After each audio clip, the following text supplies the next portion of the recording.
infrastructure is crumbling this evening as the Nintenbyte Podcast continues its unprecedented rise. In cities across the globe, fans are rioting. The Pentagon has issued a statement describing the Nintenbyte Podcast network as a pixel-based prophecy. Some say the rise was foretold, others say it's just a really good podcast. We're talking twisted nipples, milk, and a sock puppet who doesn't talk. It's dangerous to go alone. Watch this.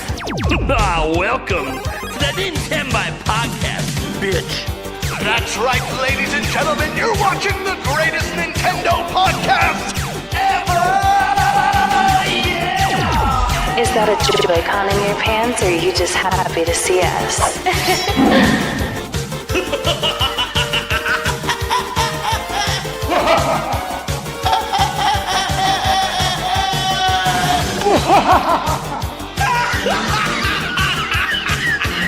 Shut up! Now feel the power. Everyone, do you feel that? Oh my god, I feel it! I feel it too, GameBird. What is it? It's the power of our podcast. I feel it!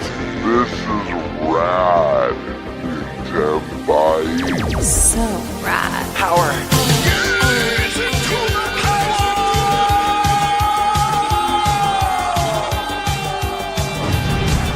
Now bask in their glory. I'm Nintendo Prime. Oh, baby.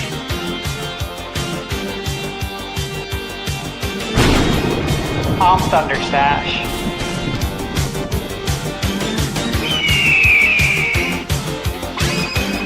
I'm GameBird Classic.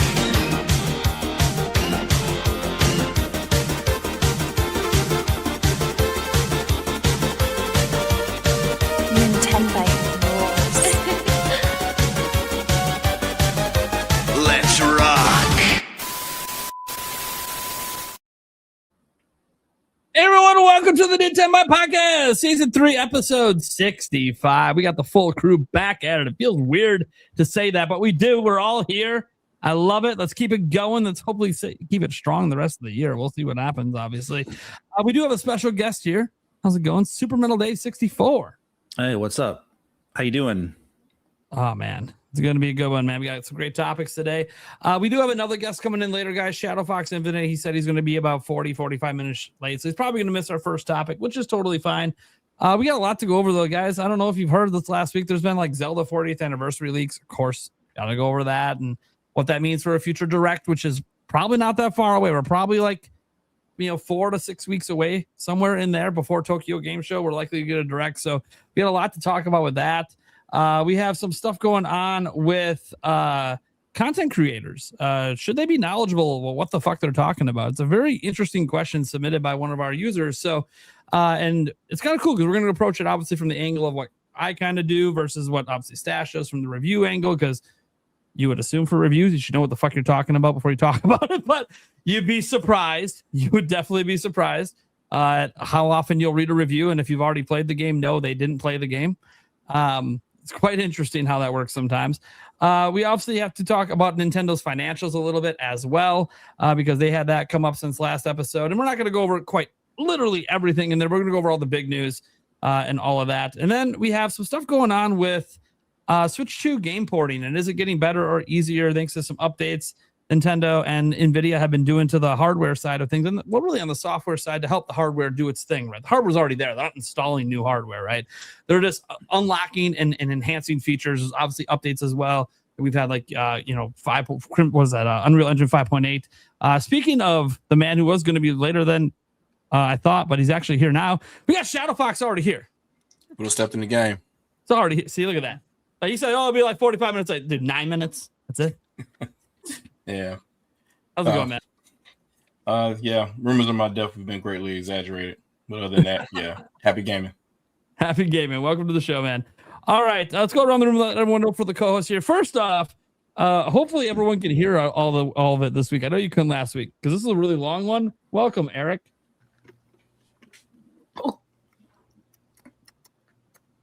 Why is it spicy? Damn it. Yep. I see people laughing, so I know it's working. Okay. Oh, I know. It is what it is. So I'm surprised that's the only clip that you didn't clip. Nope. I didn't shorten that one. That was the only one you did. I didn't shorten ThunderStash's either, to be fair. The only one that got shortened was Birdman's. Yeah. That's because it was part of one where it just kept doing it over and Yeah, over for yeah. like 10 minutes. I'm like, okay, we don't need 10 no. minutes of the bird. Speaking of the bird. What's up, people? Happy Wednesday. It's Nintenbyte night, guys. Exciting time. Got some good topics. Shadow Fox, welcome back. Dave, welcome back. Let's have some fun. All right. And then we got the man, the myth, the legend, the ThunderStash.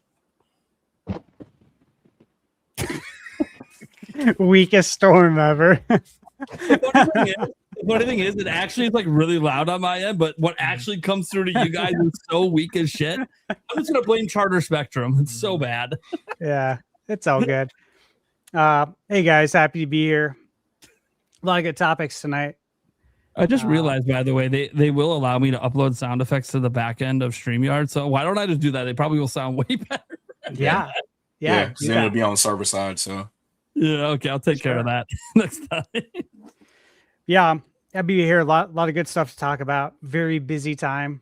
Obviously, we know how crazy September is going to be, but dude, August is really heavy with stuff that I wish I could talk about, but it's really exciting. So the busyness has already started, man. It's been nuts. That's all I can say. Yeah, I don't even know how you Nonstop. have time to go to PAX with September being what it is. Dude. Coming back from that is going to be crazy. Of Like, I course, know like to get the you're content out. going to set it up to be like, okay, I'm going to take this time for PAX. I'm not going to worry too much about other shit, even though, yeah, you'll be playing some stuff on Switch too, but you can't worry about too much or too busy. We're trying to have fun, right? We don't want to stress too much. But man, September is one of the worst months of the year right now for you. Yeah, honestly, I won't think about any of that when I'm at PAX because PAX is a whole, it's a job within itself, and I'm also there to have fun with you guys and have a good time. So I won't think about it. The work will be there. We're not going anywhere. Yeah. Yeah, not going anywhere. It's all you can concentrate on it while you're there Yeah. because you got other work you got to do.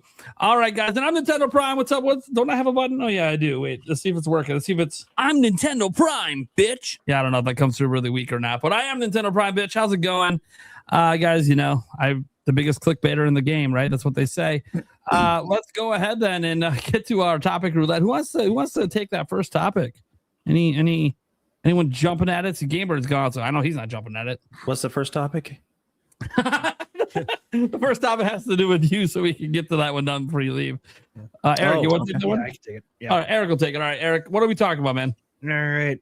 You got the banner. Oh, sure. Why not? Earlier this month, our guest, Super Metal Dave 64, talked about an upgrade coming to Switch 2's ray tracing, specifically with ray reconstruction. Obviously, we will have Dave explain a bit about it and what's going on.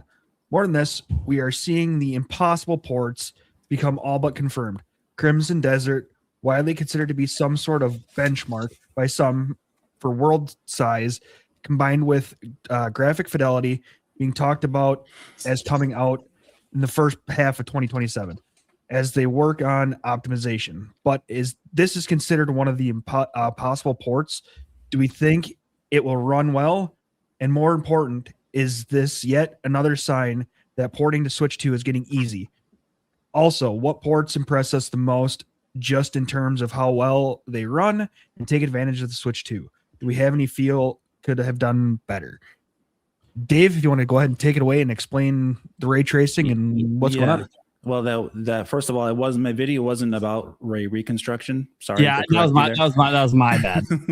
I was rushing the notes and I was like, oh shit. Oh well, whatever. But basically, it was a patent that Nintendo filed on July 30th. That basically it's to make it just as simple as possible. The patent was about them kind of fixing screen space reflections using ray tracing to generate a reflection that will stay on the screen out when an object is out of screen space. So what that means is when you see an object on screen and it's generating a reflection, normally with SSR, screen space reflections, when the object, say a light goes off the camera, so will the reflection leave your eyes. Basically, you won't see it anymore. So you'll get an effect where the reflection basically disappears. So this patent is actually Nintendo's working on something that will fix that to make it so the reflection will actually stay on the screen after the object leaves your field of view. So like in real life, you're looking outside the window, you see a reflection in the water. You don't always see the where it's coming from unless you look up. If it's out of your view, you have to go and look for it. So it's just more realistic, really, is all it is. And I thought that was really cool that they're working on that, because it can be a little distracting sometimes if you're playing like a first person game like Cyberpunk 2077 on Switch 2. It has screen space reflections. It doesn't have ray tracing, even though the screen space reflections look great. If you move the camera up and down a little bit too much, those reflections will leave your view like in the water, for example. I showed that in my video. So yeah, for me being interested in all the graphic stuff, I thought that was cool that they're working on that, and it's cost effective in terms of performance. So you're not going to be getting a huge performance hit by doing this. And how it works, by the way, in the patent, basically it works by slightly correcting the reflection direction towards the center of the screen instead of the outside. So it'll kind of like bend it towards the center, so the reflection will be more reliable, so they stay in your field of view.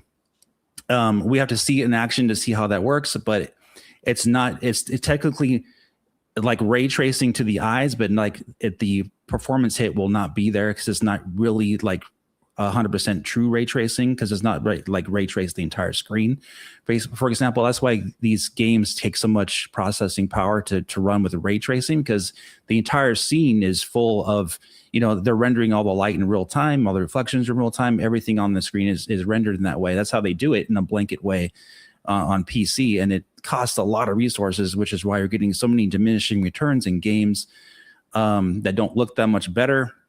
They give you more realistic reflection or lighting, but in all, back in the day when the PS4 came out, the huge leap in graphics was done in screen space. And so that's why a lot of people, when they play Switch 2 or they see ray tracing, they're like, oh, is that ray tracing? It's like, no, that's not ray tracing. That's just screen space. Because if you move the screen a little bit, you'll lose it. You're like, oh, well, it looks the same. Like, it does, but if you move around, you'll lose the effect. So this looks to correct that in the typical Nintendo fashion by not using extremely high cost, hardware or updates to hardware, more so, quote unquote, the invention of the patent, basically to fix it in a software way. Okay. I'm just going to try to show a little bit of your video that kind of shows it a bit. Yeah. So yeah, if you just watch my video, I explain it and I show visual examples. Again, it's all real information you can look up for yourself and just you can go over it. But yeah, it's good stuff. And in terms of the ports, though, if we want to talk about the ports a little bit, it's I think Switch 2 has done, developers have done a really great job in optimizing for Switch 2, which is something you haven't really seen a lot with the current generation of consoles, PS5 and PC. So you're seeing a lot of diminishing returns, like we said, games that are needing so much power to run, but you're not getting the visual results or the frame rate. You're like, why are these games stuttering so much? Why do they look so crappy? Like on my high powered PC, I gotta run an RTX 5090, which I have. I was doing some comparisons myself of Oblivion remastered and Switch 2 on my own PC, because I have RTX 5090 and the Switch 2, and the stutters are still there on traversal with my SSD on my PC in that game, because it's an Unreal Engine 5 game. They haven't even updated the engine yet, and the Switch 2 version uses Unreal Engine 5.3. So that's kind of a missed opportunity, I would say, for Bethesda to use an old version of Unreal Engine 5, because that was like back in I think they were using that back in like 2024, Unreal Engine 5.3, because they updated it to like 5.5 in 2025, and now they're going up to 5.8. So I would say that port is impressive in that aspect, because they're using a kind of the quote unquote sucky version of Unreal Engine and Unreal Engine 5 for Switch 2 on Oblivion, and it still came out looking that good with like basically most of the effects. So I'm pretty impressed by that. But for seamless open world experiences and traversal and like loading and stuff like that, Assassin's Creed Shadows, Cyberpunk 2077, Star Wars Outlaws, those open world games, I think so far that I've noticed do it the best. You're not getting much, a ton of pop in. You're not getting a ton of stuttering when the world's traverse. But in Oblivion, it's there because the engine is just not very attuned to that type of rendering on any platform. If you play that game on all the other consoles, Oblivion, it does the same exact type of stuttering stuff. So people are saying, "Oh, the Switch 2 port is terrible" or whatever, it's stuttering everywhere. First of all, it's a lie. I have a 7.5 hour stream of the game last night on my channel. Almost 7.5 hours I played. Most of the game is fine. It just has some stutters when you do a long traversal through the world. So yeah, it's mainly that's like 30 frames per second most of the time. It's some stutters when you're traveling for long distances, but it's really not that bad, honestly, and it's very similar to other platforms. So I think it's a really good port personally. Okay. Shadow Fox, you got any thoughts on how well the third-party port's been coming to Switch 2? Any of this update stuff? Well, I got a little bit of input on how the technology works in general. Sure, go for it. So screen space reflections, the way that works is it's an evolution of what the cube map reflections used to be, right? The cube map reflections were basically pre-processing the reflections that you would see. So it would take a snapshot of the scene, store it to a texture, and then you get to see the reflection of the scene. In games like Super Mario Sunshine and stuff like that, you see that working effectively throughout the whole game. It works via the CPU or the GPU, depending on how you want to implement the shader, whether it's going to be something that's custom software or running on as a custom shader on whatever GPU you're writing, whether it's flexible or not. You can write it to the TV if you want to, even on that old hardware.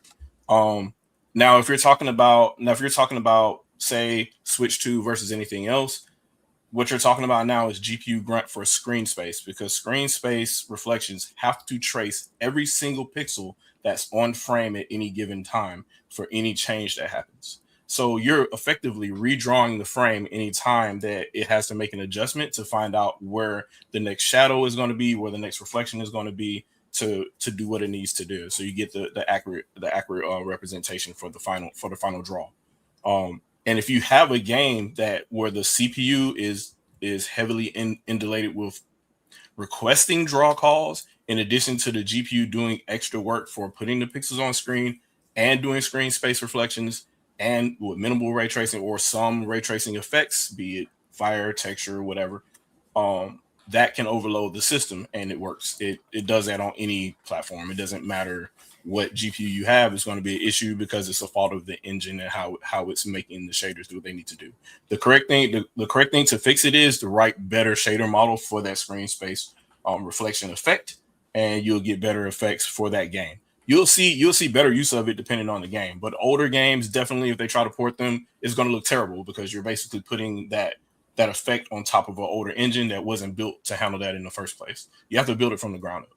But as far as that versus ray tracing, I am still of the opinion that piecemeal ray tracing, because that's what it is not worth all of the GPU grunt and memory bandwidth that you waste to this day. It has not benefited any game in a real way where it's worth that amount of bandwidth that is happening. You could either double the frame rate or you could double the resolution for a much better experience instead of wasting it on that. Now, if it's a game built around ray tracing, like Ray Trace Shadows or like a new Splinter Cell or something to that effect, cool. I haven't really seen, there's not a new Splinter Cell or anything like that anything that would say play on light and shadow in a way that where it would be that integral to gameplay. So I don't really see a use of it, and we know nobody's really using it in water like that because water can look pretty, but then the physics have to be realistic too. So I don't know. It's just one of those things where it's kind of like 6 in one hand, half a dozen in another. But screen space reflections get by fine. It just depends on the implementation, and the user is the person sitting in front of the SDK that has to rewrite that stuff to make sure the GPU is running the code as effectively as it needs to be. So a lot of the time, your issue for any of these switch ports isn't going to be whether it's impossible or not. It's how much time that studio had and how much money they had to make that game happen. A lot of if you go back and start looking in the credits for some of these games and whatnot, a lot of these studios got notice that they're making a switch port like 6 months before it's going to launch. So it's that. If you take a game that was a PS5 game or whatever, and it took 2-3 years for it to be made, and you expect the same result out of a 1 year long Switch 2 port, I don't know what to tell you, but I wouldn't expect the exact same thing that you would get out of a PS5 game. It's just the same way I wouldn't expect a 4 year long Switch 2 game to look as good on a PS5 being ported in like 3 months.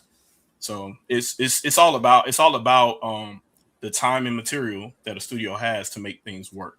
And I think we're beyond hardware at this point. It's all about time and how well the code works. So as far as like ports, yeah, anything's possible. It was really possible with Switch, even though it's obviously that's lower in hardware at this point, but we're talking about 720p. So now we're talking about 1080p and higher with upscaling. So there's really no limit there. It's all about what the studio wants to do, whether they want to spend time porting the engine over or take an engine they already have and just use DLSS to make the existing game in a lower resolution look okay in a higher resolution. So that's really, and that's kind of what I said before the system even launched. That's what you're going to end up seeing, and that appears to be the fruit now. A lot of people said that I was kind of like crazy for saying like insert Xbox game here will be on Switch 2 because it can effectively do all those things.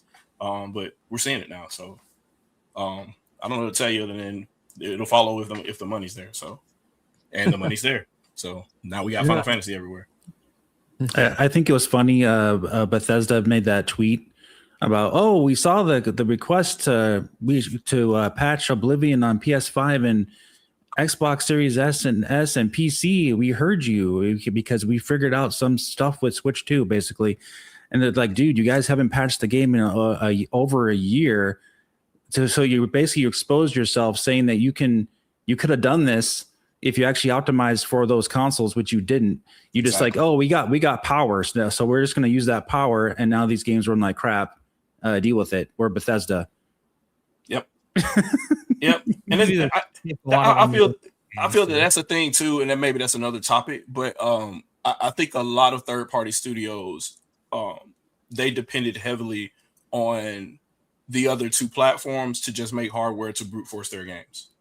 They're like, hey, we have an engine. Our target is some PC spec, and whatever console you come out with, we'll just throw the engine on there and make it work somehow.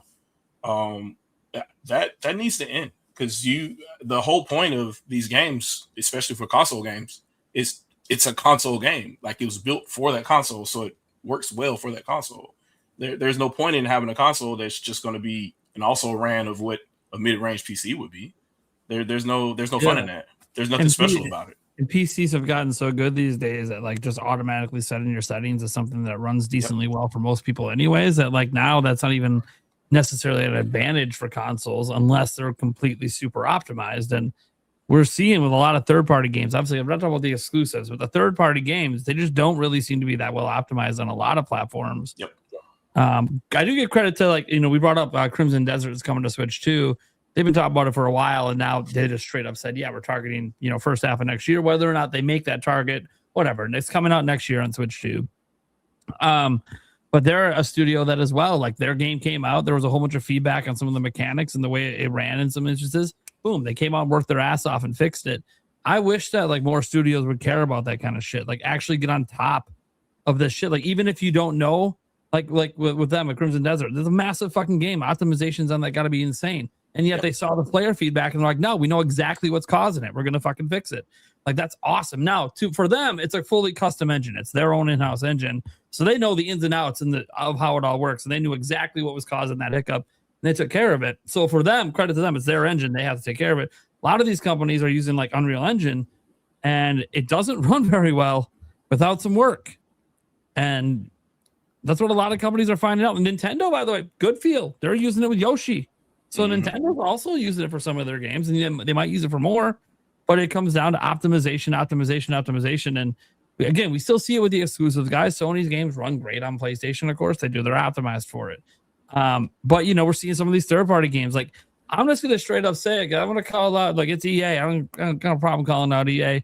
Hey, man, why am I... Dude, I was playing the little live preview of Madden on Xbox Series X. Why the fuck am I getting lagging cutscenes? Pre-recorded. It was real bad last year. Yeah. It's really like, dude, what are we doing? That's just a lack of optimization. There's literally no reason. It's just a lack of optimization. You just don't care.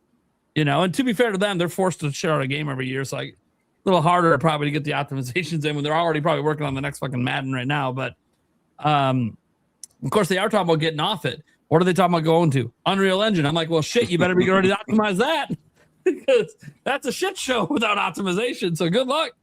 Of course, I think a lot of their teams might have some experience with Unreal Engine, perhaps, but maybe that'll help. I don't know. And we've seen, I got to give some credit. Like the devs that made Expedition 33, that's Unreal Engine, and they didn't have 90% of the problems that all these AAAs have at launch. Why? Because they gave a shit. They took their time to optimize before they released it. Now they can do that as an independent studio on a smaller fixed budget. Where, hey, yeah, the extra year might cost us like an extra $1 million on our salaries. Okay, cool. It's easier for them to do that versus a AAA with strict budgets and hundreds of millions of dollars. Maybe just stop spending hundreds of millions of dollars to make games. That part. Like when the budgets are higher than the latest Spider-Man movie, it's like, okay, come on, what are we doing? Maybe like lower the scope or the idea of it. Maybe don't go for the bleeding edge of visuals. Haven't you seen that like some of the most popular games are not bleeding edge? It's okay. You don't have to do that. You can still make just a really damn good looking game. Like there was nothing wrong with how good games looked on PS4. So no excuse why we haven't had a Naughty Dog game because you're just pushing the bleeding edge of what space games can look like. Okay. Cool. Let me know how many extra sales you get because you added some extra freckles on the face or some shit. I don't know what I'm sure the Naughty Dog doesn't make bad games, so I'm pretty sure it's going to be a good game. I just taking way too long. Might not even come out before PS6. That's insane. It's a whole generation with no Naughty Dog games. Is this push for graphics worth that? Or could we have got another Uncharted or something in between that would have been way nice to have? You know what I mean? Like, it's like, I don't... Nintendo seems to be the only one that's figured it out. Even they have some issues. It's been 10 years since we had a 3D Mario. Yeah. A long-ass time between Mario games. Now, I'm not saying we didn't have Mario games in between. Not a new 3D one. Bowser's Fury is the closest argument you can make. It's like, okay, yeah, even Nintendo's seeing it. The difference is Nintendo doesn't make you miss it as much because they just have a consistent cadence and they work with a lot of partner studios out of Japan to lower development costs, so they're able to actually get games out at a good pace. So we don't notice it as much, but there's some people, hello, Nintendo land, he's not going to let you forget that we haven't had a 3D Mario in almost 10 years. He's pretty upset about it, and I don't blame him. It's the longest gap we've had between 3D Marios. It's pretty insane. Not even us Zelda people can complain. We had one in 2023, so it's like, okay, cool. We're probably getting another one in 2028 or 2029, so we're not waiting 10 years. And it also would say because Odyssey's the best-selling 3D Mario ever. They did nothing to capitalize on that, which was also kind of weird. Yeah, anyone else think that's weird? Yeah, you know what excites me though about the Switch 2 actually is it reminds me of the GameCube. It's like this closed box for developers, and they really need to optimize for the console to find out all its secrets, and you're seeing that already, like because people have already wrote the console off as, oh, it can't do this, it can't do that because it's this, it's that, but the only people that really know are the developers actually who have dev kits. And that's what I like about seeing the system kind of flex its muscle.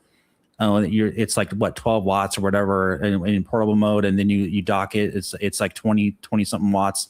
And it's so much a smaller form factor and power footprint than all these other consoles. It's completely different architecture with the CPU, GPU than the other consoles as well.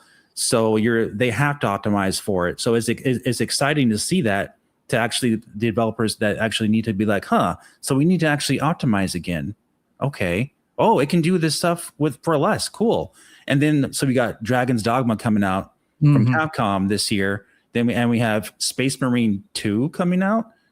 this extremely heavy CPU based game that said that it can't run on Switch 2. People assumed. So yeah, it's just exciting to see this level of optimization for Switch 2. Yeah, other platforms, you know, fans of it, they get mad when the games come to Switch 2. Maybe you should be happy because they're using Switch 2 to make your version of the game better.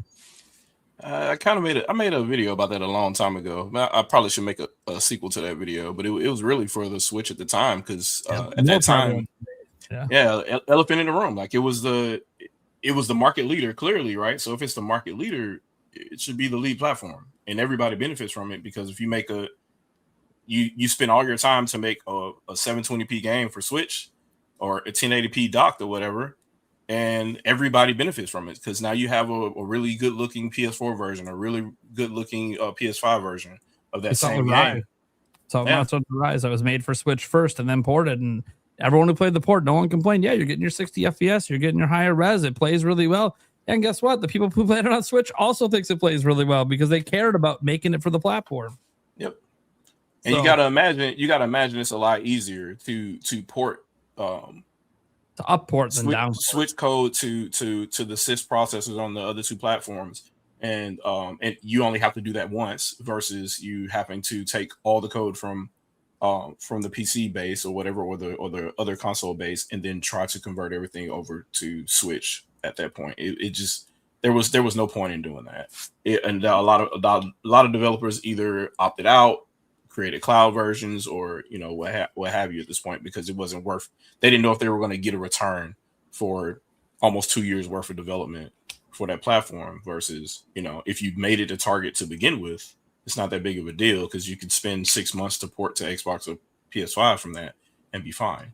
And nobody. I think one game I think was a Switch was the lead platform and it turned out I think it was the Prince of Persia game if I'm not mistaken. It was lead platform on Switch and it worked well on every platform for that reason.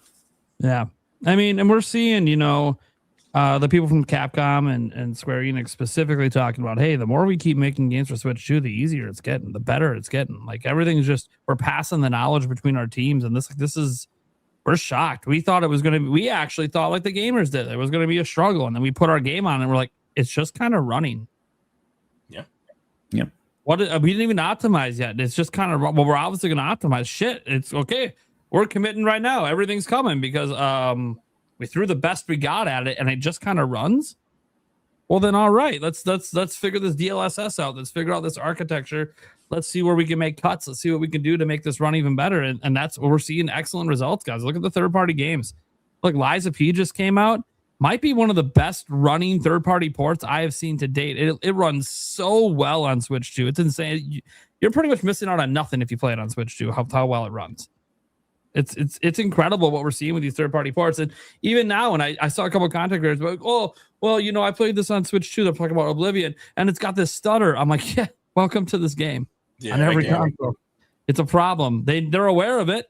They keep promising to fix it, but they haven't fixed it anywhere yet. So it's not a Switch 2 problem. Dave just said, I'm running on a 5090 and it keeps happening. Like it ain't a power problem. It literally just happened 20 minutes before I came on your podcast. I was testing it. And I'm like, dude, the game just like totally stuttered multiple times on my 5090. I'm like, man, this is like, it's just a bad engine that they're using for that game. It's ridiculous. Yeah, Unreal Engine, why you wouldn't use the latest versions. I mean, I get starting on an old version, but why you wouldn't update and see some of the optimization improvements to the engine.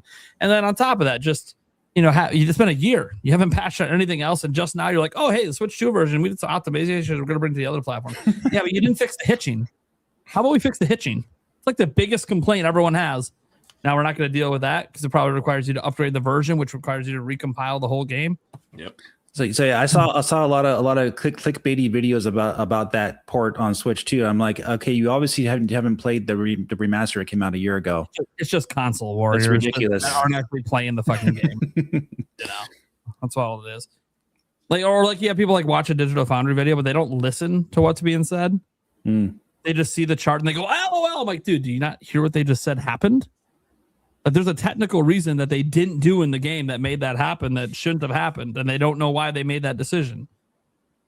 Like when they reviewed the game, hey, the hitches. Oh yeah, by the way, here's hitches on PS5. Here's hitches on PC. Oh look, they showed you it's hitching everywhere. It's not a problem specific to this version. But people just don't care. They don't pay attention. They just want a console war out there. But I've been really happy with the way the third-party games have been going so far. I know you guys have been pretty happy. Obviously, the big thing we want to see is more day and date. Obviously, we're going to get that with Final Fantasy VII Revelations, which we're about to see again at Opening Night Live. That's going to. I mean, I doubt there's no way in hell that's not day and date. They rushed to get the first two out to make sure they get them out before this one comes out probably next year. So that's really exciting. We know they're good. Capcom, they got a couple games coming. Are not announced for Switch 2 yet. But this was the same case last year where Pragmata and Resident Evil weren't announced for Switch 2 yet. And then boom, they both came over. Now we have like a new version of Persona 4 not announced. Okay. Why would we think that's not going to come over eventually? And then there's what's that other game, guys? They're going to have it at PAX West. I think, is Call of Duty going to be at PAX? We don't know yet with Call of Duty. Okay. Onimusha? I think it will be. Onimusha's one. That one's already announced for Switch 2. First Light. You mean the unannounced game? Okay, I don't know. It's a game. It's at PAX West, but it's not announced on Switch 2. Oh, First Light. Yeah, maybe. Yeah. First Light. No, that's coming later this summer. Does it have a release date yet on Switch 2? There hasn't even been footage of it, so I don't know. Yeah, we got to see that. Hopefully, we see that Opening Night Live. That'd be nice. They might not do it there though because the game's already out. Unless they're going to announce DLC and maybe they show the Switch 2 version. I don't know. Have you guys played First Light? I'm waiting for the Switch 2 version. Yeah, I played it. It's pretty good. I have some mixed thoughts on it a little bit because it starts so slow because it plays like Hitman. I kind of wanted it to be a little bit more action based, but that's just me. Yeah, I heard it picks up later, but it does. Yeah, but for some people, if you like Hitman, you'll love it. And if you don't, well, if you can get past the slow part, it starts to feel more and more like Bond. Apparently, the deeper you get in. Mm-hmm. But no, it's funny. The developer. So I reviewed the game. Yeah, and a lot of people in my comments were upset, Hitman fans specifically, because it doesn't play like Hitman. Can't please everybody. Yeah, you can't please everyone. It's like, okay, it's got some elements, but you're right. It's not Hitman. They're not trying to make it Hitman. It just they're the people that make it, so there's some similarity. But like, yeah, sorry, this is supposed to be a Hitman game or a James Bond game? What do we? Oh, it's a James Bond game. They're not enough like Hitman. The logic. Yeah, it's whatever. Yeah, I'm excited to see Dragon's Dogma 2 on Switch 2. But I saw the trailer; it looked like it's running just fine. But like when I got that game on PC, it was yet again stuttering, a whole bunch of stuttering in the town and all kinds of NPC stuff. I'm like, and then of course everyone's like, that game you're never gonna port that to Nintendo. I'm like, well, you guys just need to wait for the console to come out first and then see what you can do and then optimize, blah, blah, blah. So you can't just blanket say that something won't run on something without even knowing what the console can do yet. That's what people constantly been doing for years. So yeah, I'm excited to see more optimized games. Actually seeing developers work more to the metal of the consoles. It's really a good example they should do for everything, but they just haven't been doing it. Yeah, and I think that's part of that too. Is so it's almost impossible to do it for PC, right? Because too many. They're not gonna sit down and say, hey, the AMD or the Intel CPU you have in here, the amount of RAM that you have in here, the 5080 or the 5090 you have in here, we wrote custom shaders, custom code for all of that. Go, like that's just not there. No personal IRQs for you. You get none of that. But for a console, it is like it's one target, so they're able to make that effort to do that. So it was always strange to me whenever a game like what was the one benchmark everybody used, a Crysis. They say, oh well, they can't run Crysis because it struggles on PCs, and I'm like, well, even though it was a PC game, it wasn't a specific PC game for a very specific SKU. Like there wasn't a PC SKU that game was built for, so your mileage will vary all over the place. And you put it on a console, that's a completely different story. So it's just weird that people would use that type of logic to extrapolate to what they think console performance would be. And like, even if you had the exact performance of, say, a mid-range PC or something like that, and there was an exact copy of what the console would be, you don't know what that's like without OS overhead, with a custom SDK, with baked-in drivers, because that's the other thing about consoles. The drivers are baked in, so you don't have to load those before the game starts.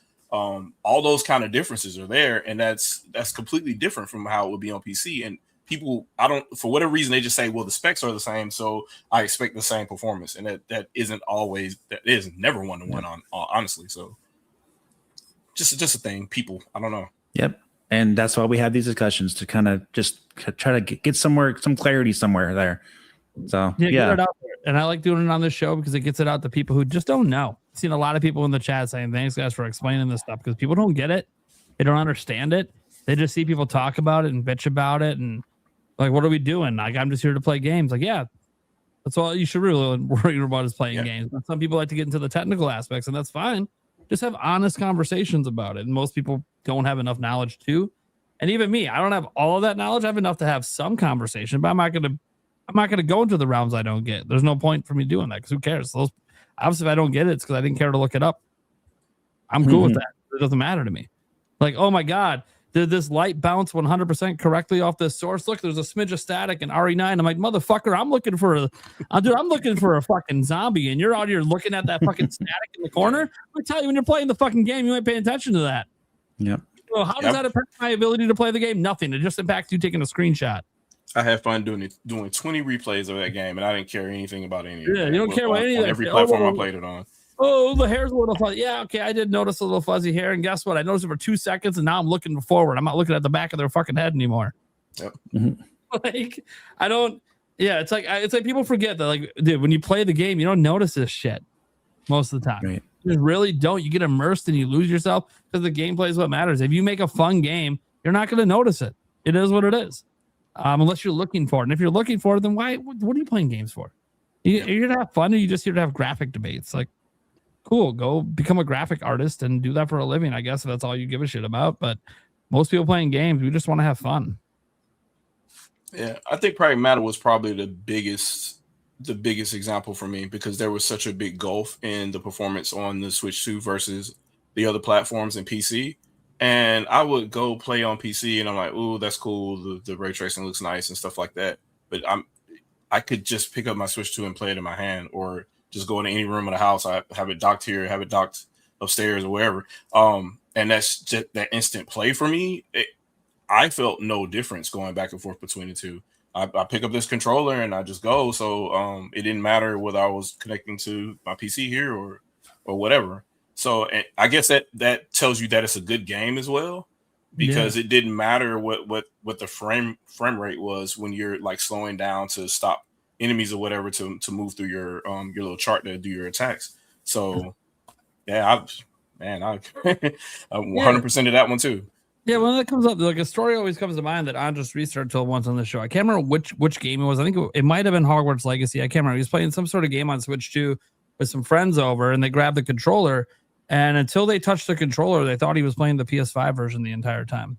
Like they couldn't tell watching, because most consumers aren't paying attention to this shit that you're seeing people talk about on the internet, guys. They recognize it's Hogwarts Legacy and it's running well, so they just assumed it's PS5 because that's what most people are playing on. And yet, no, man, just pick it up from your TV and here you go, play it. You got to take a shit, go play it while you're taking a shit. Welcome to the beauty of Nintendo, baby. You can play anywhere. You don't even need the internet, man. Shut it off. The game's going to keep working. Hate to tell you, this ain't a streaming game. If you own it digitally or physically, shut the internet off. It's still going to work. It is what it is. Yeah, I have people come by my streams, and they always ask me, "Can you prove to me you're playing on Switch too?" Because you know they don't believe I'm playing on Switch too. So I show them the home menu. Yeah, this is on Switch too. I got that for Resident Evil Requiem, Pragmata, and Cyberpunk. People were asking, they didn't believe it was actually running on a Nintendo console. I'm like, yeah, it is. Literally. Yeah, you're talking to a guy, again, 5090. Does get to enjoy the best of the best out there. And he's like, dude, this is so good on Switch too. Like, we've been waiting pretty much, I guess, since GameCube was brought up earlier, like a console that can have these high quality third-party ports along with Nintendo goodness. Like, it's been a long time. I mean, Switch was starting to get it, but still, the power gap was still kind of big enough where some third parties were hesitant. And now that they're just attempting it on Switch 2, look, market leader. Oh, look, Switch 2, fastest selling console of all time. Hey, maybe we should stop ignoring Nintendo's platform and see what happens. Oh, shit. Our game was almost running and we barely did anything. Well, shit, then yeah, we're bringing it over. And why weren't we doing this before? Why was this not in the... See, guys, by the time we get to like 2028, I think it's going to be normal for third parties to just be day and date on Switch 2. I don't think yeah. we got to worry about these late ports. Definitely in Japan. In Japan, they're especially the Japan. lead platform basically. Yeah, the fact that Almost. you guys see a couple Capcom games not announced for Switch 2, it's just because they didn't start on Switch 2. Just wait.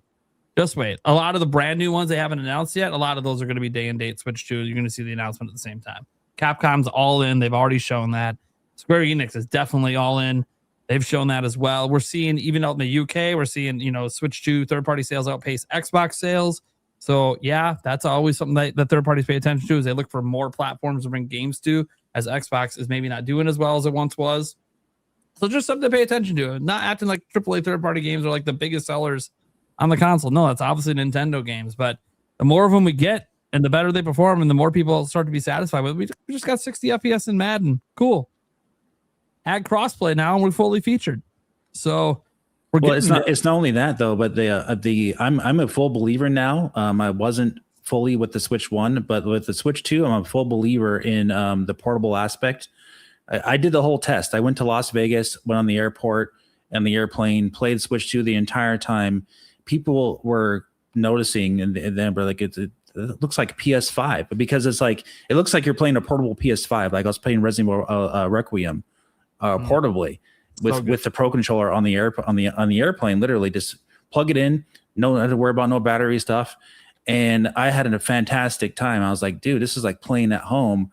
I'm like, all right, I'm sold. This is like playing a full on, your AAA console on a freaking airplane. So I was like, dang, man, I was really blown away by it, and people were noticing. They were like jealous of me playing this thing on the airplane. So yeah, that's the whole thing about it. The versatility of the Switch 2, you can't beat it. It's really fun. So yeah, as a PC gamer, Nintendo lifelong Nintendo player, I have the best of both worlds. I'm happy. Heck yeah. Let's send over Stash. He's our resident. I play literally everything. There's not a game I don't like. That's not true. There's games he doesn't play. He plays a lot of different games. What do you think about this third-party support so far in Switch 2? And what do you think about the future? I mean, Stash might know some shit about the future he can't talk about and just be excited in general. What's going on, man? Yeah. So I've really enjoyed the third-party output. As far as graphically, I just made a small list of games while we were talking, games that have impressed me. Assassin's Creed Shadows has been a good one. They've continued to really go back to that and tweak things, make things better. Obviously, Star Wars Outlaws, that was a good one. Requires Hogwarts Legacy. Say that again? I said that one's the one of the two on the system that has to have ray tracing to work. Yep. Out of the gate, Street Fighter 6. That was a good one. Obviously, Indiana Jones. Fallout. Really impressed with Fallout. I first saw Michaela playing it. She loves Fallout. She had to get it on her Switch too. That was before they did the upgrades too. It only got better. Yeah. Man. So I have it now as well, and really impressed with that. But I first saw her play it in handheld. And I was like, damn. I was like, I can't believe how good that looks. I was like looking over her shoulder. I'm like, shit, really need to review this. Of course, I just reviewed Oblivion. And, a lot of things that Dave had said about Oblivion, I explicitly mentioned in my review that, hey, here's the performance. These are some things that are going to happen in the game. This also happens on Series S, for example. So this isn't a Switch 2 thing. This is an Oblivion thing. And also, if this is like your first rodeo with, the Fallout games or with the Elder Scrolls, when you buy them at launch, these things happen. It's to be expected. And sometimes they get ironed out. Sometimes they don't. What's most important is, did I have a good time? And of course, the answer is yes, right? I've been playing Star Ocean, the second story R, Switch 2. That looks amazing. I'm working on that for review. The Switch 2 edition just came out, I think about 2 weeks ago. Resident Evil 7 and 8. Excellent ports. Devil May Cry Devil Hunter Edition also. Excellent port. That's one all these games I'm working on That one's up to 120 frames on Switch 2. Exactly. But, you know, a lot of people ask, I get asked this from time to time about Switch 2 games that run at 120 frames as if it's like false advertisement. And I have a list somewhere handy that I keep, and they keep adding more games to it. If, for example, I reviewed Ease X Proud Nordics. That runs at 4K 60 or 1080 120. This was advertised too. And in my review, people try to claim that it's a lie. It's like, no, this is advertised, man. This should be common knowledge. It was in the press release. If you go to buy the game on the eShop, it will literally say that. But again, you know, go back to the reading comprehension in, you know, 2026. It's suffering mightily right now. Remake, Final Fantasy VII Remake and Rebirth. Awesome. When I was on my way to Summer Game Fest, I was playing Rebirth on the plane. That was very special to be able to play that on an airplane, a game that size.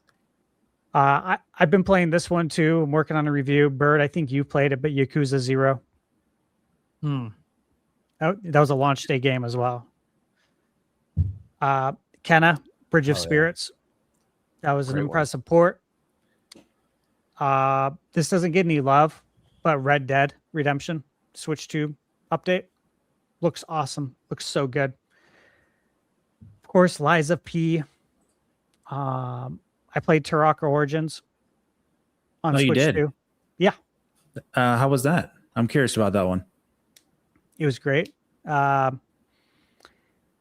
They were aiming for, I think it was a locked 30, but they were trying to get it to 40. And it's still, you know, it's still a work in progress. Summer Game Fest, right? With that one. Yeah. And then there's some games I can't talk about right now, but they're coming out pretty soon. You can talk about them within the within the next like 6 you want to ruin your relationship and stop getting copies. You can talk. I'll just say they're coming out within like the next, I think, 6 to 8 weeks. That's accurate. So the next basically 2 months, and they're games, you know, people are looking forward to, and I'll just say that I'm really impressed with the performance, more so than I have been with some of the other ports. Like, there are some ports that to me really stand out, like Resident Evil. Requiem's amazing on Switch 2. I played the whole thing on Switch 2 for a review. So good. Yeah, it looks great. You know, I have the PS5. I could have reviewed it there. But yeah, the Switch 2 version, excellent. Yeah, there's some games coming out really soon here that are super impressive on Switch 2 that I know everyone's going to want to be playing. I know it's on a lot of people's list. So, look, as we all know, I mean, the Switch has been out for 15 months plus a week. That's it. 14 months. Yeah, and people haven't had the they didn't have the kits. They didn't have the dev kits. A lot of them didn't. So I think what we're seeing right now is really impressive. If there's one port I would say that I'm actually really disappointed in, it's NBA 2K. Losers need to get their shit together. Nobody cares about the frame rate or about the visual quality. We want 60 FPS. We don't want it to look really great in exchange for that, which I just find mind-boggling. No excuse when EA is even doing it with Madden, and EA is the one I thought would never care. Yeah, EA did it. Shiver did it with WWE. Shiver, I expect it's a Nintendo studio now, so. Yeah, but, you know, if I'm 2K, I'm taking that as a challenge, right? So the newest one is not 60 frames coming out? We don't know yet. They're doing a gameplay presentation, I believe, on the 18th. They haven't showed Switch 2 footage, obviously, yet. Because, they never show that whenever they do show footage. Mostly what they've shown is just I expect to see it. just cutscene bullshit, replays, stuff that we don't care about that's inconsequential. This is typical 2K. They have screenshots. That's it on the eShop for it. That'll sell me. I know. I'm hoping that there's a 60 FPS, but I'm not holding my breath at all with them. They don't even have an early edition. Nintendo's the only one who doesn't have an early edition. Oh, there's one more game I've played. Oh man, I don't want to sound like. There's a game that everybody's really looking forward to. So you can't say it. So you played Zelda? Oh my gosh! I'll say it. No, he's talking about Grand Theft Auto 6. I can just talk about it right now because I'm not under any NDA. I was invited to play a private media only demo of Call of Duty for Switch 2. They reached out to me privately to get me involved with that. I'm not under any NDAs. I have signed absolutely fucking nothing. You've already played it, or are you going to play it? I'm going to play it. Before we even go to PAX, I'll already have played it, and it's going to supposedly maybe be at PAX. I'm hearing, but That already be 60 frames. It's already enough for Gamescom, so it's not really surprising that it might be at PAX. But the fact is, I'll be playing it before it's even at Gamescom, which is kind of cool. Like, I'm glad they reached out because they really want feedback on the Switch 2 version specifically. Like, they literally said, "Hey, we've seen you cover Call of Duty in your news cycle. Like, would you be interested in giving us some feedback on it? Because we're trying to make this like on par with everything. We want to see what you think because we know you own other platforms." Like, yeah, it's like, why don't you do the public test on Xbox and we'll give you a private test for Switch 2 so you can give us feedback on comparing the versions. I said, okay. So they're like legitimately trying, like the team working on it legitimately wants real feedback because they want this version to be good. So good. Let me ask you, are you doing it on Friday morning, the 21st? That's one of the 2 times. Yes. Yeah. Sounds like I'll see you there.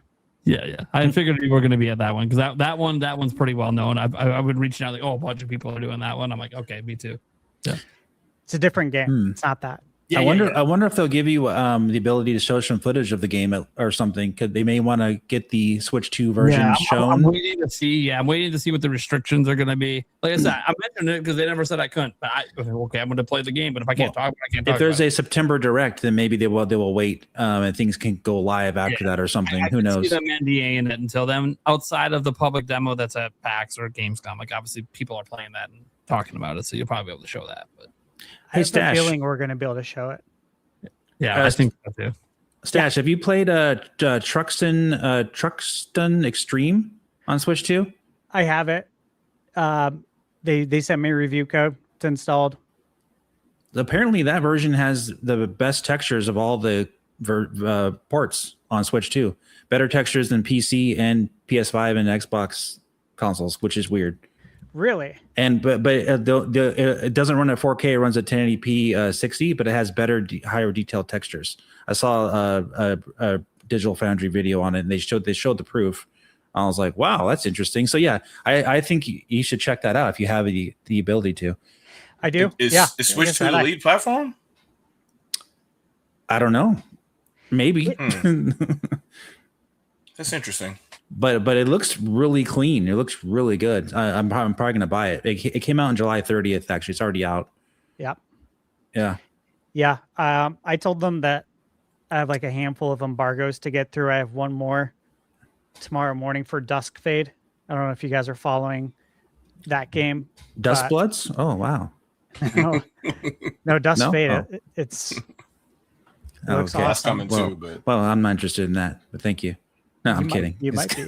Yes, it looks really cool. Yeah, I have that tomorrow morning at 6, and then I think I have a moment to breathe for a second. But I'm like absolutely drowning. Well, And if you like difficult shmups, I think I do. that might. It looks gorgeous, absolutely gorgeous. Wait, is not to interrupt? Is Dustblood's playtest next week? Yeah. Wow, it's the 20 same that's real time. wild. So How wild is it that we're going to be playing Dustbloods before we even know what kind of game it is? Right? Well, Because it's an well. experimental PvPvE. think about that though. Right. So the Dustbloods event is the 22nd to the 21st to the 23rd. So it starts at 3 a.m. on Friday. I have it in my phone because I have the Call of Duty thing that day too. It's that weekend. It ends at 11 p.m. on Sunday. Don't you think we're gonna learn something about this game? Probably not. before the playtest? I mean, Maybe. do you think it's going to be? Do you think it's likely we'd get like a? And not to make this about Dustbloods right now, but do you think they'll do a Today post? Nintendo Today? I think they need to do something because we didn't have to sign an NDA, Yeah. and I'm not going to record it. I'm not going to post anything. There will be plenty of people who don't respect that. Which means, well, what are you going to do? Are you going to let them run the narrative and try and just strike everyone down and all the videos that get posted, or do you want to run points on the narrative? And that's why I think you really should probably get in front of this, because this is the type of game that needs some explaining. Not just because we don't know anything about it, but because of the type of game it is, right? It's a mouthful for people to even explain what it is every time.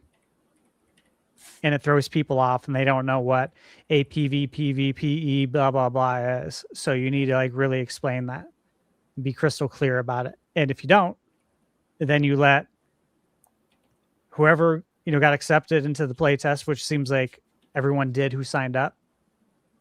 And there's going to be people who have no experience whatsoever with this genre. And they're probably going to get their asses handed to them because they also don't play games like that, Souls-like games. And then they're going to go make a video on it, probably trashing the game because they suck at it. I just think that's not the narrative you want to have. I definitely expect that to happen though, regardless. 100%. Yeah. Unfortunately. So, which is funny because they promoted it. It's just funny how, depending on, I guess bias at this point, it became, you dying over and over again became a thing, like with Dark Souls and whatnot, and they promoted it as if that was a core tenet of the game, and that was a thing. So that made the game popular at one point, and to the point where that's how press was defending it. They're saying, "Hey, look, this game is tough," kind of situation. And I was wondering, because I would see other games that weren't as difficult, and they would call those games unintuitive. So it was just odd. It was just odd to me that you would praise that, and I'm a fan of going all the way back to King's Field of FromSoft game, and obviously the GameCube games, Lost Kingdom, stuff like that. So me knowing, I knew exactly what Demon Souls was when it first came out. I knew what Dark Souls was going to be when it first came out. So just seeing them kind of like, hey, this game is tough, and then promoting it as if like this is the new thing. And I'm like, their games have always been like that. They never really gave you an inch, and then you had to figure it out, or go back to the start screen. So it's always been that way. So yeah, for it to end up getting trashed just because it's on a Nintendo platform would be definitely interesting. But I expect it. I definitely expect it. Yeah, there's gonna be people who don't understand it, and there's gonna be people who do understand it, and then like they can grasp the premise now, but then their skill set's not going to translate. And so like there's two rakes that can, I guess, be stepped on if you don't get in front of it, which is explaining how the game actually works. And then again, like when you let everyone in, which is totally fine. But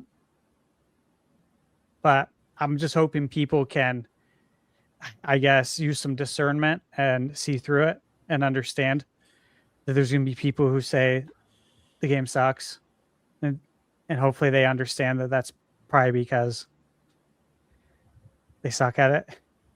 Yeah. This happens all the time with reviews. We know this. There's an element too, I think, that's scary for a playtest with it. I mean, depending on what kind of, again, we don't really know what kind of game this is. We know it's PvEVP, and it's kind of like a new experimental thing that Miyazaki wanted to try. It's not Night Rain, but the nature of Souls, like you said, Fox, is the challenge. You know, it's the get good meme.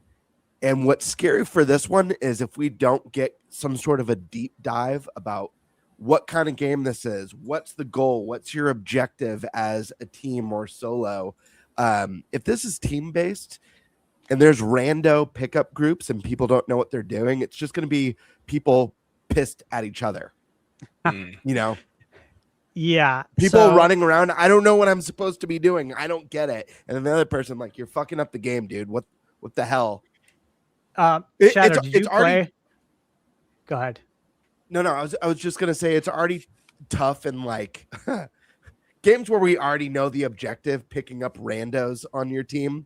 You know, anytime you play with randos, it's already tough coordinating and accomplishing the mission. So I'm just curious, you know, not giving that information, what this playtest even looks like from a coordination standpoint, because of the PvP VE element, whatever that means in accordance to this game. Yeah, so I was going to ask you if you played NBA The Run. NBA The Run, no. Okay. Came out like a couple months ago. Again, this is a game that you literally jump in. It's like going to the gym, right? And calling next and running with, you know, a squad of randos. And, you know, when you get people who know how to play the game or who understand the concept of basketball, and great times. And as soon as you get one person who doesn't, you know, you can do as much heavy lifting as possible, and you might be able to still squeak out victories. But when you get like, it's 3-on-3, so when you get two people who just literally just go down the floor and dribble right into the defense, you know, chuck up deep threes, constantly turning the ball over, play zero defense. They guard a different person every time down the floor. Like, what is this person doing? I got to turn this shit off before I lose it. So they've never been coached in their life. They don't know. Yeah. Yeah. So with something like Dust Bloods, so we're not talking about basketball. We're talking about games that are known to be difficult. Now I want Def Jam to come back. Never mind about Dust Bloods. Let's bring Def Jam back. Def Jam. That game was great fun on the GameCube, or back in what 2004. That was really good. Yeah. All right, man. Birdman, what do you think about all this third-party madness? For being silent the whole show. He's muted. He muted himself. I can't unmute him either. I tried. I know. I was just testing you guys. Want to make sure you were paying attention after that last segment. I don't know much about you guys know. I'm not the tech guy, so I don't know much about the rays or the tracing. It's great to know the technology is improving, and I hope they get some more stencils, you know, as it improves to help with the tracing. But what I can say is I'm very happy with the third-party software we've been getting on Switch 2. I'm happy to see just not just the quantity that's coming in. I mean, it's pretty much safe to say that if it's a third-party game, it's probably coming to Switch 2 at some point, if not day and date, in the coming months, coming years. But what's really impressed me is just the quality of it. And the fact that we're getting some of these titles for the first time with physical editions. Stash, you mentioned Indiana Jones when you were talking. It's the only place to own the game physically. It looks great and runs great on Switch 2. Why wouldn't you want to pick it up there? Capcom's absolutely been crushing it. You all know on the podcast, one of my most anticipated games for this year outside of Zelda has been Onimusha. It was one of my favorite series on the PlayStation 2. I've been praying for this series to return for decades now, and it's coming to Switch 2. And I am so excited, and I have full faith in Capcom that they're going to put out a quality of product on the hardware. And I look forward to things just getting better and better and better.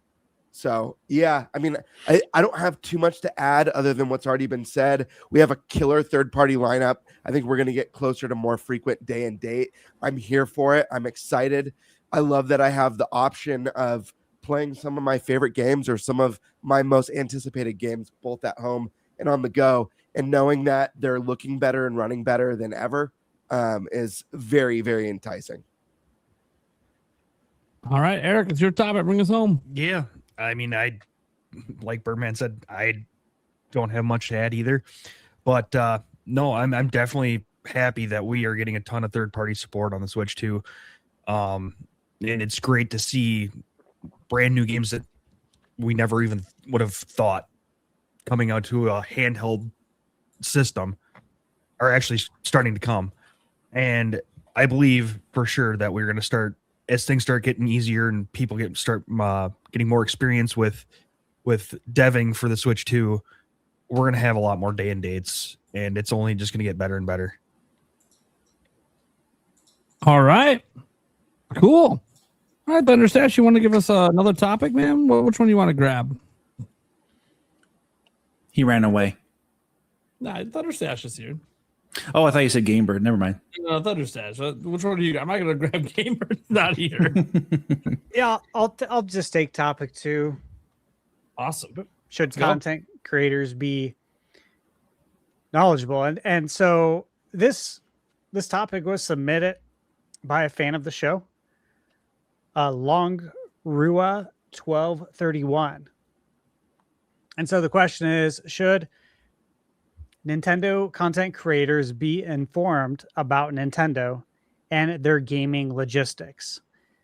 I ask this because I feel like most creators seem to be misinforming their audience about how Nintendo works as a company, and implied that because one game series is being worked on, I already know what they're talking about, the other game series won't get made, and Nintendo is not listening to the fans. So we can presume they're talking about Donkey Kong Bonanza and saying because one game series is being made, that means a Mario series is not being made.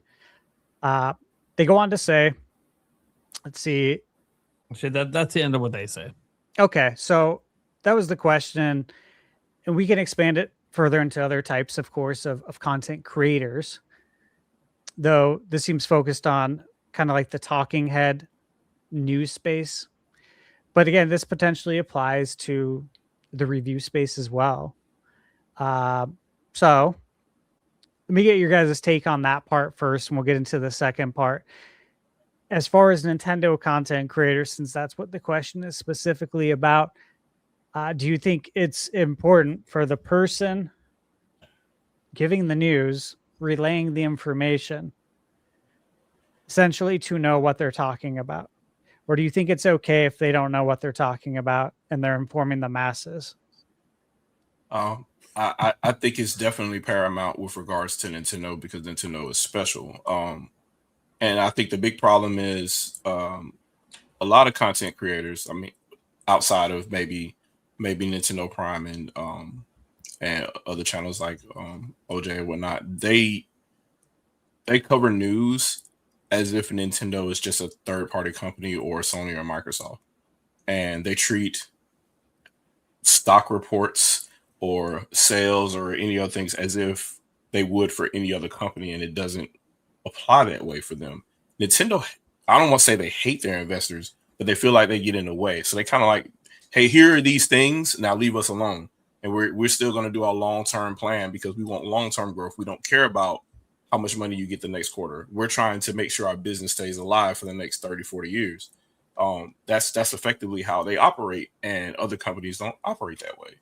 And I really feel like that should be a key thing that somebody should notice before they started saying, I want to cover Nintendo as a job.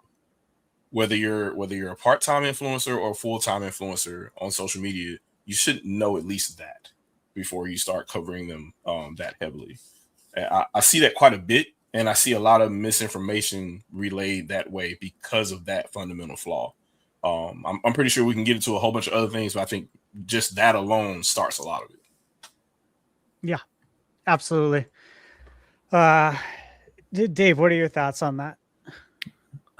So is this about like reviewing games or just in general, like just information in general? Well, this first part is just going to be about information in general. Like if you're a news channel, for example, and you're sharing the news, talking about, giving opinions to everyone. Do you think you should know about Nintendo, about the games? Like, do you basically like how it functions and yeah. I think Spawnwave does a good job. He does. He's very knowledgeable, and he gives the facts, and then he might give a little bit of his own opinion, but he'll give the facts first. Does he still leave links in his description? If he doesn't, he needs to. But his name's the source usually. Yeah. So, but either way, everybody should always strive to put your links in your description. Yeah. He was doing it for a long time after I called him out on it many years ago, but then there were certain and a bunch of people, the player essence everyone started doing it after I pointed out, like, hey, why aren't you doing this? Like, why isn't this standard? Because I came from the journalism space where we're sourcing all the time. Like, this is weird that you guys aren't linking to where people can find this information and verify what you're talking about. But I've run into this as well. There are certain websites that YouTube just doesn't like when you put the link in, and it'll just screw your whole video up. Oh, that's right. So Spawnwave at one point decided to unify it. I'm not always going to put all the links. I'm going to just say like down in the description, just say where it's from, because to keep it consistent. But I still put all the links because the places I use, I just found alternative ways to link to it. Yeah, I remember his a couple of his videos got flagged and like taken down because he posted some link issue with certain websites. Yeah. But yeah, like either way, besides that weird case scenario, I think if Nintendo content creators are sharing news, all you gotta do is say what the news is, put your link in the description, and then share your opinion after the fact and say, this is my opinion on the subject. And that way you can let your audience decide for themselves what they want to go with, as far as they can form their own opinions on it. So you're not misinforming anybody. If you're just giving your opinion on something you read and you gave no source, and you just say, I heard this somewhere, and I read this, and it seems like Nintendo's going to do this, be scared or be angry, but you leave no sources, you don't say who it is, you don't leave links in the description. I think that is something that content creators in general, and Nintendo especially, should always avoid. Never do that. Just if you're going to do that type of content, say what it is, give the facts, put your links in the description, and then follow it up at the end and say, here's what I think. You can think what you want, but this is my opinion. I think that's a good way to handle it. I'll go a step further too, because I know a lot of misinformation today happens through the TikToks and the shorts, where people aren't going to the description, which is understandable if you're on a phone. But where they do go is the comment section. You should pin a comment linking to what you're talking about if you're talking about a news topic in your short. I haven't started doing news topics in shorts yet. I think I probably should. I probably should take the hottest topic of the day and just do a quick little short on it. It's not that hard to do. I'm already making the big video anyways, right? But I can probably just cut it out of the big video. Yep. But it's just one of those things where sourcing is very frustrating to me as someone who will sometimes see a story first that pops up on my homepage on YouTube. I'm like, oh, I didn't know about that. I'm going to click on it. And the very first thing I'm doing is I'm in the description or in the comments trying to figure out where the fuck they got this from. Because then you watch the video, sometimes they don't mention where they got it from. Sometimes they don't show where they got it from. And even if they do, sure, as me being someone who knows what's up, I can instantly tell, okay, that's My Nintendo News, that's IGN, that's 4chan or whatever. I can just recognize it, but the common person who might want to verify the story. And you might think, oh, who verifies the stories? There's actually quite a few people in that modern news day where they're looking They're clicking the links. They're glancing to see if you're full of shit or not. Especially if you're not like showing the whole article and reading it, because I tend to do that so that you can see the context on screen. But sometimes you want to paraphrase.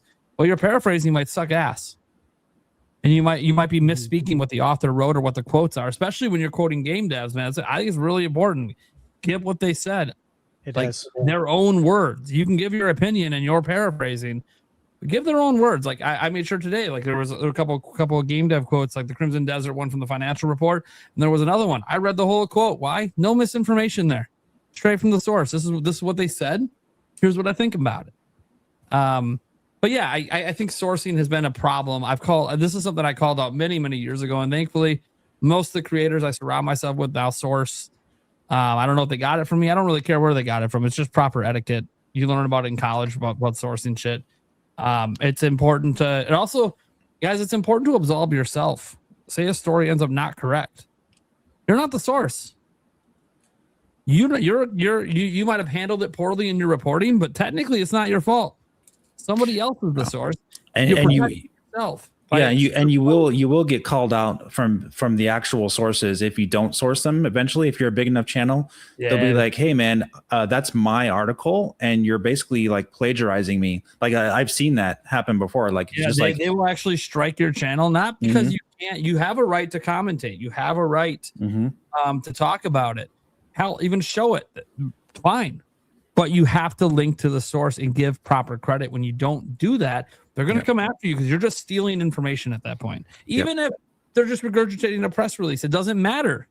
Link to the press release source then on Business Wire or whatever, right? Like, be smart about this. It also protects you. Yep. But I know a lot of content creators don't think about that because a lot of you guys are just young, early 20s teenagers that are just, you don't know what you're doing. I don't blame you. Someone's got to teach you to learn, right? Otherwise, you don't know. Well, I just saw an OG content creator, probably around the same time I started YouTube or whatever, right? And he has a pretty big following. He did the thing where you do the non sequitur fallacy. You give good information, right? You give accurate information. You say, "Hey, this happened," and then you show the article of whatever's going on or whatever, and then you create a conclusion that has nothing to do with what you're talking about. And in this case, this person blamed Nintendo for third-party games shutting down as a cloud version. If y'all saw this same YouTube short and YouTube video, you probably know exactly who I'm talking about. But like, that's just crazy to me. I don't. How do you? It does not follow. So some of that is happening. It used to happen a lot. Press used to do it a lot, actually, at one point. But that was a dark time for the Wii U days. But that's a whole nother story. Every member of press was doing that at one point. They erased all the articles. Wii U. Gotta love that Wii U. And Wii U doesn't exist. The games come to other platforms. So now the game matters. Like, yep. Yeah, all those articles magically went away too. Wii U is best on Wii U, guys. You liked it on Xbox 360. Congrats. It was even better on Wii U. You should have played it there. Yep. Also, how about not completely lying in your thumbnail? Nintendo content creators. Hello. I'm not talking about anybody in this podcast, but I think you know who I'm talking about. Like the fake such UI and such fail. thing. You click on the article or you click on the video and they're saying something completely different. Like, I always get someone mad when I use a fake UI once in a while because I can't think of a thumbnail. I'm like, God, I got to be more creative. Like these thumbnails are very creative. They're making up some pretty creative stuff, but like they're not mine. Mine are the least creative. Completely lies about Switch 2 games. One of them was in terms of physical, not physical. Remember? Oh, I think, this guy got a huge backlash on that one, and they never changed the thumbnail. Still up there. Like, this is driving clicks. For the love of God, don't lie about stuff about Nintendo games or any game for that matter, just for clicks. Yeah. It's terrible, awful. Yeah. Okay, well, I'll speak on this a bit as someone who's directly in this space. First off, shout out to the person and people have been wondering who submitted it. I think it was Long Rua 1231. So thank you so much for that submission. It was the most interesting topic I saw today. A lot of other stuff was stuff we were already going to talk about. Hey, you're going to talk Zelda? Yeah, we'll talk Zelda. This was one though I thought it would be interesting to talk about because I'm directly in this space And I do think content creators should be informed about what they're talking about. But I'll say this: if you're a content creator who's just reporting news and that's what you do, and you just stick to the news and you stick to what the outlet says, I don't really have a problem with you. You're reliant on their expertise. If they're screwing up, that's not on you.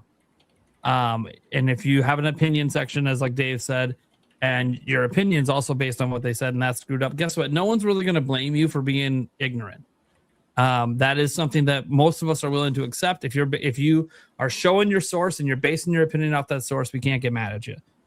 We get it. It's not on you. There's a lot of misinformation out there about Nintendo. Mainstream media parroted a whole article on IGN recently full of misinformation about Nintendo's history, which was just insane how that article even got by an editor. It was just straight rage bait with a bunch of lies. I don't know what happened.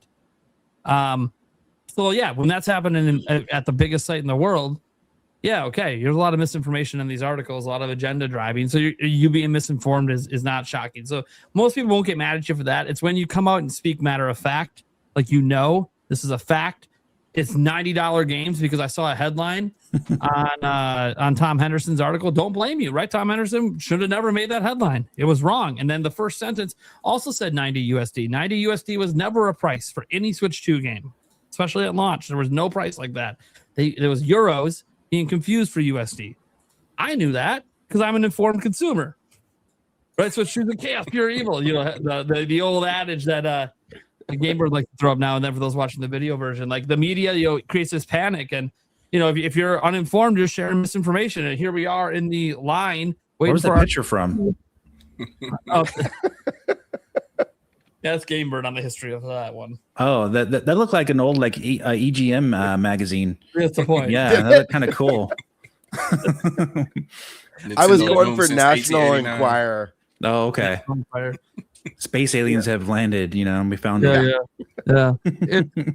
I think it's interesting because look, I get asked all the time like how to get into YouTube and like how to get into what I do. I can't really explain it. Okay, I was a writer before I was a content creator, and so I come from a different background, which is why you see me write long-winded tweets that everyone thinks is novels, and I'm like, dude, it's like 30 seconds of reading. This is the society we're in. You can't read for 30 seconds. You think it's a novel. I'm like, I'm sorry. I came from an era where I was writing 12-page papers, front and back, single line spaced for college. So I don't know what the fuck you're talking about. This is nothing. This took me 2 seconds to type up. Nobody got time for that. But I come from that era. Like, dude, I'm the guy writing the text messages that are like a paragraph long. I don't give a shit. I got a lot to say. Our group message was like, look, I got a lot to fucking say. I'm just gonna fucking say it. And if you don't want to read it, then don't fucking read it. I'm not gonna be offended if you ain't got time. Fuck, I probably don't got time. I read all your guys' long ones, but if you don't read mine, I don't give a shit. Whatever. Like, I wrote it for me, and if you don't like it, then too bad. Like, it's one of those things. It's just, I think that there's a lot of misinformation out there. A lot of content creators definitely don't understand the business side of Nintendo. I would say a lot of the younger content creators I see seem to get that wrong a lot because they don't bother to look into it, or they just don't know. Right? They just do some Google searches, they read some Wikipedia, they get some history. And they think they know what it was like back then. They think like the IGN article. Again, I'll bring it up specifically because they're a major outlet. Not going to call it the author specifically because I don't know about the rest of his work. But in this piece, he says something like, Ocarina of Time was not considered realistic on the N64. And I'm like, what the fuck are you talking about? That was like one of the most realistic fucking video games back in 1998. We all thought that was our backyard. Like, what are we talking about? Do you not see the tree textures? I'm sorry. Is that trying to mimic a real tree, or is that just some bullshit someone drew okay, maybe today, if you look at it, it might look like some bullshit someone drew on a piece of paper in a 5-year-old art class. But back then, that was bleeding edge. Yeah, that was just look at PS1 games back then. There was no comparison at the time. Yeah, man. Like that was fucking bleeding edge. Like that was realistic. So like, yeah, when they did this remake, they're just basing it on the original art style of the game instead of the more beefed up, more colorful 3DS version they made. That was not the original art style of the game. You can even go back and look at the original art for the game. Like, no, what they did with the 3DS version, I would call it safe. They went with a very, very safe route of not really changing much, just brightening the colors to make it look better on a handheld. Cool. That's why it's not a remake. It's a remaster. It's a little paint job. Okay? Well, now that we got a full-on remake coming, am I going to like the way it looks? I have no idea. Right? We got to see it in motion. I like what we've seen so far. Got to see it in motion. Because Nintendo, how could they judge it so quickly like that? They showed him laying down in his bed, and that's you it. haven't seen anything. Like, we don't know what the game's like in motion. We don't know what other characters look like. We don't even know what he looks like standing up. Like, people try to make AI versions of it. I'm like, okay, that's not what it's going to look like. So, like, I know we all want to know. It sucks that we don't, but we're going to see it soon. We'll get to the whole topic later. So, yeah, I think that it's interesting because one of the things I get complimented the most on is that I seem to know what I'm talking about whenever I dive into any history stuff with Nintendo, and it's because I do. I'm not right about everything. And it's cool when I misremember. I'm getting old. I misremember. People say things. I'm like, oh, cool. Like when I forgot the ending of Ocarina of Time once. Like, cool. I got corrected. Right? It's fine. I think that people are more forgiving of me of that because I get so much other stuff right that it's fine to make a mistake for humans. Some people, though, it's not a mistake when it's misinformation every video you make. Sometimes I think it's even intentional. Sometimes the misinformation some people put out there. This is even getting into twisting everything to be negative instead of looking at things. I don't want to even say objectively. None of us do. We're all subjective. We're all biased as fuck. But it's like, okay, but there's like literally some good things and you're just ignoring that and only talking about the bad. So at what point are you just blatantly trying to paint a narrative that doesn't give the complete picture? We see that all the time as well in the content creation space. So, and it's really interesting now because we just talked about this actually not too long ago. Was this like 2 weeks ago, guys? We talked about like the mainstream media pulling some shit too. Yep. Maybe we never made it a full topic, but we talked about talking about how like mainstream media has also just been like shitting on Nintendo and propping up other companies that people are pissed at right now and defending all their decisions while just making fun of Nintendo randomly for no fucking reason. Nintendo's out here dropping bangers like Splatoon Raiders that's taking over the internet, and we just got to go talk shit about how Splatoon Raiders doesn't look much better than Splatoon 2. It's like, hey, how about you talk about the fucking gameplay? I'll just say it isn't random. Yeah, I don't. Just look at some of the other news of some of the mergers and stuff that have happened in gaming. It should add up. Yeah, I'm not going to be the one to go on that rant. If someone else wants to go on it, they're more than welcome to. I get in enough trouble on the internet, and guess what? No matter who anyone says on here, it's coming back on me anyway. So, because it happens every time. It's okay. Stash and Bird have done it enough, and literally, there'll be a comment after the show. Prime, why the fuck did you? What the fuck? I wasn't even there for that segment. I was dealing with my kid. I didn't even know that was said on the show.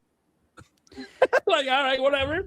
Fuck it. Yeah, it's on me. I'll take, dude. I love taking all the flames for everyone. It mostly lets Stash and GameBird exist without people coming at them too hard. They just come at me. They have the one random idiot when I wasn't streaming. Go. Was it you, GameBird? It popped up in your chat. It's like, yeah, you notice he stopped popping up in mine. He hasn't been back in mine. Why? Well, when I stopped streaming, he got bored. That's all I had to do to get rid of him, guys. Just stop streaming for a week, and now he's bored and gone. Anyways, but no, yeah, I do think it would behoove people to be more knowledgeable of what they're talking about. I don't expect you to be knowledgeable on everything. And I want to be clear. I don't think you need to be super knowledgeable to be a content creator.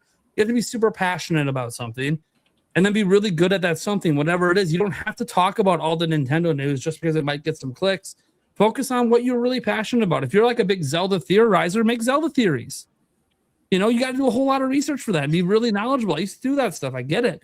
You don't have to do this. I think sometimes people look at content creators like me or Spawn Wave or Player Essence or any of us that kind of talk in the news space, and they see like the success and like, oh, I really enjoy that conversation.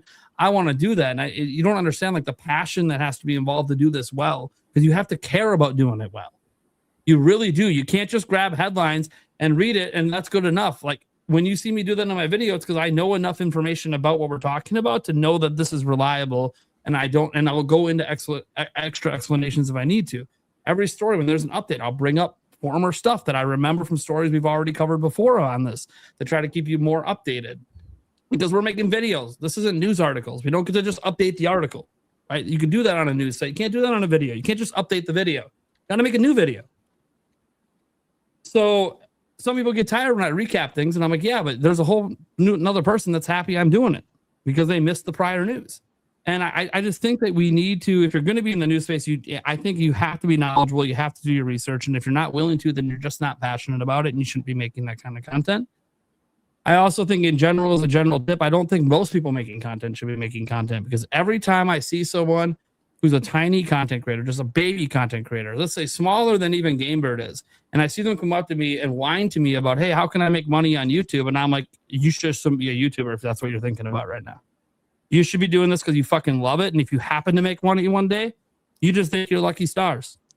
You don't go in with the plan to do that. You do that, you're doing this for the wrong reason. Then YouTube just changed the parameters again, or I think they made it even harder month. to get monetized. Yeah. So it doesn't affect me, but it's going to affect some small channels that are going to miss out on the few $100 they were making a month. And yeah, that really sucks. I feel for you, especially some of you guys who were relying on that to pay a bill.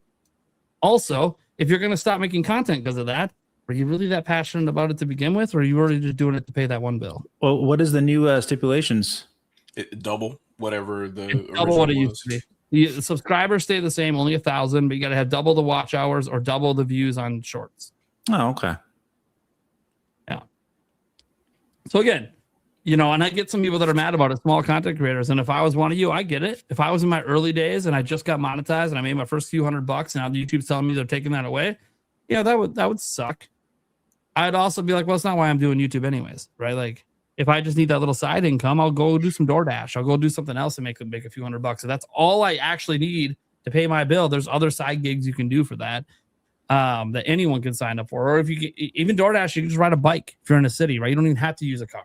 So I know plenty of people that have done that. And I think YouTube is a place that the people you see that are most successful, yeah, maybe today they might look a little corporate after they've been doing it for so long, right? Because it became a job and a career. And so they made different decisions they might not have, but none of them got there without loving doing it first.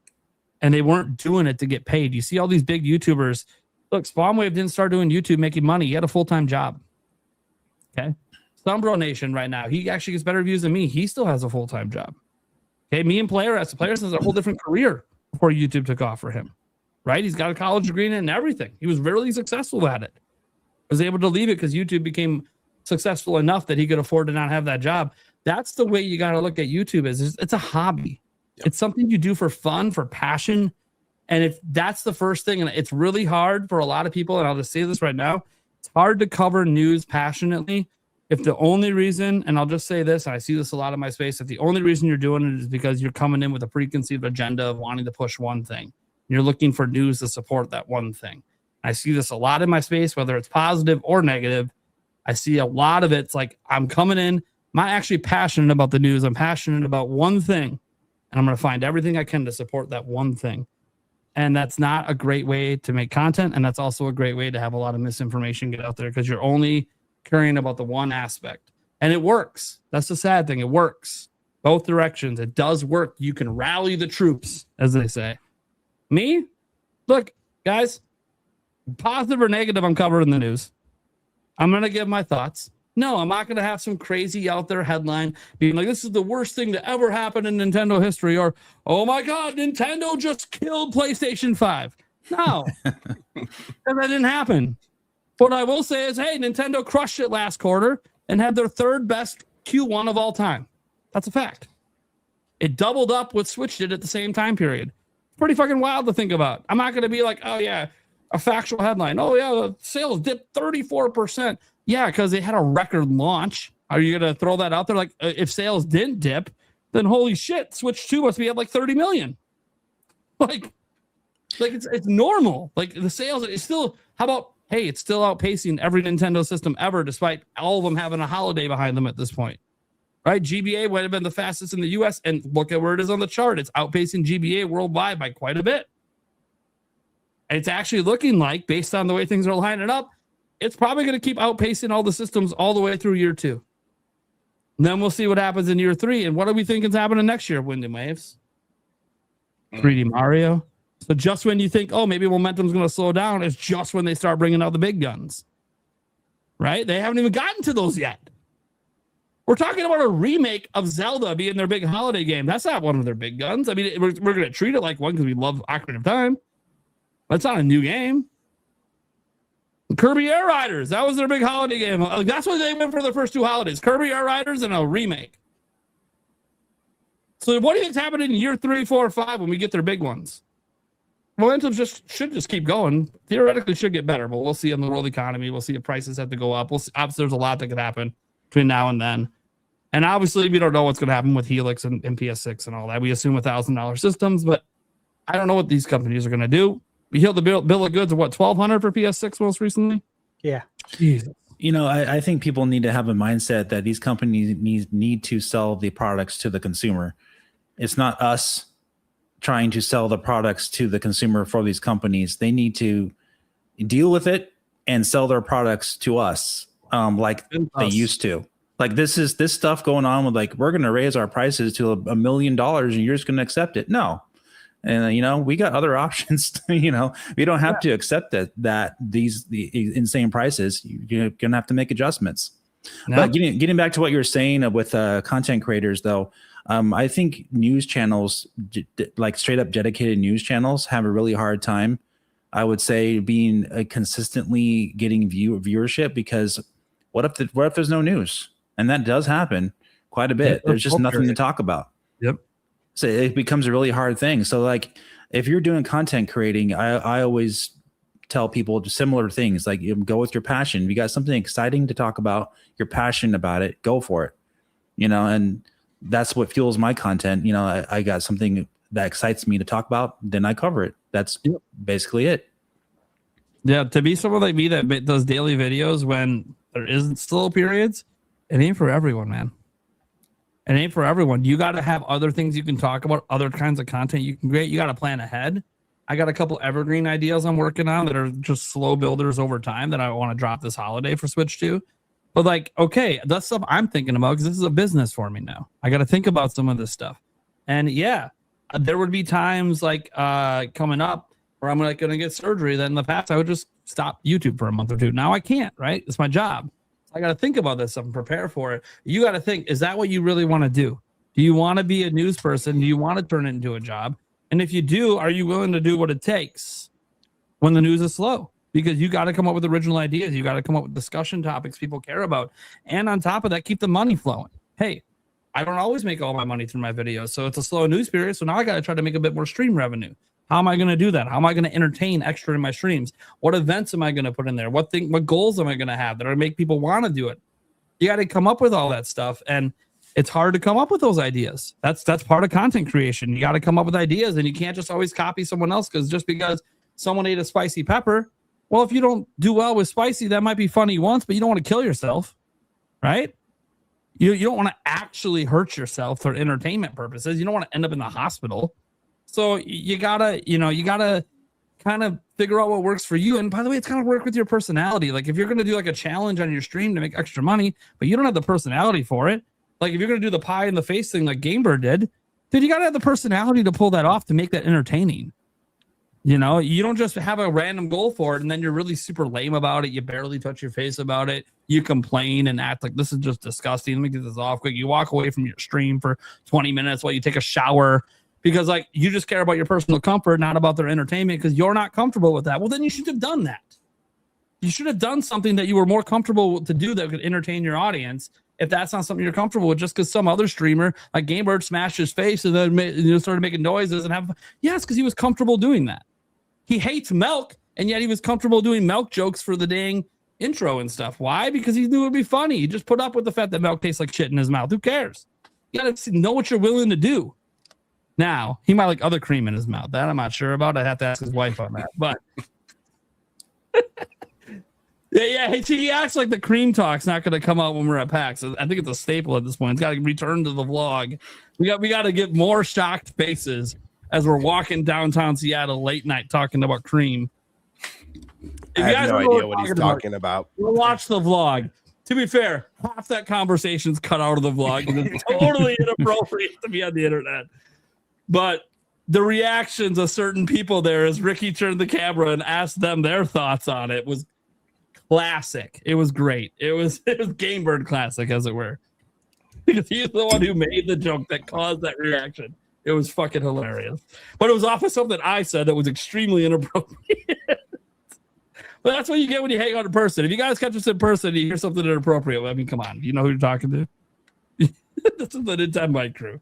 Especially if you catch us in downtown Seattle and we're not in a professional setting. Mm-hmm. Well, you know. You never know what might be flying out. Plus, you never know. As Stash, reminded last year when I went to the karaoke thing. Hey, man, anyone tries to mess with us, we don't need security. We got Stash. We don't need anyone else. To be fair, nothing I don't think is ever going to really happen. I don't think we'll ever have an altercation, but you never know. I've had some people shout things at me. Oh, I'll let go of the shouting when they get in my face, though. We'll see. Just don't touch my hernia. That's all I care about, guys. Leave that alone. Yell at me all you want. Don't get physical. Don't actually try to hurt me. All right. That's when problems happen. That's it, guys. GameBird. You're a content creator, right? You covered a little news, but you've also done like reviews and stuff. You kind of transitioned a little bit, but you're obviously someone the audience didn't know too well when we brought you in. Same with Stash. And one of the things I think our audience respects the most is these two co-hosts we added to the show are very, very knowledgeable. Arguably 10 times more knowledgeable than I am. I always say, surround yourself with people smarter than you. So, what do you think about this in the content creation space, specifically with Nintendo content creators? Yeah, I mean, my advice to creators is like, why worry about facts? It's a wild frontier out there. Make your own news. If there's one thing I've learned, and you might see a dramatic shift on my channel for the new year, sensationalism is where it's at right now. Agendas, have a motive. Before you start any video, always have a motive. That's step one. Make your short no longer than 10 seconds with 17 sound effects in those 10 seconds. If the motive's negative regarding Nintendo, even better, because you already got a huge head start. Yeah. No. You Nintendo sucks. You got 10K already. Wow. Amazing advice, buddy. Yeah. Listen. Anyone who takes my advice, I guarantee you your channel will be bigger than mine in a month. I guarantee you. You're probably right. That's so sad. He's not lying. He's not lying. So, you want real advice? Listen, Nate, you didn't know what to say when someone said, "Hey, how do I make money at YouTube?" I know what to say. Lie. Talk shit and lie. Especially when you use an AI created thumbnail with a lie in it. Make sure you throw some politics in there too, right? Yeah. Oh, yeah. Don't forget DEI and woke. Those are big ways to give views. Can't forget your conspiracy theories. Oh yeah. Yep. And boobs. Nintendo literally murdered Sony CEO. That should be a headline. You get lots of clicks with that. Wow. So I mean, YouTube might I'm gonna have to click on that one. You might have to change the word murdered. Maybe. I don't know. YouTube will let you know. Offed. Yeah. Offed. They offed. Miyamoto's secret child. Yeah. And then you have an AI of Miyamoto bringing a samurai to his head. Anyways. I was like that Miyamoto gun meme. Him holding the gun, pointing at you. Crack it out on the AI stuff, but they still haven't figured out how to mark videos as AI when they use AI thumbnails because it's bad. Dude, they made Miyamoto so villainous for like a month. It was so the poor man. He's just trying to have a nice life and make people smile. He's just pissed. He's just sad all the time. Dude, he's literally out there talking about he's going to retire and has to walk away one day, and he's just really happy to still be doing what he's doing. And here you are, and like Miyamoto's going to murder someone. Nintendo's so pissed, and it's Miyamoto like with an angry face. I'm like, dude, I don't think I've ever seen Miyamoto be angry. I don't think I've ever seen him frown. The head of the Nintendo Ninjas. So like the closest you probably see is the old stories of him flipping tea tables. He might have had a bit of a grumpy face at those times. Those are old dev stories. They ain't happening anymore. He's just enjoying his old age, man. Let's leave the poor guy alone. You can use my mug. Just make me look like I'm mad all the time. What was it? I think it was the older Retro Studios retrospectives. They talked about when Nintendo would critique them when they're working on Metroid Prime. Like Miyamoto wouldn't even say something was wrong. He would just ask a question. He would just say, "Why is that like that?" Or "Do you think it could work this way?" He would never berate them or anything like that. Yeah. He would just ask those kind of questions, and they kind of already know. Well, okay, obviously we need to change something. He wouldn't even come across that way. Because Miyamoto and a lot of devs have talked about this. The way that he approaches game dev, he's like, "Hey, first of all, I want to understand what you're thinking. What were you trying to do, so I can see the vision, and then I'm going to ask you a question about that vision. If I don't think it's a good vision, about something you maybe didn't think about when you were doing this, and then." He asked that question. If you don't have a good response, it's like, oh shit. That's how they made Star Fox. The original Star Fox and Star Fox Adventures was like, hey, why don't we put Star Fox in these, or put Dinosaur Planet, Yeah. You guys are struggling with the direction. Why don't we try Star Fox? Oh, sure. Throw it in there. Oh, look at that. It's working pretty well. No, it's not like every idea Miyamoto had is brilliant, guys. It's just the way that he approaches game dev. He tries to make it the developers think of, hey, these are like neat ideas, but like if they're not fun, what's it matter? Like how does this actually connect? What does this do for the player? It's a thought process that's sometimes lost out there when a lot of game developments just frankly become kind of cookie cutter. They look at what other people did and let's just copy that. It's like, okay. But Nintendo looks at that and they go, hey, we want a multiplayer shooter game. Well, we don't want to do what everyone else is doing. What can we do different? I don't know. And then they started messing around, letting the young devs try things. Hey, we're shooting paint. It's this paint idea. Hey, what can we do with paint? And the ideas just start rolling. Well, we're going to make this a Mario game. Well, maybe we don't. What if we don't do Mario? Like Mario does everything. What if it's a squid or a kid? Next thing you know, we have Splatoon. It's one of Nintendo's most popular IPs. That's like how the development process works at Nintendo. Yeah, sometimes they will just put Mario in the idea, and it'll work. Like look at all the Mario sports games. But sometimes they're like, no, you know what? Maybe we have a better idea. And as we get these younger devs now being allowed to work on stuff like this, as I think you're going to see even more and more inventive new IPs coming from Nintendo over the next 20 years with the new guard. The new guard coming in. I'm really glad they kept that culture going. Yeah. Oh yeah, Drag X Drive. Yeah, no more of those though. I'm even fine with Drag X Drive because, even if it's not for you guys, it's different. They tried something. They wanted to see about trying to use dual mouse mode. Oh yeah, it does feel neat. It feels blame really neat when you play it. But I knew it was never going to be super popular. But it's that same wacky Nintendo that came up with all those ideas on Wii, and some of them worked and some of them didn't. I like that. Keep trying. Like Labo didn't work. GarageBand worked a little better for you. Cool. Keep trying. Keep these wacky ideas coming because you never know when the next Splatoon's going to hit. ARMS. I think ARMS is great. I hope they take a second crack at it. Yeah, ARMS. I hope that's not the end of that. It's sold over 2 million. You know how hard that is to do for a fighting game? What's your new IP?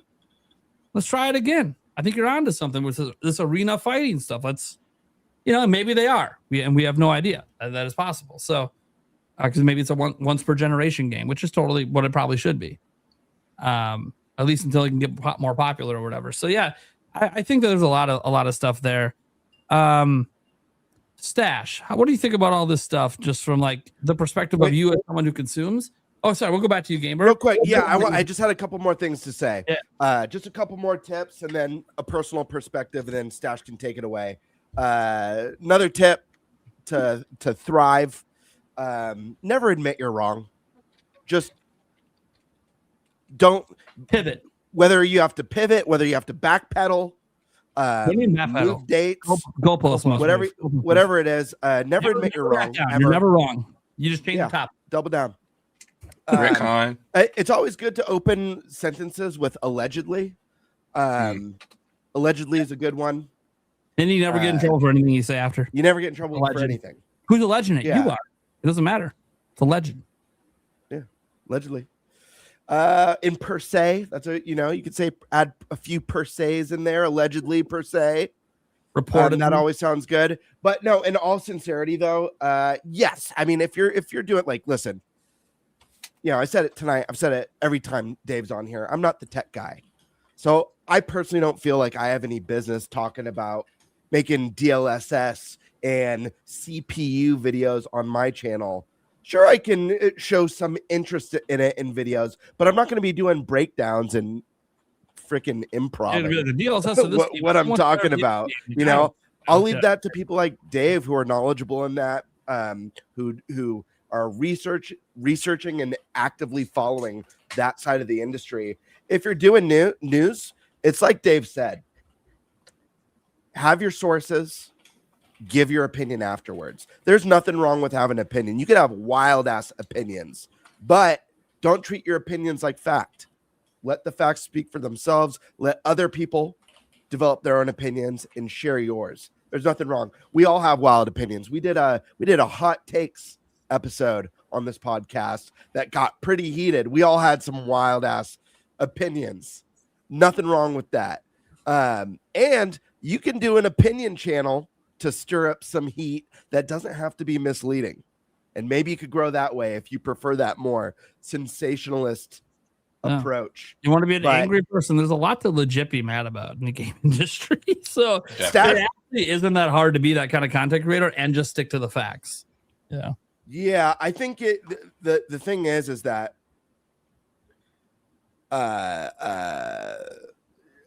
every how do I phrase this? Every one of the big three has their channel that gives them shit, has their article, their video about them.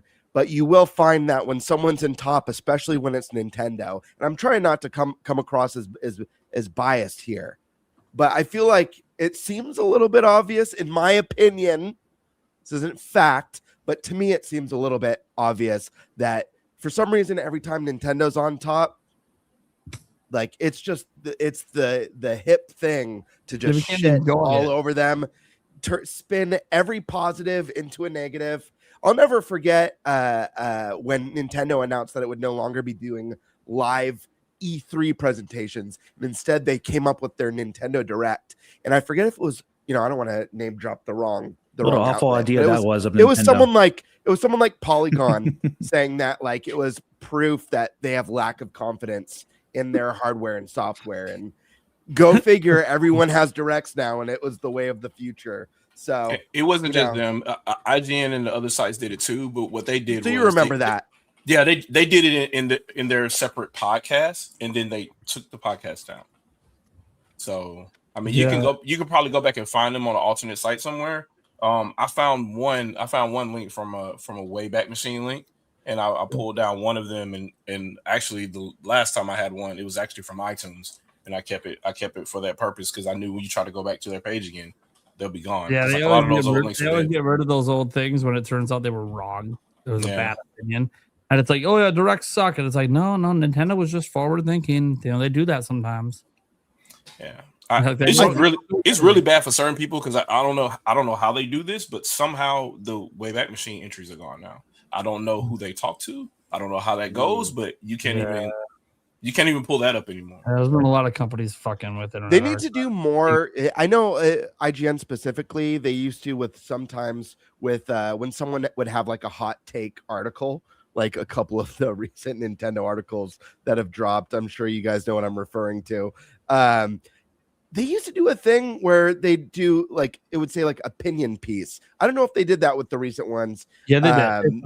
The headline was so silly that I couldn't even bother to read it. But yeah, I don't know. Yeah. Has Nintendo lost its soul? Okay, does the author know Nintendo soul? Read the article, watch the video. No, they don't actually know what Nintendo soul is. So, listen, I don't think there's anything wrong with doing an opinion piece like that if that person truly believes that. I really don't think that. The timing was awful considering everything that's going on in the industry. Timing's awful. Everyone like the timing is just and awful. Like, hey, Nintendo's doing good, and hey, Splatoon Raiders is doing good. Hey, everyone's excited for Ocarina of Time. Hey, here's some leaks. Hey, by the way, Nintendo, have you lost your soul? Meanwhile, Sony's canceling physical games. Like, you're not asking that question about the company that's literally pissing off the way gaming's always been. No, let's ask it about the company that, because they had game key cards. Because that headline would have worked really well if when we see Ocarina of Time's boot up screen, it has a cash shop with microtransactions and costumes. That would be a great time to drop an article like, has Nintendo lost its soul? And the funny thing is, because as someone who reacted to it on a live stream, there's one point in the video, the things I thought they were going to bring up about losing the soul, like the key cards also, they actually said none of that bothers them. I'm like, okay, so all the things that bother people don't bother you. So then your issue is, look, your issue is there's no Mario and Zelda out yet. All right, well then what the fuck are we doing? This is a pointless fucking article. Isn't that strange though, that all the negative things that we gamers complain about that are basically started by third party, they never have a problem with? Isn't that just strange? Yeah, like bloated games. I think consistent backlash on pricing, but besides that, like game key discs that have existed for generations now. Guys, game key discs have been around for multiple generations, but nobody knew until suddenly Nintendo put a label on the box. Apparently, that's the problem because they're anti-consumer because they're letting consumers know what they're buying. Yeah, I mean, look, the alternative is code in a box that was already happening, or they just don't release a physical version. Like, Don't buy them. I'll eventually do a video on this pretty soon here. But basically, I saw this coming about 15 years ago.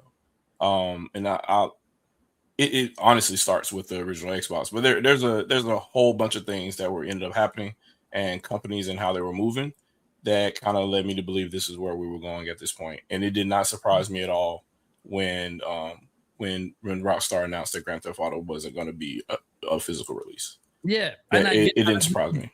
Yeah, and I get these outlets are clinging to GTA. I get it because it's gonna be like the biggest launch, yada yada. It's gonna be a big deal for a while, so I get clinging to that a bit. So obviously they're clinging to PlayStation.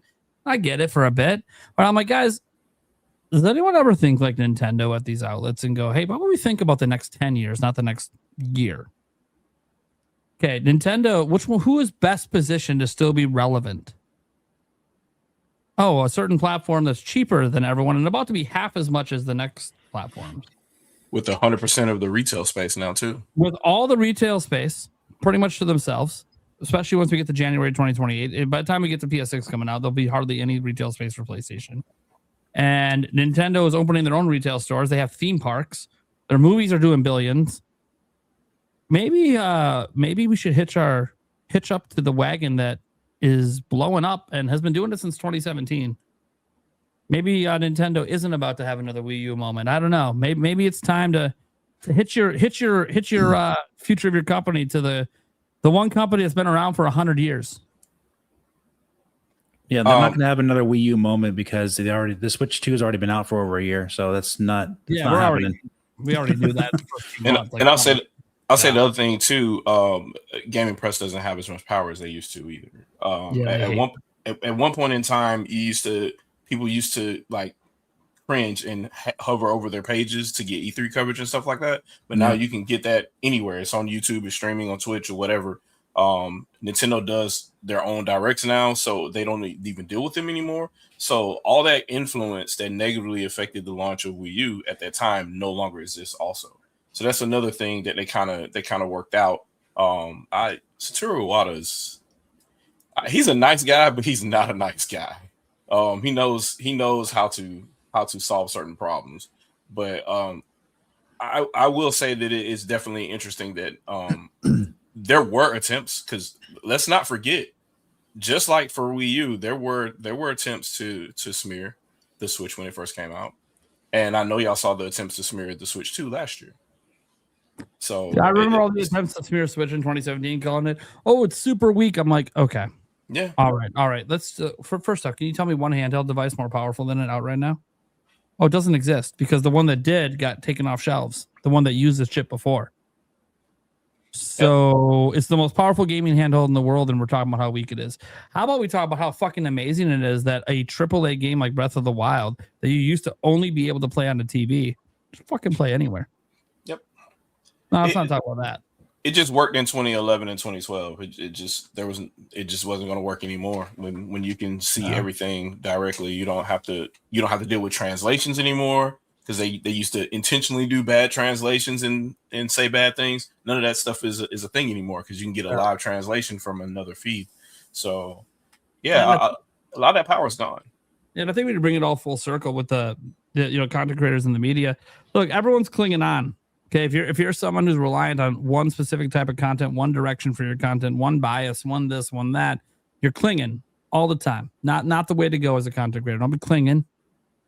Be passionate. Be real about what you're doing. Don't cling on to something that you're not passionate about and doesn't make sense. Be multifaceted. And then, for these outlets, they're doing the same thing. They're clinging on for relevancy. They want GTA to blow up because they want their guides to blow up. They want their videos to blow up, onto their podcast to blow up, onto their coverage to blow up, on it. IGN wants to get an exclusive IGN first with something GTA down the line. Like, yeah, they're all fighting for that stuff. And I think as Nintendo content creators, I actually think this is a prime time for people that cover Nintendo news, because you're not getting good coverage from the mainstream. And so people are going to be looking this whole generation for content creators that they can rely on, that they can get their news from, get the recaps, get all the stories that they care about from. Some of them will go to the websites, of course. They'll go to the Reddits, they'll go to the X's, they'll go to Nintendo everythings and stuff. Some will do their own research. Absolutely. There's plenty of fans that do. And obviously just follow Nintendo's official accounts if you want all the big updates. But it's still one of those things where I think a lot of Switch 2 owners, they're going to be turning to us because no one else from the mainstream is giving them the news. The places they used to go to for news that they remember going to last time they played Nintendo, maybe they're picking up a Switch 2, switching from PlayStation after all these years. They might not even know where to go to get that news anymore. Hey, I want to see what the upcoming games are. They don't know. Hey, is this a third-party game coming? They don't know. You're right about GTA 6 for the IGN and all those sites, because you'll never see them make all those articles about like a Xenoblade because they know the clicks aren't there. So so they're going to say something outlandish about the big game, the biggest game, biggest product, something outlandish about Switch 2. What's going to get you more clicks? Talking about sales dropping from June of last year, or talking about how it's the third best Q1 of all time? Yeah, that's also what I was going to mention. That Nintendo news, even if it's accurate and it's good news, it's not profitable. And even talking about the games or covering the games or whatever isn't profitable either, because there's no kickback from Nintendo. They don't get paid to cover it because Nintendo's not going to cut them a check. It'll be more, hey, you got to cover them, and then whatever clicks you got through, that's your revenue. Yep. Versus third parties like, hey, please cover our game, and we'll do a spread on your page. And so you go to IGN's page and it's covered in ads from that one game. Yeah, that Nintendo's not going to do that. And I can tell you guys behind the scenes. Look, I played some new games this year without spending a cent. It's all the third parties. They keep reaching out. Like I just mentioned earlier for Call of Duty, they're reaching out. They want us content creators to care about their shit because other people aren't covering it. They're not getting good views with the few sparing headlines they do get. So they look at the content creator space and they're like, oh, dude, here's Metal Dave talking about Cyberpunk for like the 20th time, and look at him get 15,000 views on that video. That's to my point. We had this article go up at IGN, and we looked, and they gave us metrics and only got 3,000 views.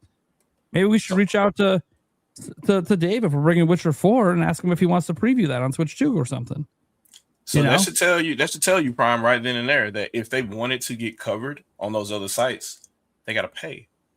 Whereas to them, it's cheaper because they could just send you a review code and say, hey, cover this or whatever. They don't have to pay you or whatever, but they don't even require anything. They just say, hey, just don't talk about this before a certain date. If you don't do anything with it, whatever, we're not out. We didn't lose anything by taking a chance, right? And by you playing it, it might be more likely that you randomly bring our game up on socials. I've done that with Outlaws a couple times. It's like, I've randomly brought it up. Why? Because I have played it. I do have experience with it. I do know what the ray tracing's like on it. I do know what it was like before it came out, and everyone said I was full of shit because it's a Ubisoft game. I'm like, well, did you fucking play it? Well, this person did, and they said, I don't give a fuck what that person said. Did he even talk to the game dev? Did he even know the Ubisoft game dev was sitting right fucking next to him, and he could have asked him anything he wanted, and he was an open book? No, he had no idea. Well, I don't know. He's the only guy here wearing a Ubisoft shirt. He must work for them. Ask him about what it was like to bring this game to Switch 2, the challenges they had. They don't. Hey, if you don't like something about what you're seeing on screen, tell him. He's right here. You have direct feedback. Probably the only time in your life. You're not going to say anything? Take advantage of it. And he's not going to say anything he can't. I asked him one question. He turned to the guy who was hovering over him, some guy from Nintendo, and he looked at him for approval, and he's like, you can talk about it. I'm like, they look, even he wants to they're not going to say anything they can't say is what I'm trying to say. Like, don't be afraid to ask anything. They'll let you know what the boundaries are, but people don't take advantage of that. And we know this just from when we were behind the scenes, some of the rudeness that happens with some people. They're not there to cover. They're there for gotchas and dumb shit. And it's so disrespectful. And it's it pisses people like us off that spent a long part of our life to get an opportunity to even play a game early. And maybe it sucks, and maybe that's what we're going to say in our video. That doesn't mean we don't appreciate the opportunity. Doesn't mean I'm going to be disrespectful to the people running the event. Doesn't mean I'm going to be disrespectful to the game dev sitting right there that, hey man, this might have been his life for the last 3 years. 100-hour weeks, missing birthday parties. And maybe it didn't go the way he wanted, but don't disrespect his work. You already know you're going to be negative in your video. Don't do it in person. Tell him, hey man, I'm just going to be honest with you. I hope, I think this game might need a patch or something, and just leave it at that. You don't got to be like, oh, fuck this game. This game's a disaster. I mean, they have no class. They have no class, man. They don't even know how to do that, Nate. Well, what me and Stash witnessed from one content creator behind the scenes is an embarrassment. And it's exactly why sometimes companies don't invite us to play. Because they're afraid of bullshit just like that. The rudeness. Who? In a perfect world, right? Where you can do whatever you want. We would have slapped the absolute shit out of that guy. in a perfect world. But you can't, you know what I mean? Like I also never get invited back. Right. Yeah. But man. So I don't care if you don't like the games, you're gonna say that in your content. They're not telling you can't say that in your content. They're just these people are doing their job and you're supposed to be here too. You were invited. You're supposed to be doing your job too. This is your job. Well, then don't expect to be invited. And now what are you going to do? You're going to go on the internet and bitch that you're blacklisted by Nintendo. LOL, they don't like the truth. LOL. No, they don't like that you have to like an asshat behind the scenes for content. Like, this is their job. It's not content to them. Respect. Like, look, you can hate what they're doing with games. Like, look, yeah, you can hate Ubisoft and you can hate Yves Guillemot and you can hate a lot of the stuff there. Does that mean you should be rude to the game dev? Is it his fault with the people above him, the decisions they made? No. Oh, do you not like the microtransactions in Assassin's Creed? Is that his fault? Don't be stupid. These are the people that are making the games. These aren't the ones making the decisions. That's who you're upset at. And there's a way you should talk to those people too if you ever get that opportunity. Screaming and yelling in their face, it gets you dismissed. They don't give two fucks if you're unhinged. They don't care about you. They probably don't care about you even if you're respectful to them, but at least they might consider what you're saying if you say it in a respectful way. And every time I've given feedback to Nintendo in person and it was something negative, I was very respectful about how I delivered that information to them, saying, hey, this is what people have been talking about. This is what people are concerned with. Just letting you guys know. I don't know if you're aware. I'm not saying you guys have to address it or give any comments. I just want you to know some of this community feedback, and I leave it at that. And they're like, well, thanks for letting us know, and thanks for being respectful and not getting in our face about it. We've had a lot of that. What do you mean you've had a lot of that? Yeah, man, we've had a lot of people come to try out our games and then just start screaming at us. I'm like, what? What the fuck? Yeah, what are they, 5 years old? Basically. Like, dude, that's not how you get shit done. The way this whining you do on social media, that's not how change happens. Entitlement. Yeah. Lots of entitlement by people who've never written a single line of code. It's just or know how to behave in front of other humans because you live on the internet. Yeah, it's just weird. Yeah. Hey, but I gotta get going, guys. But thank you for having me on. Yeah, nice having you on, appreciate it. Thanks, Dave. And if you want to check me out, I'll be doing a Super Nintendo 35th anniversary stream the weekend of August 22nd. I believe it's the Saturday. The 23rd is the 35th anniversary of the release of the Super Nintendo, but I'll be doing it on the 22nd. Probably doing like a all day stream. So come by, check it out. We were playing a bunch of Super Nintendo games. It'd be great fun. At least gotta hit midnight, right? You gotta hit the actual. Yeah. All-time favorite Nintendo console is Super Nintendo. So same here, dude. I will for sure be stopping by for that one. That sounds awesome. Cool, man. All right, guys. Peter, Dave. Have a good one. Go on, Dave. All right, anyone else want to talk about this topic or Stash? I was waiting for Stash to give some thoughts here, especially from the review side, because obviously we focus a lot on the news side, which a lot of I have experience with, a lot of us have experience with. But in the review side, I think this doesn't get talked about enough. Do you think there's a problem on the review side, like people not knowing what they're talking about before they make reviews? Yes, 100%. Also, yeah, I didn't comment on the news part. Yes, I think that's a problem as well. I see it all the time. And that's when I click off, and that's when I eventually say I can't watch this person anymore. They're wasting my time. They have no respect for my time. And I don't like it. But when it comes to the review side, this is why I started reviewing games. I've talked about this before on podcast. Talked about it in my 100K video, kind of like gave the story and background of why I got into what I'm doing. But obviously I've always been extremely passionate about video games my whole life. I've read reviews my whole life, right? Dating back to the days of Nintendo Power and EGM subscriptions, Game Pro, Game Informer, the PlayStation Magazine, Dreamcast Magazine, everything, like you name it. I consumed it all. When the internet came, I consumed everything there. Back with IGN back in 96 when it all started for IGN. Lived on planetgamecube.com back in the day. I've consistently consumed all things video games just my whole life, right? And there was never like, I guess really a point where I back then that I thought that the people running point on the narrative weren't the right people, until of course the time came where I started seeing things going really sideways and started reading some of these reviews, and it's just complete bullshit, like top to bottom bullshit. It really just started becoming disgusted with the amount of bullshit. And I'm talking about just games getting bad review scores because I can clearly tell based on the context of the review that this person is not experienced with the genre, or this person literally said in their review they don't like this genre. Okay, well, why are you reviewing it? Well, it's not your fault. Okay, if we're looking at this like Walmart, Sure, I'm not going to get mad at the cashier because of something. The big outlets are that way. Somebody hated something. Someone in corporate made a decision, right? We all know that. Everyone should be smart enough to know that, but they're not. However, for the group we're talking with, I know you guys know that, and I think chat knows that. But this is what happens, right? You can read it and you can clearly tell that they were just not good enough.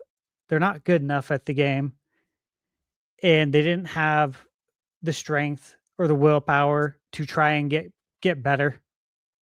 They decided to pack it in and write a bullshit review. I can clearly tell when this happens, and it happens more and more often today. And look, that's the facts of life, really. Okay. The time we live in now is the participation trophy bullshit era. And so this is going to happen a lot more. People aren't going to push through it. As soon as playing a video game doesn't give them 100% enjoyment and the game starts pushing back a little bit and starts to see how tough you are, people pack it in. And it's so obvious when I read these reviews or I watch them that you didn't even get past the first part, because the shit you're talking about is not how the game went down. You're talking about things like, oh, there's only a couple of weapons. There's like 50 weapons. What are you talking about? Oh, the game's super bland and it only has like this one environment. Yeah, because you never left the first region of the map. That's the beginning of the game. Most recently, this just happened with Beast of Reincarnation. For the people who actually played it, which I've had so many people in my comments, I've had people DM me, tag me on X and talk to me about it, saying, you were right, this game is great. These other people essentially don't know what they're talking about. But yeah, this has been going on for ages, though. Absolutely ages. It's gotten really worse. I think we're in 26 now, I don't know, at least over the last 10 years. Okay. I've consistently seen the quality go down. I remember when I was working in mortgage at Loan Depot, I was there, my brother, my cousin, a lot of friends were there. We talked video games a lot at work. And I remember my cousin asking me one time about a game, and it was probably around 2016. And he was like, well, what did IGN give it? And I was like, I don't know. What do you mean you don't know? You always know this. I'm like, oh, I don't care anymore. I don't, their number means nothing to me. He's like, why? What happened? And I just started giving him all these examples. Like, yeah, it's bullshit, man. I don't feel good about them at all. I'd be reading the reviews, watching them, reading it's like word salad. The things they complain about, I said they're chronic complainers, dude. They're complaining about the most inconsequential things in life. It's the way I read these reviews, I wouldn't even want to talk to these people in real life. and I'm not naming names, guys, right? And it's not, let me be very clear for anyone who loves IGN. First off, I used to love them. Second, there are still people there that I like. Third, I don't think they're always set up for success because again, I think their review system is fundamentally flawed. I've said this a million times, but you can't be assigning Call of Duty to the person who loves cozy gaming. With the strict deadline too. Yes, very strict deadline. Crazy. And it all comes down to, making sure your staff is set up for success. Okay. And I managed for 20 years. I know this all too well. You got to make sure you do that if you want to see people grow and develop and make money and get promoted and move up. You have to set your people up for success. But the things they complain about are just absolutely beyond me. And again, I always ask these questions when it comes to game reviews. Is like, I don't know anything about you. I've never seen your face. You've never been on camera. I don't know the things you like and dislike. I don't know if you're the type of person who wakes up every morning, gets out of bed and complains about everything as soon as you get up, who complains about your back pain every day. Well, guess what? We all have back pain. Okay. Pretty sure we all do. The first thing I do when I get out of bed is not think about complaining about my back pain, but there's people who do this, right? I don't know if you're good at video games or if you suck. I don't know if you're the type of person who quits as soon as the going gets tough. There's so many things I know nothing about these people, and I never will because they're hidden behind a label. And this is why I'll always have this stance about review scores. So many people will look at an IGN review score as gospel. It's like, you don't even know who wrote this. You don't even know this person. They could literally be just a contracted person, which happens all the time at IGN. But even if they are an employee, what do you know about this person? Have you looked at their review history? Have you looked at like all the games they've reviewed? Because you can click on their name and you can look at it. So it goes into all these different facets, right? When I'm watching a review, if you don't know what you're talking about, it bothers me. Why should I listen to what you have to say if you don't know what you're talking about? In what other field would this be okay? If you're making a video trying to give me financial advice and I know you don't know what the F you're talking about, why should I listen to you for 1 second longer than I already have? Like, I really value my time. I use up every minute of the day. I think you guys all know I work as many hours as possible before I'm like ready to pass out. And I've always done this, not just with this, with restaurant business, with mortgage. My time matters. So if you're going to waste my time with bullshit, it's upsetting. You should know what you're talking about. You just made a video. This should have all been planned out. You should have researched all of this before you presented it to me, before you presented it to the world, because that's what you're doing. When you make a video and you put it on YouTube, it's presented to the whole entire world. So you better damn well know what you're talking about. Because if you don't, why should I give you my time? That's how I look at it with anything that I'm consuming, though. If you don't know what you're talking about, I'm out of here. I'm done. You're wasting my time. It's disrespectful.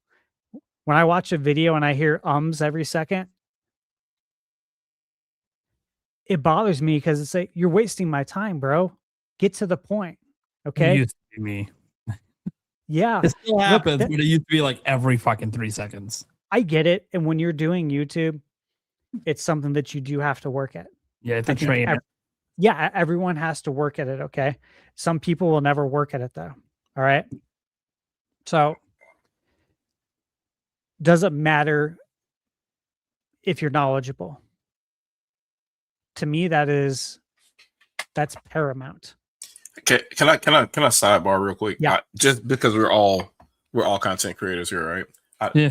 Has anybody had this experience before? So we're on here now. I don't really have the issue of the ums, but if you tell me to record a video right now, I gotta edit that video for like 4 hours because there's ums everywhere in everything that I'm saying, and so there's so many cuts. But we're talking right now, and it's fine. I don't know what it is. When you have an organic conversation, it seems to not happen as much. I don't know what is there a name for that phenomenon? I don't know what you would call that. But like something about the flow of speech when you're talking to friends is a lot different than for a video because like you're trying to think.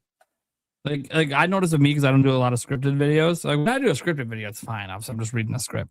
When I do an ad read, there's like no ums in an ad read. Yeah, why would there be? I don't have ums in my script. Why? I'm not thinking about it. I'm just reading the script.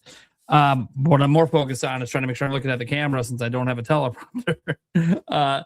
But it's one of those things I notice in natural speech is when I do my video, sometimes I'm thinking of something before I'm going to say it because something just popped in my mind off what I'm talking about. But I'm like still thinking about it by the time I complete my sentence. And that's where the and ah comes from because I need a moment to gather my thought. And instead of just shutting up for like half a second while the thought finishes, we're trying to fill the dead air. I was wondering if that was just me. Yeah, that to me, you can hear it every time I'm about to transition to a topic. There's always like or an and I'm like, fuck. And I try to like when I put my timestamps come right after I do that because I know how annoying it is. And I should just cut it out every time. But like yesterday, I got 3 videos out. I can get 3 videos out if I cut all that out. I cut out the mistakes, but like the I'm just thankful I've gotten to the point that it used to be. I listened to some of my old content. It used to be like every fucking 10 seconds. Now it's like, no. I've really reduced it down because I cared to work at it because I know it's annoying. I know it annoys me to listen to it when I'm editing. It's really annoying. If it's annoying me, it's annoying the viewer, right?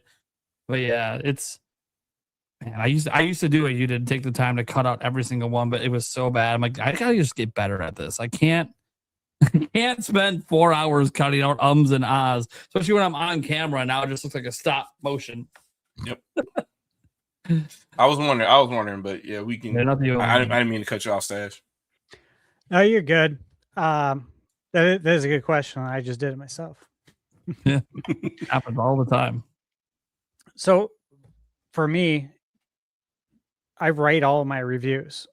I should probably start a website, which is something I've been thinking about doing and just getting my media credentials. It's been suggested to me by companies that I won't mention. I'm sure you guys might have an idea, but want to put up news or something? Reviews for all my reviews. Yeah. It would probably help you. Yeah, because it used to help me when I had like NintendoPrime.net as a website. It used to help me get media credentials when I would just put news on that website versus my YouTube channel. It's weird. It's like holding on to the old ways, but well, I'm basically doing 2 reviews because I'm writing a review. Yeah, and then I'm giving it for a video review. Yeah. And obviously I'm doing all of this stuff myself anyways. Yeah.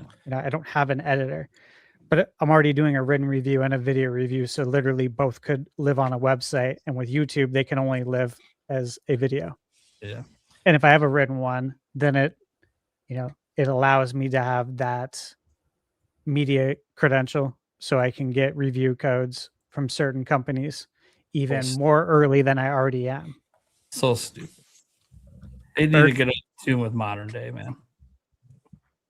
I've got a better one for you. And I know like a year ago, I told you, I was like, dude, you should write an ebook. You'd probably sell an ebook really easily. But I've got one even better for you, man. You should start ThunderStash magazine or ThunderStash Gaming Monthly or something like that. Do a physical magazine with retrospectives. I'll write some physical articles, anniversaries. There's a market for that. Old days, baby. I used to write. Sign up. That'd be sick. I contribute. I give you some. Okay. Oh, keep that in mind for sure. That's an idea. That's not something I've thought of before. Well, we need that because it doesn't exist in gaming anymore. Yeah, it doesn't. I'm interested. I backed the EGM compendium Yeah. on Kickstarter, and we should be getting it And September. What, Nintendo Force magazine? I backed that one for a bit. I did too. Mhm. That's funny. Yeah, I still have a few issues, but EGM's doing one new issue as part of this Kickstarter, and I'm excited to read it and just kind of look at the format and see how all that goes down. But it's going to be so nice to have like a new magazine from EGM in 2026. But I'm interested to see it too, and see what people's reactions are to it, to having a physical magazine like that. But okay, so to circle back, I do want to make one point, and I was starting to make it about IGN. Look, guys, for everyone listening, IGN's the big name in the game. This applies to any media outlet that writes reviews. I'm not just talking about IGN, okay? IGN's just easy to say. It's a catch-all. It's been around since 1996, and I've seen their entire history from beginning to today. So for 30 years, I've consumed IGN.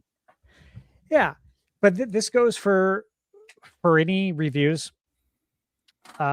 Look, man, you got to know what you're talking about. Why? Because you always have to ask, why should I listen to you?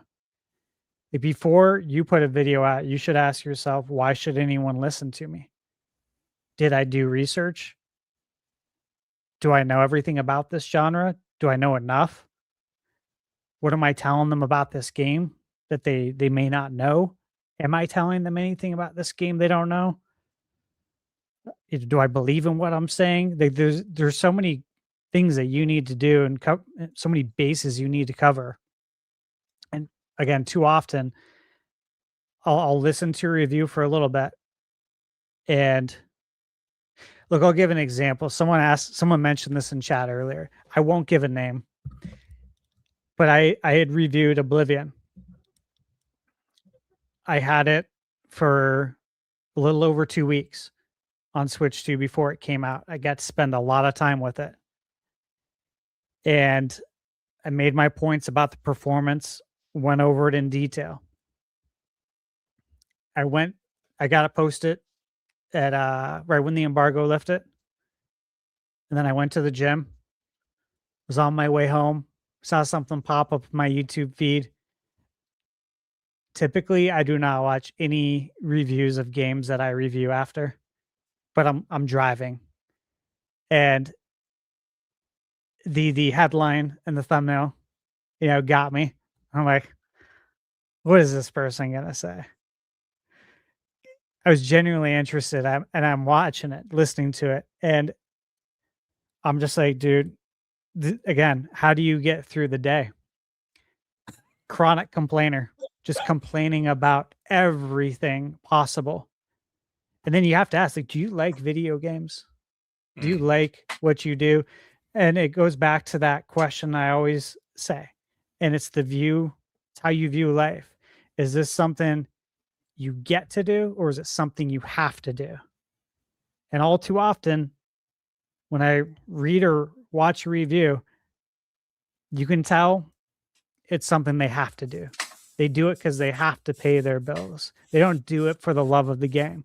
I got people all the time asking me how much money this company's paying you, all the time in my comments, because I like the game. I made it clear to everyone, I made my money in mortgage. I did not do this to become rich. If I only did this, I would be very poor. I'd be living on the street. Literally. I can't afford to put a roof over my head based on YouTube income. Absolutely not. I literally do this for the love of the game. And you mentioned that earlier, Nate. You got to love what you do. This is why I do it. Never did this to become rich. Didn't do this to become popular. Didn't do this to put my face out there. I live in the mountains for a reason. Okay. I like it out here. I did all that stuff when I was younger. I went out all the time. I partied all the time. I did all that stuff. I moved out here just to get away from the sheep of the world. To just be perfectly honest with you. That's why. Putting my face out here and exposing myself to all the bullshit that you get on the internet. I only did this for the love of the game, honestly. It was for nothing else. He went from sheep to leadership. Yeah. Right. Right. By the way, he only ever talks about this shit, guys, on the podcast. Like, we never talked about this behind the scenes. Every now and then we'll have a brief discussion on something with the media that we're like, God, here we go again. It's happening again. This is so fucking stupid. Well, yeah, we just did. Yeah. We literally have that conversation all the time behind the scenes. Like, because we're just like, it's not that we're shocked. It's just kind of like, God, is it ever going to stop? Like, it's almost entertaining and predictable. Like, oh, Sony's having a hard time, so Nintendo's about to get shit. It's about to happen. It's very predictable. They have to do it. Oh, Sony's having a great time. Oh, now you'll see some retrospective on how great Switch was or some shit. Like, okay, cool. Wow, nothing about today's game. This always happens too. Look, we're old enough to remember, I think all of us, that these campaigns have been going on for a really long time with the media. They're always trying to shape the narrative, and it's not just with video games. I won't get into the other things, but you guys know, because I literally just talked to you about it earlier this week in DMs. But they're always trying to control and shape the narrative. And we've seen it with so many Nintendo consoles. You guys remember when DS came out? DS was doomed. PSP was going to crush it. PSP was going to annihilate the DS, according to all of the media. Everyone shit on the Nintendo DS. They all did. Look at them still using cartridges. UMDs, baby. They all shit on the Wii. Yeah. They did. The experts, the Michael Pachters of the world. You know what I mean? But this goes into everything. This goes into sports, right? How many times, my cousin will ask me something about, hey, did you see this on ESPN? This has been going on for at least 10 years. Well, he'll ask me if I saw something. I said, Jim, I told you I stopped watching ESPN. There's a bunch of clowns on there now that don't know what they're talking about. Okay. There's a few people who do, right? There's a few shows I'll always enjoy, like PTI. Oh, sure. You know what I mean? Some of the classics. Same thing as always. That show. Yeah, but when that show's done. I don't want to hear every day them talk about the LeBron and Jordan debate. And if you're debating anything other than Jordan being the best, I don't want to hear it because it's stupid. Okay. You're just trying to create content. I don't mind hearing it once in a blue moon. Like, I'll give you an idea. When Skip came back to First Take, I knew they were going to do it, right? They're doing LeBron versus Jordan. Yeah, I tuned into that for nostalgia's sake, baby. I knew what the arguments were. I've heard them all from these guys before. I just want to see it one more time. That's cool. But here's the thing. It's kind of like what Stash was saying, how he doesn't pay attention to that stuff. I don't really either. I just catch clips now. I used to have it on my TV, and now I just don't, because it's the same conversations every day, unless I know they're going to have a topic on my team. And I'm like, okay, maybe I'll tune in for that one topic. But I still participate and comment on it because there's a part of the love of the game with sports conversation. Sometimes you love the game a little bit, some of that little sports conversation and the trash talking around it. No, for sure. Jordan versus LeBron stuff. Yeah, I'm pretty much done with that. The debate, whatever. It's on Twitter every day.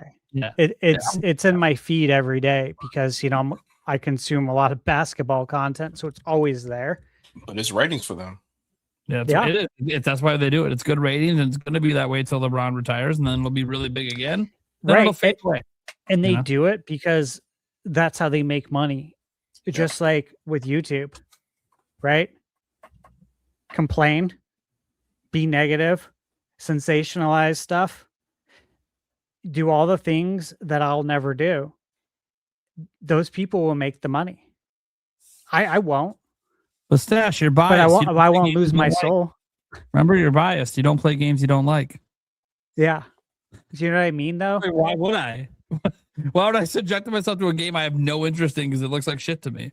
Yeah, that's the question I get all the time. Are there any games that you don't recommend? Yeah, if I effed up. Yeah, and he had that happen with one game. I mean, one game last year, wasn't it? Like, I don't want to call it out, but There's been a few. but I remember like you were talking to me like, dude, I got to put this review on. I feel so bad because it's negative. This is not what I thought this game was, but I committed. It's going out. It is what it is. I'm not changing what I'm saying. Well, like Code Vein 2, you know, Bandai flew me out to LA, to go play it, and they put you up in a hotel. They take really good care of you. That's all the wine and dine they do to the media. Yeah, like this isn't my first time, guys. I worked in management for 20 years. This happens all the time in management. Yep. This is Gotta nothing close that new. deal. Yeah, this is nothing new. It's called having integrity, though. It doesn't matter that they did all that. If the game's not good, I'm going to let you know the game's not good, but I'm going to say it in a very polite, professional, and respectful way. Whereas the guy, the other guy who's doing a review is going to say it like a complete jackass who sounds like he's 12 years old, even though he's the same age as me. Yeah, or you have Which some this other guy guys is the same age as me. They talk positively about it while they were trash talking it there because they don't want to lose access. Yeah, like, and then you got people in my comments are like, then they take away access, whatever. Why are you glazing this game? There's no glazing. It's just called being respectful. It's called common courtesy. Yeah. I know it's not common anymore, just like common sense isn't, because you don't have any common sense. But you know what I mean? This is like just the world we live in, and it's crazy. But IGN's going to continue to do well. ESPN will continue to do well because they're always pushing different narratives, and they're always bringing in stuff that isn't always sports to get those people interested now too. Pat McAfee, you want to know why he's taken over YouTube or taken over ESPN? And I liked the show before it went to ESPN because it does ratings for him, right? And look, he had Aaron Rodgers on, pissed off all of ESPN over the shit he said because he made sure he wanted to say it while they were on air with ESPN for 8 minutes. Pissed him off, but you know what it also did? Gave ESPN massive fucking ratings. One of the highest rating segments they had seen in a long time was Aaron Rodgers trashing ESPN. Controversy. It's controversy, and it works. And ESPN, in my opinion, didn't take they should have took advantage of that. All their debate shows should have been debating it, and instead they stayed away from it because, hey, this happened on our air, and it was trashing us and our parent company. We shouldn't, Disney's saying don't do it. See, that's not smart. Take it. Sports is all about the conversation. Is all about the controversy. You just had a huge controversy happen on your network. You should be the number one network capitalizing, but they won't do it because they got to worry about the corporate heads and making them all happy. And it's like, yeah, but our job is we created a narrative everyone else is taking advantage of. Why are we not doing it? We should have immediately, upon the ending of the Pat McAfee show, our very first ESPN Sports Center, should have had Stephen A. Smith come on and pop off on this a little bit. And, I got things to say. You better turn in the first take tomorrow on this. Me and Aaron Rodgers got a problem. Like, there's so many ways that you just didn't do any of it because you're like, no, we can't touch this because he trashed Disney. It's like, who cares? Defend Disney then. Yeah, they should take a page out of pro wrestling. Honestly. Yeah, they created. Literally, you had an interview. He created a moment for it. He gave you a gold. He gave you gold. Whether you agree with what Aaron Rodgers said or not, you gave him fucking gold to your network. He just gave you entertaining conversation for the next week, and you blew it. And you let everyone else do it. They should run a promotion for it, just like you would in wrestling. Yeah. But to be fair with wrestling, though, you can kind of gauge, since you have a live audience, you can kind of gauge if things are working. Yeah, you kind of gauge how it's going to go. So you can kind of drop something if you think it's going to bomb based on how the audience there responds. Yeah. You can't really do that with Nielsen. So it's kind of, I can see both sides of it. I can see how they will be scary and I can see how if they use the wrestling angle, it would I definitely think it would work, especially if you use Stephen A. as Stephen A. is great be for the person that responds, because he's going to be loud and boisterous, and and he's going to do it on his own show anyway. So why not have it be on your network and do it? Like, you already gave him the latitude to talk about anything he wants when he's not on ESPN. You see him getting all political; they won't let that shit on ESPN. Okay, well then he's going to talk about the Aaron Rodgers thing no matter what. So why not do it on your air? You make the money for it. right? Like take the whole dude. Everyone loves verse the man shit. You know, people will tune into it on your network if it's happening on your network. They will tune in because they want to see it. They want to see one of your guys defend what Aaron Rodgers said and talk about how, hey, we were fucking wrong. Disney was wrong. We should have did this shit. We shouldn't have chastised him. All these other players weren't fucking getting the shot either. And we didn't give them all this fucking attention, but we went after Aaron Rodgers like he's the worst guy in the fucking world. And look, some of the shit he was talking about ended up being true. I'm going to get the conspiracy theories going. Maybe Fauci was wrong. And then you have someone come in, oh, no, Dr. Fauci's been an excellent doctor for so long. Maybe the information he had was wrong, but he did the best with the information he had. He pleaded the fifth a bunch of times. Yeah, but it's a bunch of medical stuff. And you know, maybe it's really hard to get into because of confidential reasons. You can come up with all this shit and you can have be like, hey, man, I got the shot and I've gotten every booster and I've never had problems. Hey, I didn't and I have natural immunity. You can have some fucking crazy fucking bullshit on ESPN. You do it with any other topic that doesn't involve your company. And now everyone else is doing it to you. And you're just going to let that go? Like Aaron Rodgers handed you a fucking gold mine for a week. You got rich. The back and forth alone would have been babies. Instead, you let everyone else feed theirs and ignored it because you're worried about corporate shit. And this goes into the media, guys. Like, look, I don't hate everyone at IGN. I have a deep respect, especially for some of the OGs over there, man. They're even still there as shot callers, but they don't get to call every shot. Now they're owned by bigger entities. You know, Ziff Davis and all this shit. Like, Pierce Snyder's not a founder of Ziff Davis. Yeah. He's a founder of IGN. He can't pull anymore. He can't pull a rank like he used to anymore because so they he's got to play ball a certain way to keep his job, keep his shit going. Because do you think corporate won't just boot his ass out? Yeah, they might try to do it more respectfully because he's got a lot of pull. But if he ain't towing the line, you're out. And that's sad. You know, like look, I don't blame IGN for the directions they've gone in, trying to become. They were just gaming. And then they expanded to multimedia. I think that was probably a smart move overall for them. Help diversify. I think it was great. Yeah, if some of your coverage suffered because of it, but I mean, that's natural. You're spread thin. But it's okay. I don't think that was a bad direction. I just think there's other choices they could have made different. But in the end, they have to answer to corporate. They got to drive the money. You know, they used to war with content creators, and then they said, hey, why don't we just become content creators ourselves? Yeah, that was, you know, you should have embraced it. But all media had a problem with that at first. They didn't understand why people were watching these people that don't have as much access and knowledge as them. And it's like, well, we might have the same knowledge. Yeah, maybe we don't have the access, but maybe it's because we don't like what you're doing with the access. Like, you're not giving us what we want with that access. You're not asking the questions we want to know. When you're previewing the games, you're showing us gameplay from E3 that looks like you haven't touched a fucking controller in 10 years.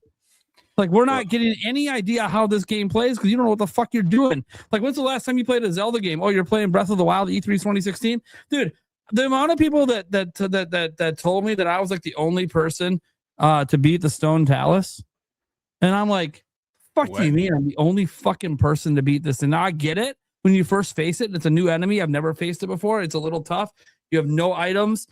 But, dude, I figured out the fucking boss fight like 3 moves in, and I'm like, okay, I get what this thing does now. It's got a pattern. I just got to get good at the pattern and then find enough things to hit it with because I'm limited in my ammo. I'm not used to being this limited in Zelda where I can't just swing my sword whenever I want, right? It breaks.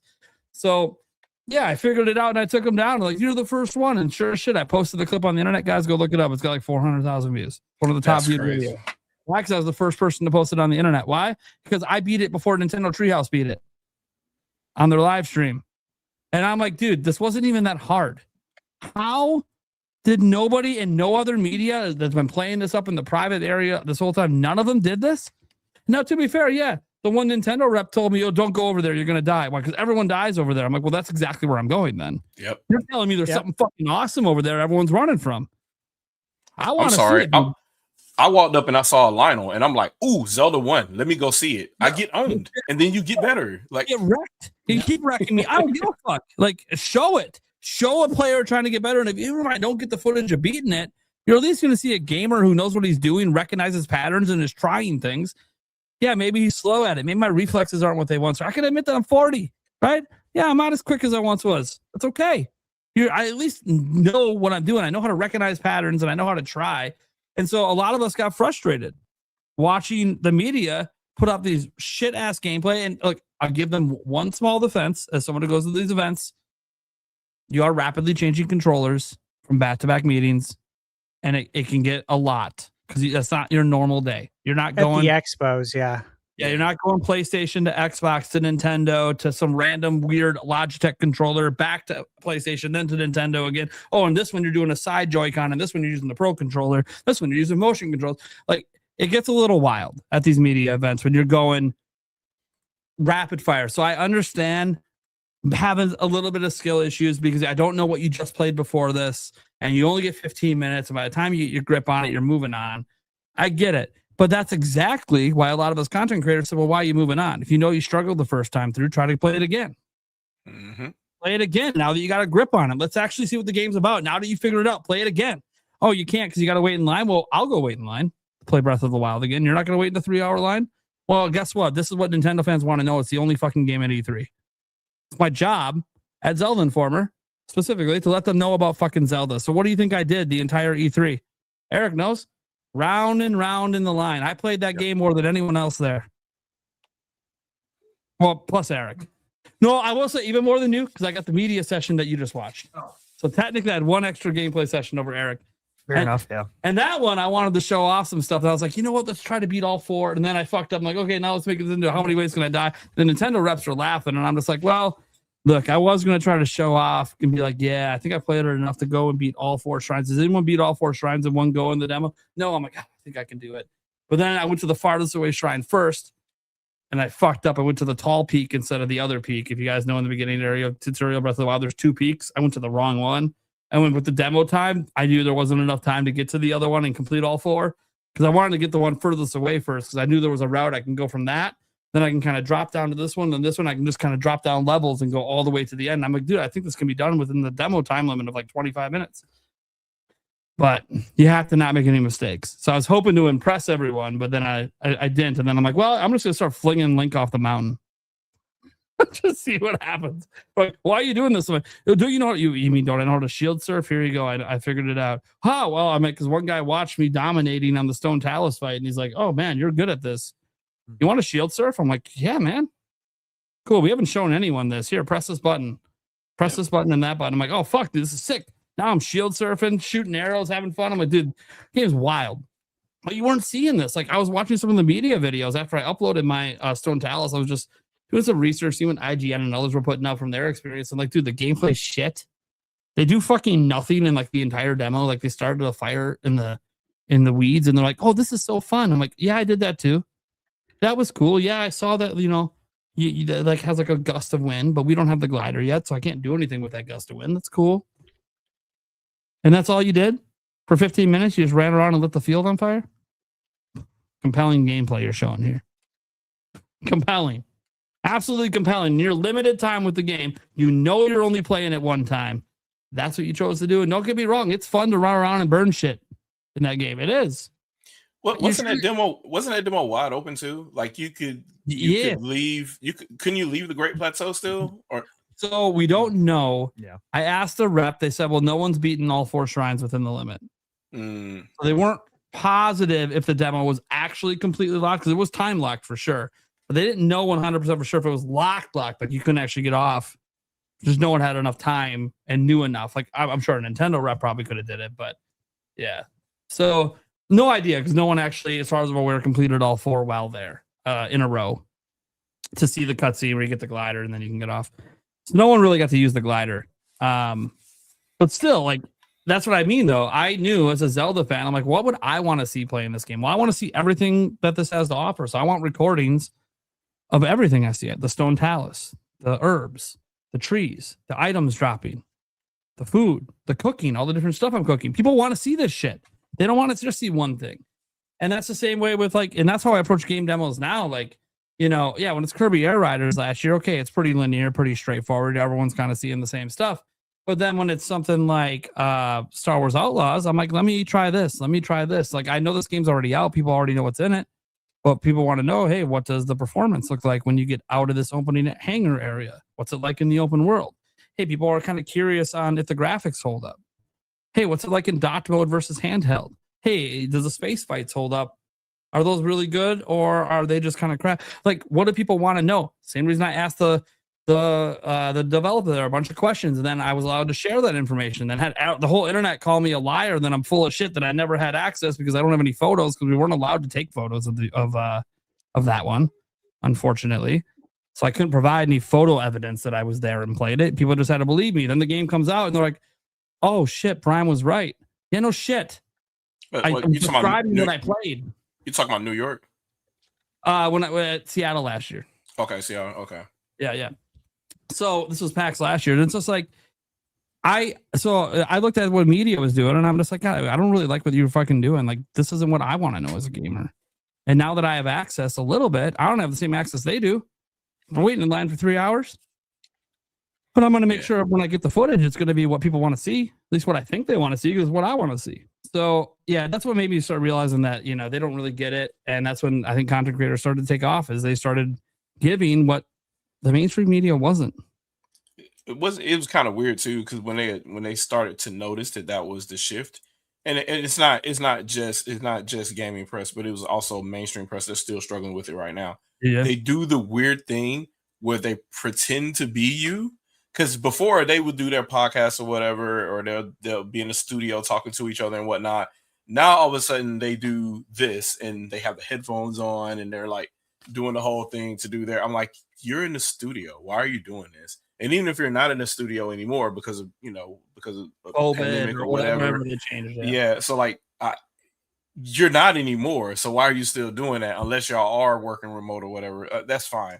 But if I see you recording a video in a studio and then like an hour later you're on a podcast and you're pretending to be, I don't know. I've seen news organizations not from gaming literally set up studios to where it looks like they're podcasting, but they're still in the studio on campus. They took the green room and turned it into a podcast studio. Like, you're clearly not at your house, dude. Like, stop. And like, yeah, some of you really are when your kid runs through the background. I'm like, okay, that's cool, but like, also, come on, man, you knew you were going to be on this. No one's watching your kid. Yeah, like be a little professional about this a bit. Like, I guess this makes you feel like, oh, we're doing the content creator thing. I'm like, dude, when that happens to me on my live stream, it's not because I want it to. Yeah. You realize if I could prevent it, I would, right? Like, that's not, you don't want, like, you're a professional. I'm trying to get to where you're at, where I don't got to worry about that, right? Like, that's whatever. You're not even taking advantage of the platform you have, and you're just doing dumb shit with it, and you're pretending to be me, which is just insulting. Because you're not, and you have access, I don't, and you're just setting up fake shit for it, and it's just like, just stop. Anyways, we should probably move on. We have a couple more topics to get to, and Birdman, I guess I'll let you pick one of the last two, because obviously we got the Zelda / Direct one. That's the big boy one. We got to get to that, but also there's another interesting topic. So, which one do you want, Bird? I'll take Zelda because I'm not a financials guy, and you probably know way more about the financials. Gotcha. Than me. Yeah, Stash usually takes it, but then again, we're trying not to go super crazy with the financials tonight. So yeah, I'll summarize it up for the last topic. That'll be good. All right, let's talk about it, man. Zelda's 40th in the next Direct. Some crazy shit's been going down. It's the big topic, man. Let's go. I'm excited. All right. So first off, leaks, guys. Zelda's getting a console and a controller, as previously rumored for Zelda's 40th. We have some looks. Does someone want to? I'm on one monitor. If someone wants to pull that up, if you want to pull that up, Nate, I'll try. Or Eric, would be amazing. Give me a second here. I'll just yeah. You can just keep talking. You're good. Cool. I got it. Cool. So we'll get that pulled up. Now, to be clear, this stuff has been rumored for a bit, and I know this is as well as something that we've all speculated on since January, or maybe even sooner than that. To be honest, of this year, the Zelda console was actually first rumored by, how do I say that? Special Nick? Is it Special? Yeah, good Special enough. Nick, a long time ago. Though a different leaker made a bigger public stink, has gotten credit often as the first on the scene. But I know that Nick is the man. Well, I don't know, but Prime knows that Nick is the man with this one and stuck for it for a long time. Then we have Attack the Backlog, friend of the show, Nintendio, and Necrofelipe all claiming a controller was coming, with Necrofelipe claiming to have seen Cena and Nintendo using a tweet to tease it. Is that the tweet? Now, just to be clear, is that the tweet that was like the mock logo that we showed? The mock logo was by Necrofelipe, who is basically showing off the logo we see on screen right there. Yep. Yeah. And it was pretty very spot on. close. And then Nintendo was the one that did like the 800BG.G right. or whatever, and it was That's code, right. It was like literally like the code name and all that stuff. Yeah. Awesome. All of this seemingly got confirmed when the images of the console and controller leaked from China's manufacturing plants. And as far as anyone who's professional can tell, these are legit images and not doctored. So, thoughts on the console and the controller design? What else we think Nintendo may or may not do for Zelda's 40th? And when is this happening?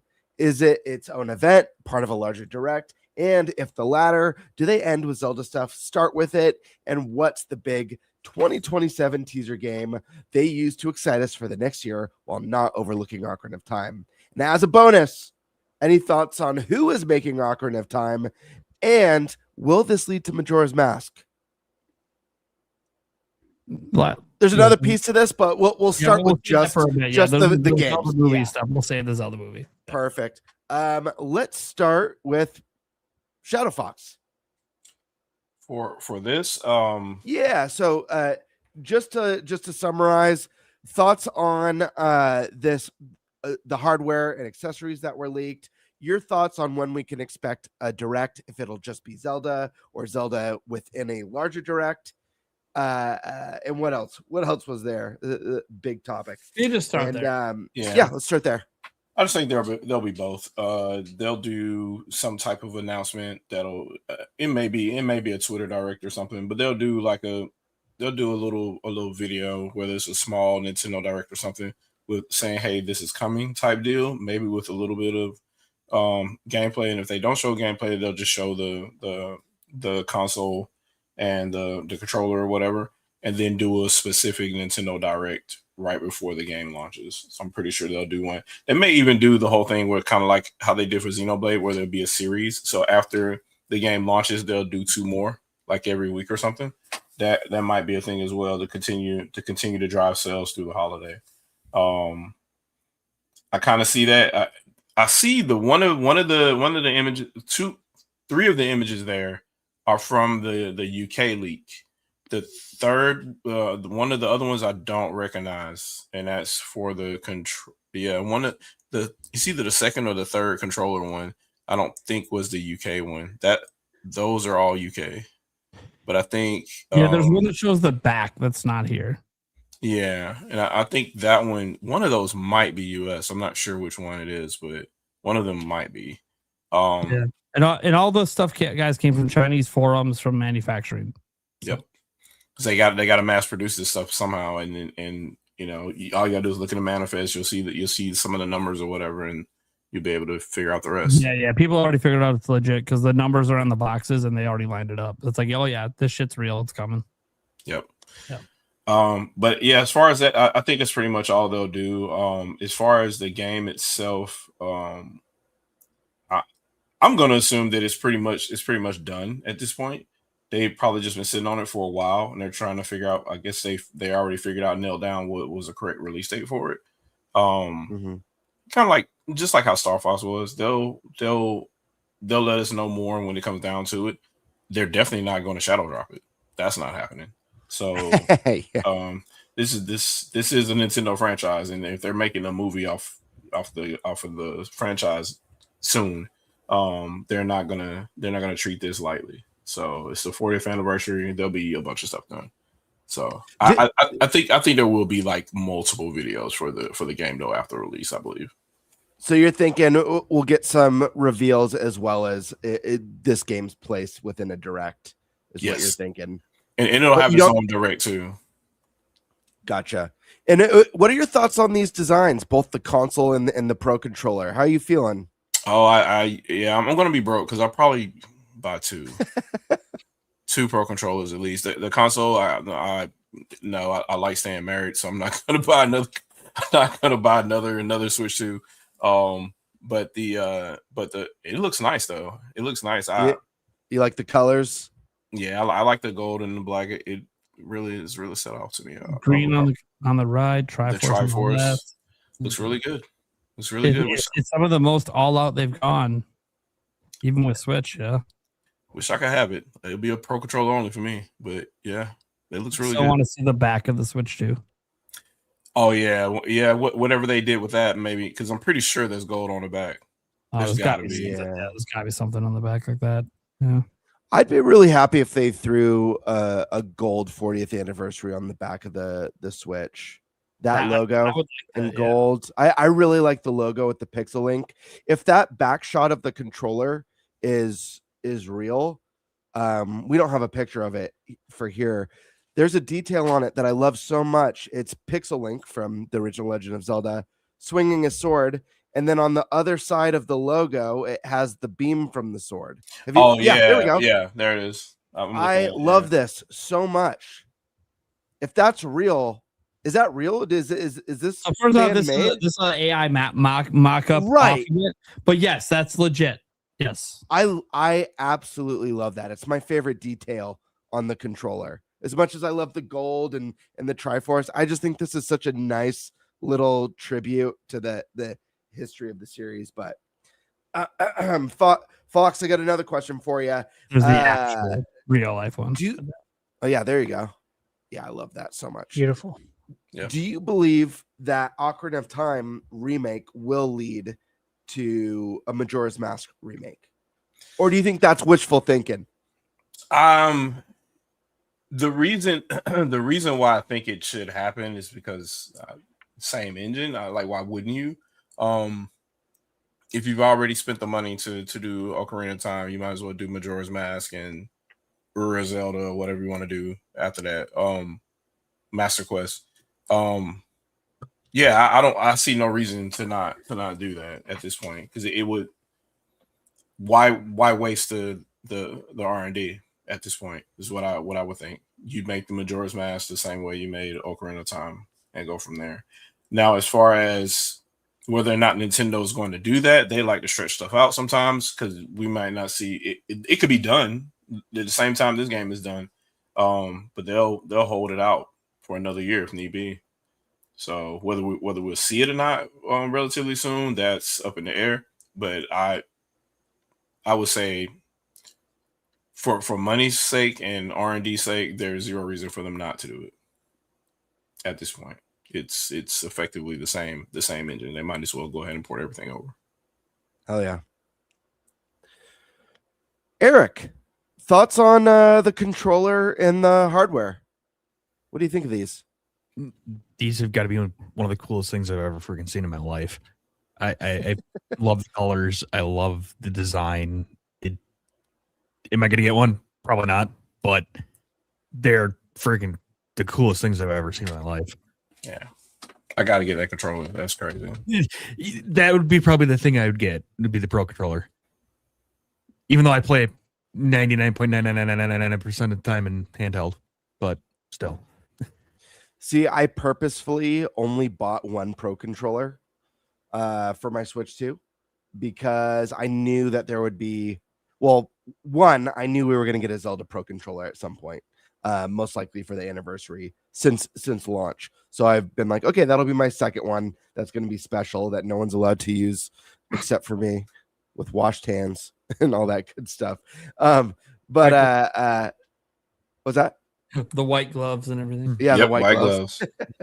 So I've held off, and I'm looking forward to see what other neat controllers we get.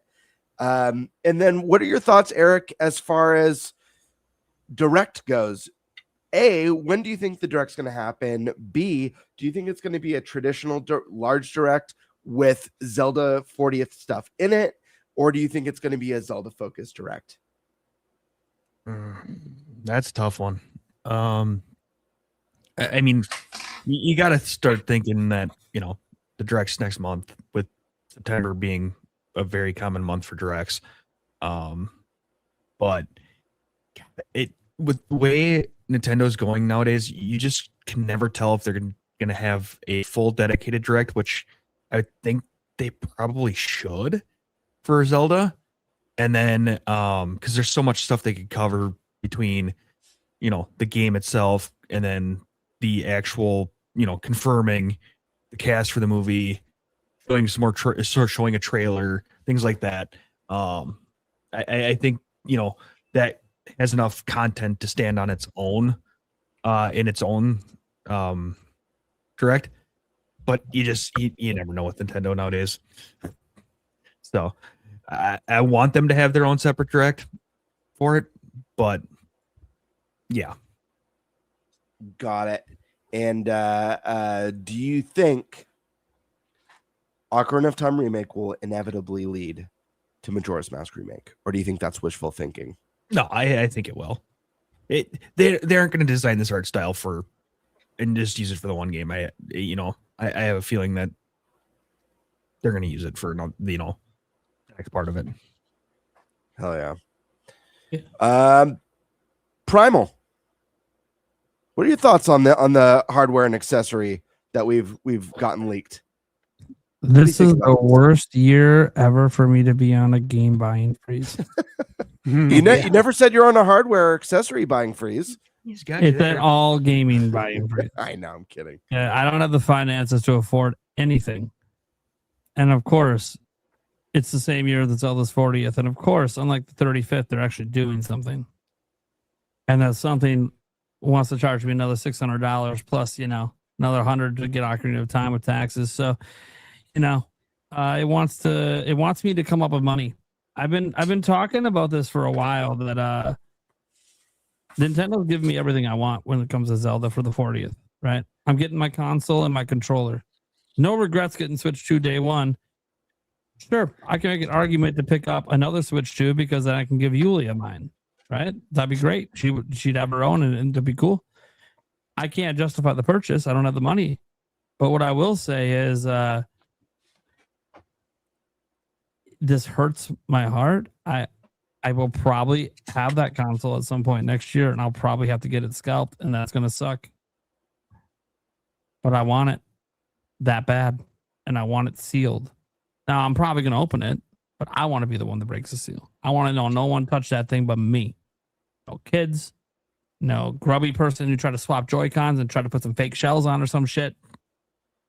Put some third-party bullshit in there, took out the Nintendo power cord, swapped in a basic USB-C. No. I want it all to myself, especially if I'm playing scalper money.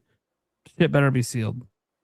I don't want to do that. I don't want to play scalper money, but I just don't think they're going to keep this thing around for that long. Pro controller probably easier to get. Probably still can find some brand new one at some point next year. I got a feeling they're making a piss load of those because they probably expect to sell quite a bit, and they know they can just keep it on shelves over time, and it'll eventually sell out because people are going to buy controllers all throughout the generation. They'll see the cool Zelda one. They'll go, oh, yeah, let me pick up that one. So I don't think they're as worried about the controller, and it'll be around for a while. So I'll probably get that brand new next year. And obviously Ocarina of Time. I do think Majora's Mask is going to come from it because I think it's going to sell incredibly well, and the sales will be too undeniable. Like, why wouldn't we go ahead and do Majora's Mask and have that come out towards the end of the gen as like a transition game into the new gen? Because that's what I think they'll do. I think they'll space it out because I think there'll be a top-down Zelda remake still. A brand new top-down Zelda game. Obviously, the big brand new 3D Zelda game, which also there'll be a Hyrule Warriors to tie with that Zelda game. So I kind of think we sort of know a decent roadmap of what Zelda's going to be doing for like the next 5-6 years. And Majora's Mask doesn't really fit into that, but it could fit in right after that. There's like a nice spot for it right as we start to think about the next gen. That could be like the second, because the way the new 3D Zelda's lining up is we shouldn't, after we get this brand new one in 2028 or 2029, we shouldn't expect another one this gen. Now, they could push really hard to try to have it for launch of Switch 3, depending on when Switch 3 is coming out. But there shouldn't be another one this gen, but we can still get Majora's Mask, right? So, and if Ocarina of Time sold really well, maybe Majora's Mask second time around, people were more willing to give it a chance now, especially off the success of the 3D Zelda and obviously Ocarina of Time. Obviously, completely different art directions, I'm assuming. So, and not Ocarina of Time, Majora's Mask, but Majora's Mask and Ocarina of Time from the new 3D Zelda. I don't think they're going to be same art designs.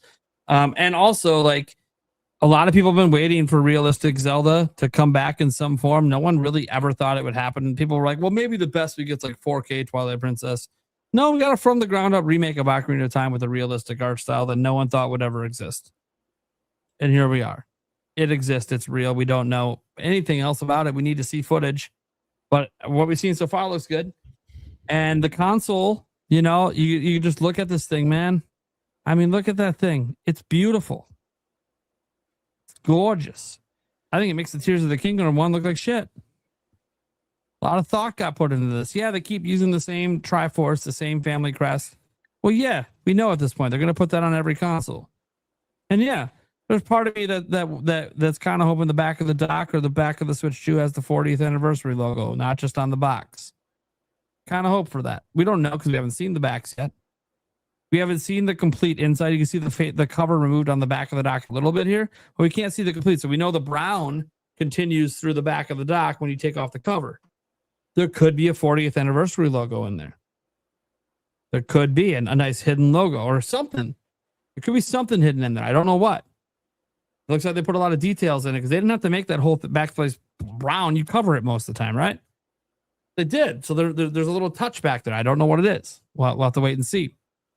Then the controller. Now, these are just obviously, some AI stuff. Fuckery. It's why you don't see the top light. Someone noticed on the bottom, I don't see the top light. I'm like, yeah, if you zoom in close enough, you can see the top, that light that's missing is player one. The controller's turned on.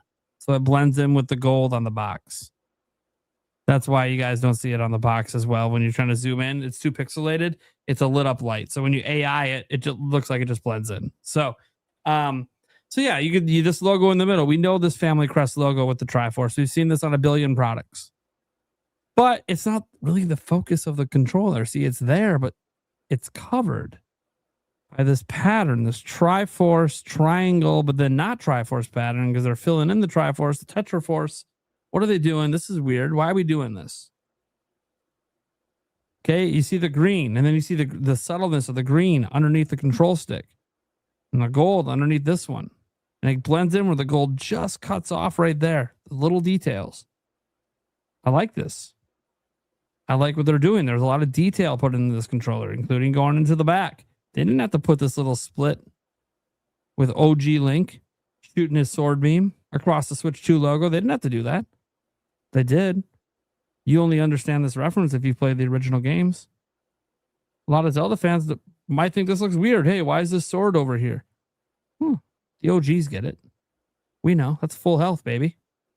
That's a full health sword shot, dude. We use that shit all the time like fucking pros. You had to with how hard games were, man. Zelda was no different. It was a hard game. Go play it. Go play Zelda. Go play Zelda 2. These are hard games. Not for the faint of heart.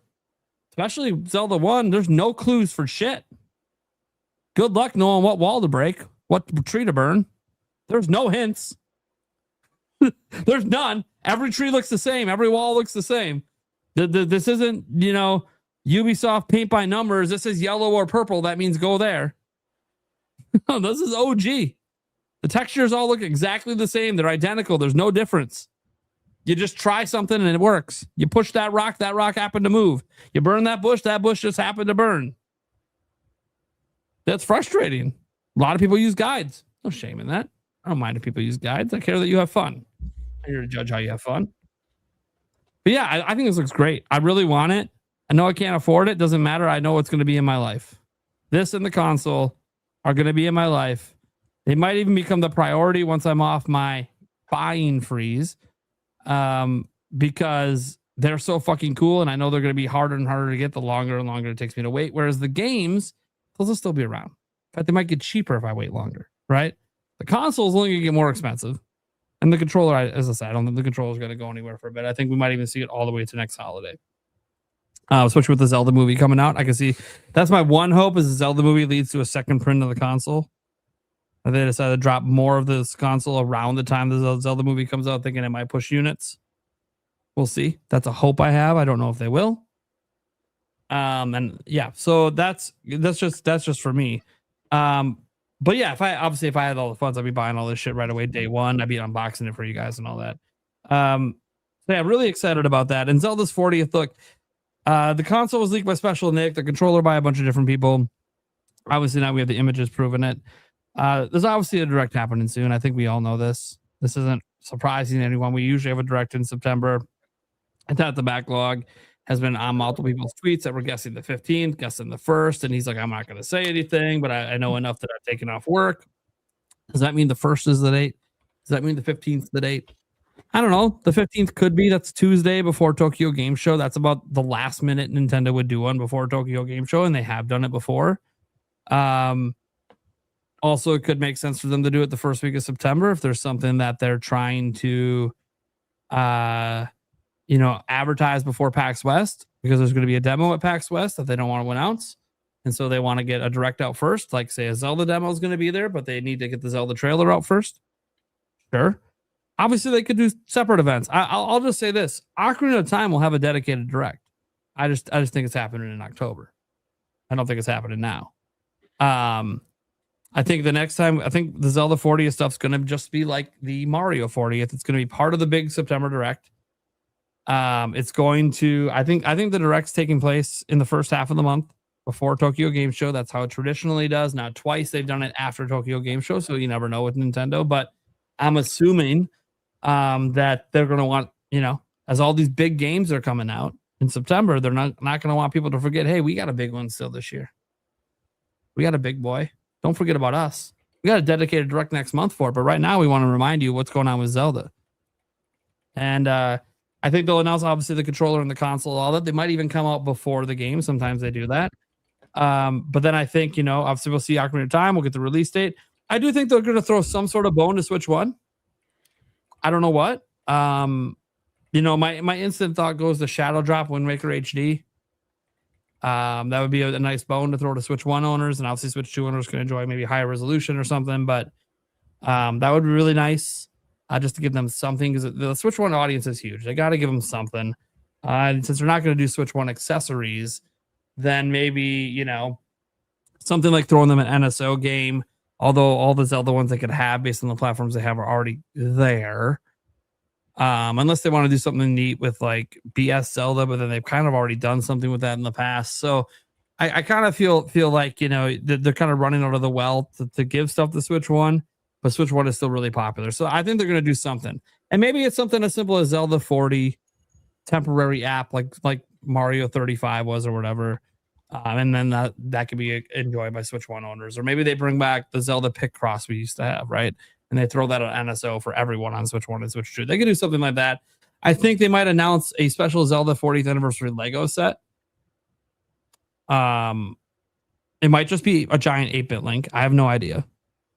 But something. I think they'll have something for the 40th anniversary. It might even just be like the cartridge with a stand, right? You're just building the original Legend of Zelda cartridge. Gold cartridge and all with a stand. Yeah, that might be cool. Or maybe you're even building it and then you're building the original box that it came in, and you can put it on display, or you can insert it in the box and put it on display. Like there'll be some cool things to do with that, because hey, you got the Game Boy that doesn't work back there, kind of off. You can see the edge of it right there. Like, sure, you could do something like that. People would appreciate that, and it'd probably be like a $50 Lego. Good, makes it affordable for a lot of people. Or they could do another really, really expensive set, like the Great Deku Tree, and they can go absolutely fucking wild. Yep. Like they could, and that. Zelda fans will be really happy about that too, even though for me it's like shit, I'll probably never own it. Damn it. Because the scalper price by the time I can afford it, it's probably going to be like over $1,000. I'm going to be like, oh fuck, am I really going to do that for a scalper? I'm not willing to give a scalper $1,000. I don't know about that. It's too much for me. I'll give him like $100 premium. We ain't giving him no $500 premium. I'm good on that. Part of me just has to hope it's still around. Or that someone was like, hey, I bought it. Two of them because I knew you were going to buy it eventually, but now I'm going to sell it to you for only $20 more. I'm like, all right, cool. Thanks, man. By the way, you're fucking stupid. You shouldn't spend money before I have money. Nobody do this, by the way. That's not an idea. Don't buy an extra when I'm going to buy it from you. Because what if I never come off this freeze and I'm actually in the poorhouse next year? Okay. I can't predict the future. Okay. Something bad could happen. I don't think anything bad's going to happen, but something bad could happen, okay? I didn't think my son was going to the hospital last year, right? So I don't know what's going to happen, right? I think I'm going to be okay, but I don't know, right? You can't predict the future. You just try to make the best possible outcome happen. Yeah, I just have I'm really excited for this. I think it's going to be in the next round. I think in terms of a game to pair with it, look, I've been on record. I think 3D Mario, I think it's time. And I think teasing that for 2027 is not a big deal. My big question is like, I think the only way you can reveal 3D Mario is to end the show with it. But then Zelda is also a really strong thing to end the show with, right? And ending it revealing Ocarina of Time, like the actual game and showing us like 4 minutes of it. That's also a really strong ending, especially since that's the thing coming out this year, right? Also, seeing the Zelda movie. I totally think we're seeing something with the Zelda movie. I don't know if it's just going to be an official cast reveal. We'll get into that later because some cast members have leaked. Or if it'll be a legit trailer. Look, they're done filming. They've been editing this whole time. They could have a trailer. It's got to be a teaser for because like if we're getting something in September. I don't think a cast reveal does it. I mean, the cast is already out there. They're revealing what's already been revealed. Like what people need to see is we need to see what you're doing, right? Like for a live action film, the cast doesn't matter as much as what are we doing with the cast. Yeah. It only needs to be like 20 seconds. They could do a 20, 30 second we don't need to see a lot. Just to get people hyped I don't want it to for be like the full trailer next year. No. Show me something from the movie. Just something. For 20 seconds, 30 seconds, something. Maybe it's Hyrule Castle. Maybe it's a pan out of Hyrule Castle with Link walking up with Epona. I don't care what it is. Show me something epic from the movie. You know, Sam Neill walking through Gerudo Valley. Oh, dude, they dude, if they open with that as like the reveal with Sam Neill, whatever character he's playing, like you're just like, dude, holy shit. That Sam Neill leak. Everyone's gonna talk about it because it's his final movie. Like you're gonna catch the internet with that. Yeah, seeing that on Twitter put a big smile on my face. Yeah, I don't know what role he has. Maybe he's just the voice of the Deku Tree. I have no idea, right? But maybe he's more. Maybe he's the king, like people think. And if he is, that means the king's got film work and going to actually be on screen, which is something we usually don't get from Zelda games. And number two, they did a big name guy for it. So you got to wonder what's the role, what's happening with the king, if it is. And watch, we're way off. He is a king. He's the king of the Zoras. They're going to have him take 30 seconds to scooch his ass over. Like he's the king, but he's the wrong one. We were thinking of the wrong king. Maybe he's the king of the Gerudo, right? He's Darunia or something down there. You know, we're way off. I'm thinking the king. Oh yeah, he's an old man with a gray beard. He should be the king of Hyrule. Nah, he's a Gerudo woman. You know, it's like whatever they decide to do with him. But it would be cool if he was in the teaser, just because that is like such a that's probably the biggest name actor they have, to be completely honest, of the ones revealed so far. I like that though, that they're going with a little bit lesser known people. I mean, obviously Dika Lockman's known, but still, like these aren't like your Tom Cruises. You're super famous. Sam Neill's the closest to super famous, and look, I love his films, but I don't know a lot of people that consider him an A-lister. Right? I think he's great. I mean, he was at the time. Yeah, he was at the time. Back in his heyday. Oh yeah. Jurassic Sam Park. Neill's one of those. Sam Neill's one of those actors who's done a ton of work throughout his career, but I'm always surprised he was never a bigger household name because he's so good. You know what I mean? Watch anything he's in, you'll never find a fault with his acting. It was fine. Yeah, he's great in everything. The script might have been shit. Yeah, maybe he shouldn't have took it, but hey, people got to get paid. You know, the reason Nick Cage took all those shit roles for a while. Dude's got to get paid, man. You got in a bad financial state. You got a role. I got to take it. You couldn't afford not to. Now look at Nick Cage. He seems to turn his life around. He's only taking better roles for himself now. Listen, I'd be lying if I said I haven't been praying weekly that there'd be some sort of a Nick Cage Zelda announcement. I swear to God. It'd be so badass, dude. If he's so badass. I'd be like, dude, can you imagine? He's not in this one, but he comes in the second movie, which is, if it's a trilogy, which, by the way, that's one thing we're going to get into later, is one of the actors appears to be signed for multiple films. It's a major role. It's like, dude, what if Nick Cage is in the second one, but he's like Girahim or something? And he gets to just go fucking nuts and just like lick people's ears and do crazy shit. Dude, Nick Cage would be all over that shit. There's so many roles in Zelda that I think he'd just be great. I'm a huge Cage fan. Listen, there's one thing about Nick Cage, man, is he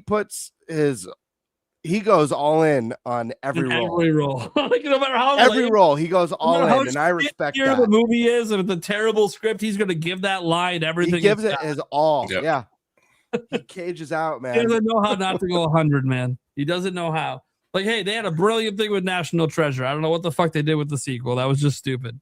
Like, but he did fine. He set his roles like he would. Like, I have mad respect for Nick Cage. The fallen actor that took any role that now seemingly he looks like he's turned himself around because now he's only taken roles more suited for him. Anyway, so yeah, it's going to see Zelda movie stuff, whatever they decide to show. And then, yeah, I think greater merch. I think there's going to be more merch. I think there was also a leak today from a con showing that the Zelda movie has already got a lot of deals locked in for merch around it. But that's not going to be revealed right now. Will some of it get revealed at this direct? I don't think so. I think they'll reveal that stuff next year, tied in. One thing that hasn't been brought up yet. What about some new amiibo? I mean, Ocarina of Time's coming out, and 40th anniversary. You have an Ocarina of Time Ganondorf amiibo. People are going to get on that. And with the way amiibo look, like the quality of modern amiibo, it's totally going to get me to buy amiibo again. Let's just start there. It's $50. It's going to be higher quality, but now it's going to be based on the new designs. And it's like, oh, so we don't even know what these amiibo will look like besides maybe Link, if there is some. I would like to see them do something across, like, you know how we got for the, what was it, the 30th, we got Pixel Link. Yeah. I hope they do more of that stuff as well.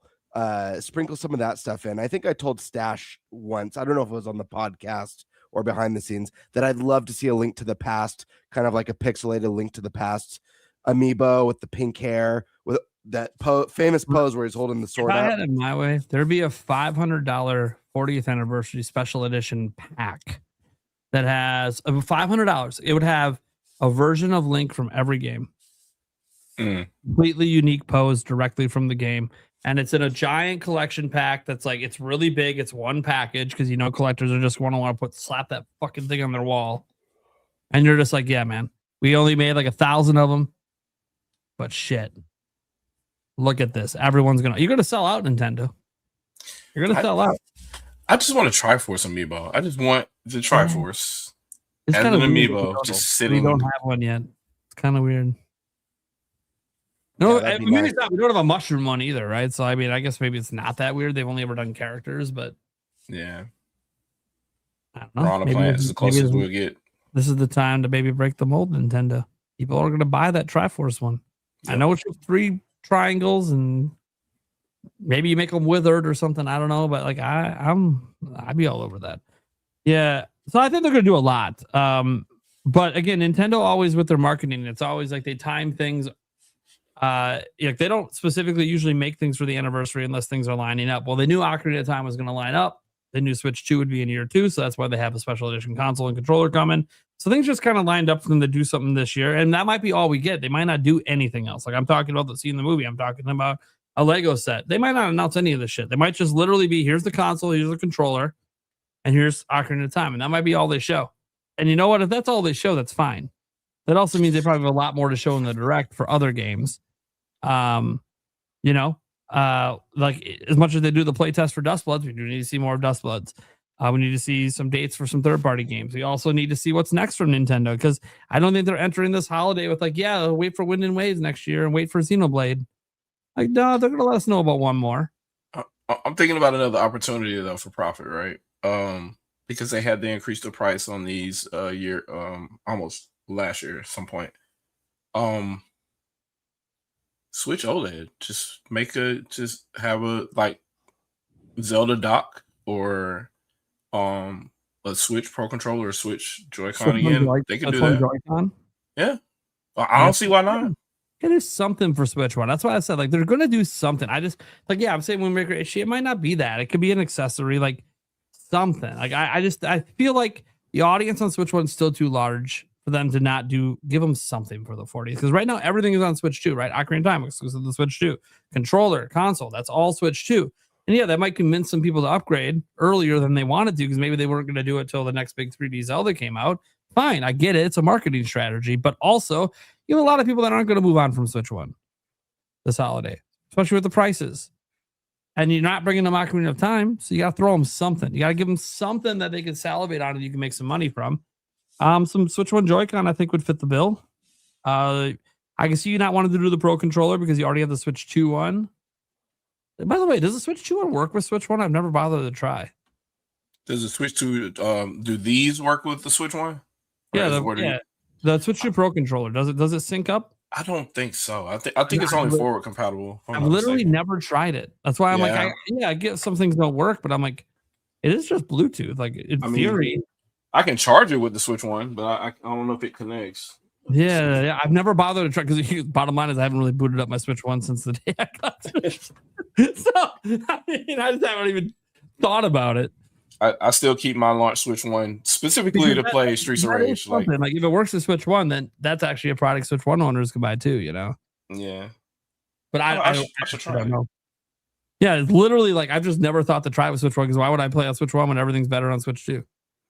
Yeah. Just say that. Technically, the OLED screen's nice, guys. I do like the OLED screen. I do kind of miss it a little, but we're gonna get one day. I know it. It's gonna happen. That's the one thing I don't have. I don't have the Switch OLED. Yeah, I'm missing that one. I have every model but that one. Yeah. Okay. Anyway, so I've been rambling a lot because I fucking love Zelda. I think it's time for someone else to go. Yeah, Stash Man. Let's start off with the hardware and accessory that leaked. Thoughts on it, colors, design. Are you interested in picking it up? After that, thoughts on Direct. Do you think it's going to be Zelda, purely Zelda? Do you think it's going to be a Zelda segment within a larger Direct? And are we getting that Majora's Mask follow-up? Let's start with the controller and console, though. Do I think it's real? Yes, I do. If it's not real, it's one of the greatest fakes ever. Yeah, if it's not real, I'd like to know the person that made it and give him a pat on the back. Say you did a good job. Yeah, there's some things about this that like even the way the shine is on the boxes, like that's so hard to fake. Yeah, I would tell them they have a future. Yeah. They have a bright future. Yeah, maybe you should go pursue this. Yeah, every checker says it's real. I would pursue the it. edge of the box, like Jesus Christ, dude. Like, yeah. So if it's fake, it is. If it turns out to be fake, I do think they should pursue a career in this and honestly gather feedback from sources like us. Like take a clip from the podcast of us talking about it. Take clips from Twitter post and look at all the feedback. I would use that as ammunition to get a job. Be like, this is how good I did it. I did it so good. They thought my work was Nintendo's work. You got to use that to your advantage. Millions. So, yeah, I think it's really like as far as the source goes, they're saying it came off the factory line, right? In China. I'll say this. Kiwi Talks is saying it's legit as well. I don't know if he's seen it. Yeah. But he's in the chat.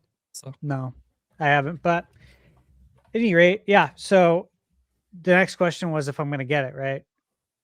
Yep. I mean, look behind him. I mean, look, unless Stash has hit the Great Depression and his bank is at zero, pretty sure it's happening. Yeah, I'm definitely getting it. I think he's the only one that's a trick question. If you ask, like, it's happening. There's no doubt. You guys know that my favorite 3D Zelda is Ocarina of Time. Yeah. And it's tied with my favorite Zelda of all time with A Link to the Past, my favorite 2D Zelda. But I love all the Zeldas. So this is my favorite IP, always has been. First game I ever bought was Zelda on the NES for my 5th birthday back in 1989. So yeah, I'll be there. I love the look of it. I think it looks great. This is what we talked about on the podcast a few weeks ago. We wanted a controller that had green and gold. There it is. It looks great. I also like the brown, and I love the 8-bit link on the back of the controller. That is beautiful, and I love that the sword is shooting through the logo. Again, full health, beautiful, great detail. So yeah, very, very nice looking controller. And as I said to you guys in our private chat earlier this week, now all we need is the gold cartridge, and then we're golden, right? Literally. That's all we need now. You don't do the gold cartridge. Even if you just make it a collector's edition, you're just missing out, man. Telling you. The Zelda fans, dude, we bought out all the Tears of the Kingdom and the Breath of the Wild special edition collector's editions. Come on. Yeah, they could do because we do get steelbooks on Switch too. They could do a steelbook edition with the gold cartridge. That would be I think that would be really cool. God, that'd be sick. Yeah. What's the next question? All right. So after that, direct thoughts. Do we think it's going to be a Zelda focused 40th anniversary direct, or do we think we're going to be getting a full size traditional direct with the 40th anniversary segment? Well, I don't know that it matters. They can do whatever they want, right? I think if you do a dedicated one, or you make it part of the general direct, it's still going to be the same length. There's not going to be any cut content. They're going to still hit all the points they want to hit. And nothing's going to be shorted, so to speak. So I think that's inconsequential. I really do. I think if anything, I guess it would come down more to timing. Sure. Timing of when the next direct would be. As to if you believe the next direct is going to be in August, September, or October. And that's what it really comes down to. I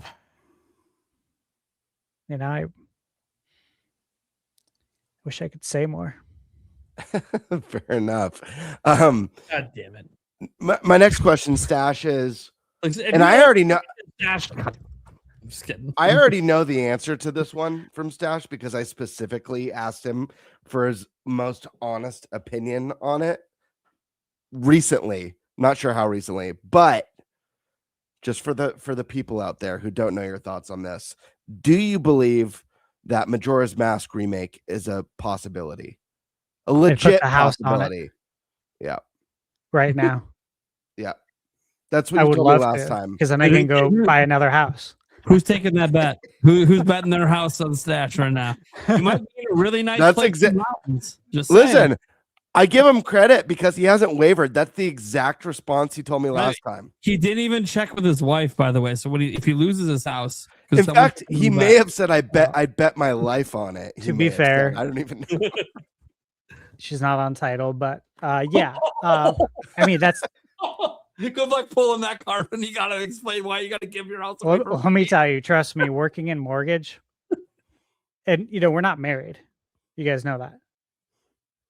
So working in mortgage, you never ever put your girlfriend or boyfriend on title. Yeah, that is the dumbest decision you'll ever make in your life, and you'll regret it for the rest of your life. Because I've seen that happen, and I've been on the phone calls with both parties, and you feel like I've seen it go south. You feel like you're a divorce mediator. It's like, dude, I'm just trying to help get your loan through. I got no skin in the game. I don't want to hear about what he did or what she did. I'm just trying to get your loan approved, man. We need to send in those pay stubs. So, yeah, dude. The point is, I wouldn't have to worry about that. And if I were to put the house on it, she trusts me. She knows I know. She knows I know things. Anyways. See, that's just so unfair. Stash is so hard to talk to now because he knows things and he won't say anything. And it's like, God damn it. I'm trying to schedule a surgery. Will someone just tell me what this fucking direct is so I can schedule my surgery? I'm not even kidding, guys. Like, I legitimately, look, guys, I'm not going to put off my medical for a direct. I want to be very clear about that. I'm not stupid. My health above everything else. But if I can direct it to be like a day or two after, that's fine by my book, because 40th anniversary of Zelda is something I don't want to miss in my year 40 of my life. But if I have to, I have to. Prime, I mean, you put your health. Watch. You put your health above everything else. Stash puts NDAs above everything else. that's the difference. I'm not asking to reveal public. Nobody, by the way, no one reveal it publicly if you know. Let it be a surprise to everyone. Look, the one thing that's really nice is that I do have really natural alignment with any company that I do any sort of work with, because I love surprises. I hate spoilers. All my reviews, they've been spoiler free from day one. I've made that crystal clear, going back before anybody would even reply to an email to me. So my alignment with Nintendo is certainly natural in that I'm all about the surprising and delighting. That's literally how I live my life. So I wouldn't even get any enjoyment out of saying anything. It would actually hurt me to say something about it. You know what I mean? Like, I would never want to spoil a gift as great as this. And also, even when I say stuff, people don't pick up on it. Yeah. Which is great. Guys, I cover all the stuff when it comes out, but me personally, it's just for a personal reason that I want to know. Otherwise, I usually don't care. And you can even talk to the Stash or anyone else. Kiwi talks in the chat. I've never reached out to these people and just directly said, "Hey, man, tell me this." I don't do that shit. I don't want to know. This is a unique situation with the Sergio where I would like to know if I can direct it, and if I can't and it doesn't line up, it doesn't line up. It is what it is. But then I won't leak anything, of course. I've had people tell me things and I don't say shit. If they're not talking about it, why the fuck would I be talking about it? It's so much more fun to tell. It's not my story to tell. It might guide me in uncovering someone else's leak. Like, I might, in the back of my mind, know, okay, that's actually right. But I can't let people know I know. So I'm like, okay, how do I usually cover someone like this? Okay, let me look into their history. Let me try to make the argument, but I can't ever hint that I know anything. And that's been true with some of the news I've covered. When I'm covering a rumor on a game, like, fuck, I already know. So I can't cover it that way, though. I got to make sure no one can tell that I know. And I think I do a pretty good job. I've gotten pretty good at looking at my videos and kind of knowing how I talk about leaks and knowing how to, okay, if I'm allowed to hint, yes. If I'm not, then I know how to just be oblivious. It's not that hard to do what I usually do. And then end the video and just laugh. God, I can't believe that game's fucking coming, and now everyone knows. Wait, they don't know if they can believe it or not, though. But I do. Fuck. Right. Great. When it's revealed, this could be so fucking great. Like, that's the one thing I will say when I do find out something early. I get excited for how the internet's going to react when they find out. That's the part that, because I'm sure they're excited too. The developers are, and I'm like, dude, I can't wait till the public knows, because they're going to lose their shit. Or they're not, like Kiwi talks in the chat, with this WTF game. That's one of the things is I think when this game gets revealed for Switch 2, people are just going to, be shocked and lose their shit a little bit. Like, yeah, that's fun to kind of see how, because you're really excited, right? So you assume others are going to be excited too. A little disappointing when they're not, but then you're like, oh, whatever, it's exciting for me. Yeah, it's really fun. I think the best example I can think of where unanimously everybody experienced a great surprise would be the Smash Brother reveals for the fighters, and how everyone together celebrated those reveals of the characters that are coming to Smash. That just felt like it was great for the gaming community as a whole. Felt like every reveal for Smash felt like a special event. Everyone. It was, dude. It was. Yeah. And even one of the least sold DLC characters, I don't really care. Dude, Banjo-Kazooie got me. It got me. Man. And I'd be watching that at work. Fucking dreams that I ever think we'd see Banjo-Kazooie back on Nintendo in any form. And here it is in Smash, and you're like, baby, he belongs here. I was at the Game Awards when they did the Joker Persona 5 reveal for Smash. Mm-hmm. And just feeling the crowd just lose their shit.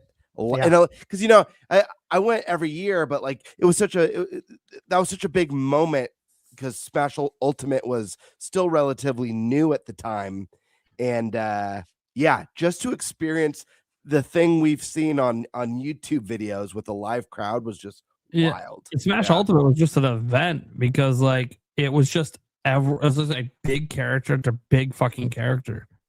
Here's Cloud. Yep. Fucking Cloud? Are you fucking kidding me right now? Oh shit, we're bringing in Kingdom Hearts now. Like, what the fuck do you mean you're bringing in Kingdom Hearts? We don't, dude. We have cloud versions of the fucking game. We don't even have the real fucking games. Fucking talk about we're getting that shit in, dude. Just everything, and then you're starting to think, oh god, dude, everything's on the table. We're getting Master Chief. We're getting Nathan fucking Drake. Fuck's the next? You know, like it just your head just starts spinning on what's gonna come. Everyone wants to. Then Banjo-Kazooie's here, and you're like, oh shit. So all of Microsoft's games are open now. Fuck, we getting Doom guy? You know, like what's coming? And now that happened, that's when people are like, okay, when we get the new Smash, what's the surprise third-party characters they're gonna put in that one? Everyone's wondering, you know, who made the cut? Who's sticking around with this new version of Smash? Whatever Sakurai's doing with it. Who made the cut? Oh, if we bring back Nintendo characters like Mario and Link, did they finally redesign them, modernize them? Or is it the same Mario and Link with the reskin? I don't know. We'll see. Really excited, but yeah, that was a really good event, and Nintendo did a good job keeping the wraps on the character reveals. Because yeah, a lot of stuff leaks from Nintendo, but for some reason those didn't really get out. So they were like a surprise every time. Like we knew, yeah, that we could see a reveal. Like you feel the buzz in the air. Like okay, yeah, could be at this direct, could be at this event, could be at E3, but we didn't know. And we didn't know who it would be. And that's what the internet was always speculating. All the rumors on who it could be. How many times was Gino said to be coming? Gino, yeah. Thank God, did not come. To be fair, if he did come, who really cares? I'm not the biggest Smash Bros. Guy, so I would have been happy for people who would have been excited for him. But yeah, I think this is some good shit. And Stash, you thought Majora's Mask was going to come too, right? Like it just makes sense. Yeah. He bet his house on it. Yeah, he bet his house on that. Yeah. So, yeah, cool. Is there any other questions? Yeah. Yeah, I've got a question for everyone. I'm going to touch my thoughts real quick on the controllers and the direct, and then we'll get into the last pieces on this. Obviously, I'm very excited about the controller and console. I do believe these are real, and if they're not real, it just means we're waiting a little longer to see the new controller and new console, because I fully believe that this has been planned for a very long time. It's why I put it on my January bingo card for something we will be getting this year. I think the colors look fantastic. Part of me was hoping that we'd get an option that was just super gold, you know, maybe we'll get some Joy-Cons sold separately. They're just like pure gold with maybe some like Hylian etchings in it, or a Triforce etching. But I just love this. I think it's going to pair nicely with not only the Ocarina of Time remake, the 40th anniversary, but I think it's going to pair nicely with the movie as well in that aesthetic. So I do think it was a smart choice to add the green in this time, something we really haven't seen with Zelda hardware. We've gotten tons of different iterations of the gold and the gold and black in the inscriptions, and we even got that gorgeous Hylian shield 3DS as well. That was really, really nice. So this is just more variety. You got to love it. The controller's a no-brainer, I feel like. I'll be honest, I want the console so bad. My biggest concern, more so than dropping another $500 on a Switch 2, my biggest concern is scalpers. Like, I know I want it. I know I'm going to be there when orders go live. Will I be checking out with one? That remains to be seen, because I know the scalpers are going to be there in full force. So we'll see how that goes. But yes, I am beyond excited. I've been waiting for this. Like I said earlier tonight, I specifically only have one Pro controller because I knew they'd be releasing not only a Zelda one, but other special ones throughout Switch 2's life cycle. Excuse me, I'm losing my voice a little bit. As far as the Direct goes, this is an interesting one. Stash is right. It doesn't really matter. They could do it any which way. But I'm personally leaning towards a mainline Direct in September with a 40th anniversary, maybe a 15-minute slot and a 50 to 45-minute Direct dedicated to Zelda.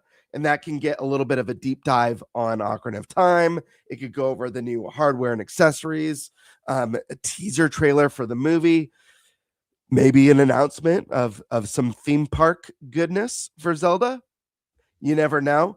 And the big hope at the end of a Zelda segment, and this kind of bleeds into the later part of this question, is the idea of them saying, but before we go, we have one more thing, or before we move on from Zelda, not before we go, before we move on from Zelda, we do have one more Zelda anniversary announcement, and it does some sort of the sequel to Ocarina of Time is now in development.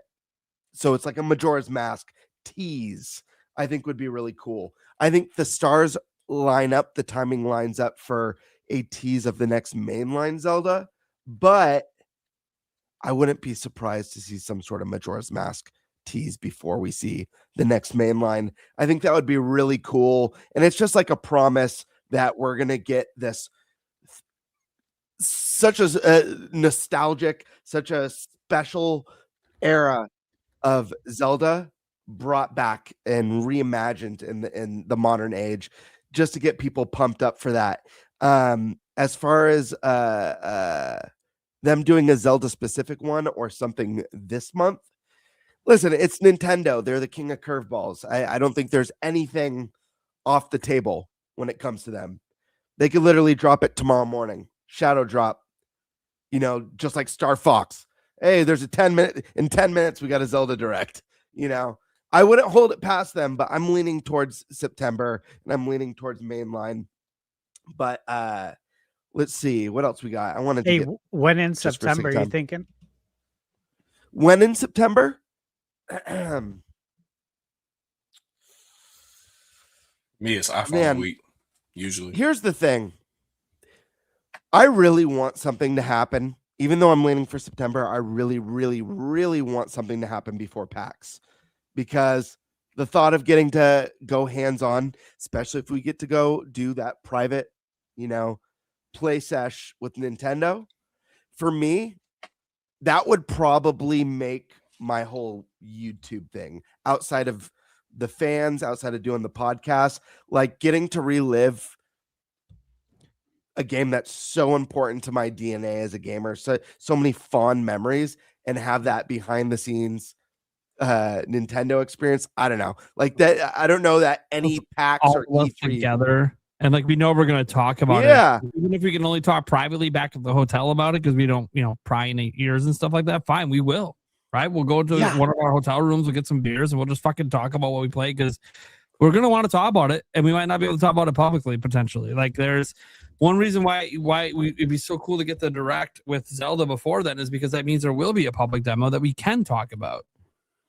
Yeah, I honestly don't know that anything could top that. On top of it's PAX is my birthday weekend.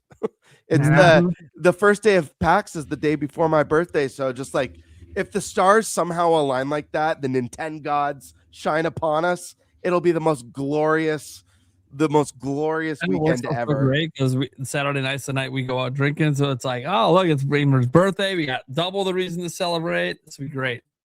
But Stash, to go back to your question, if I had to guess now, I'd say week 2 or 3 of September would be my guess. Just my gut guess. As someone who doesn't know, I don't know anything. I just love Nintendo since I was a kid. That's all I know. So why aren't you more informed? Come on. 30 to 40 days after the leak, going off today's date. When did those pictures come out? Like a couple days ago? Yesterday or the day before? Yeah. When did all the casting stuff leak? Like a week ago, I want to say.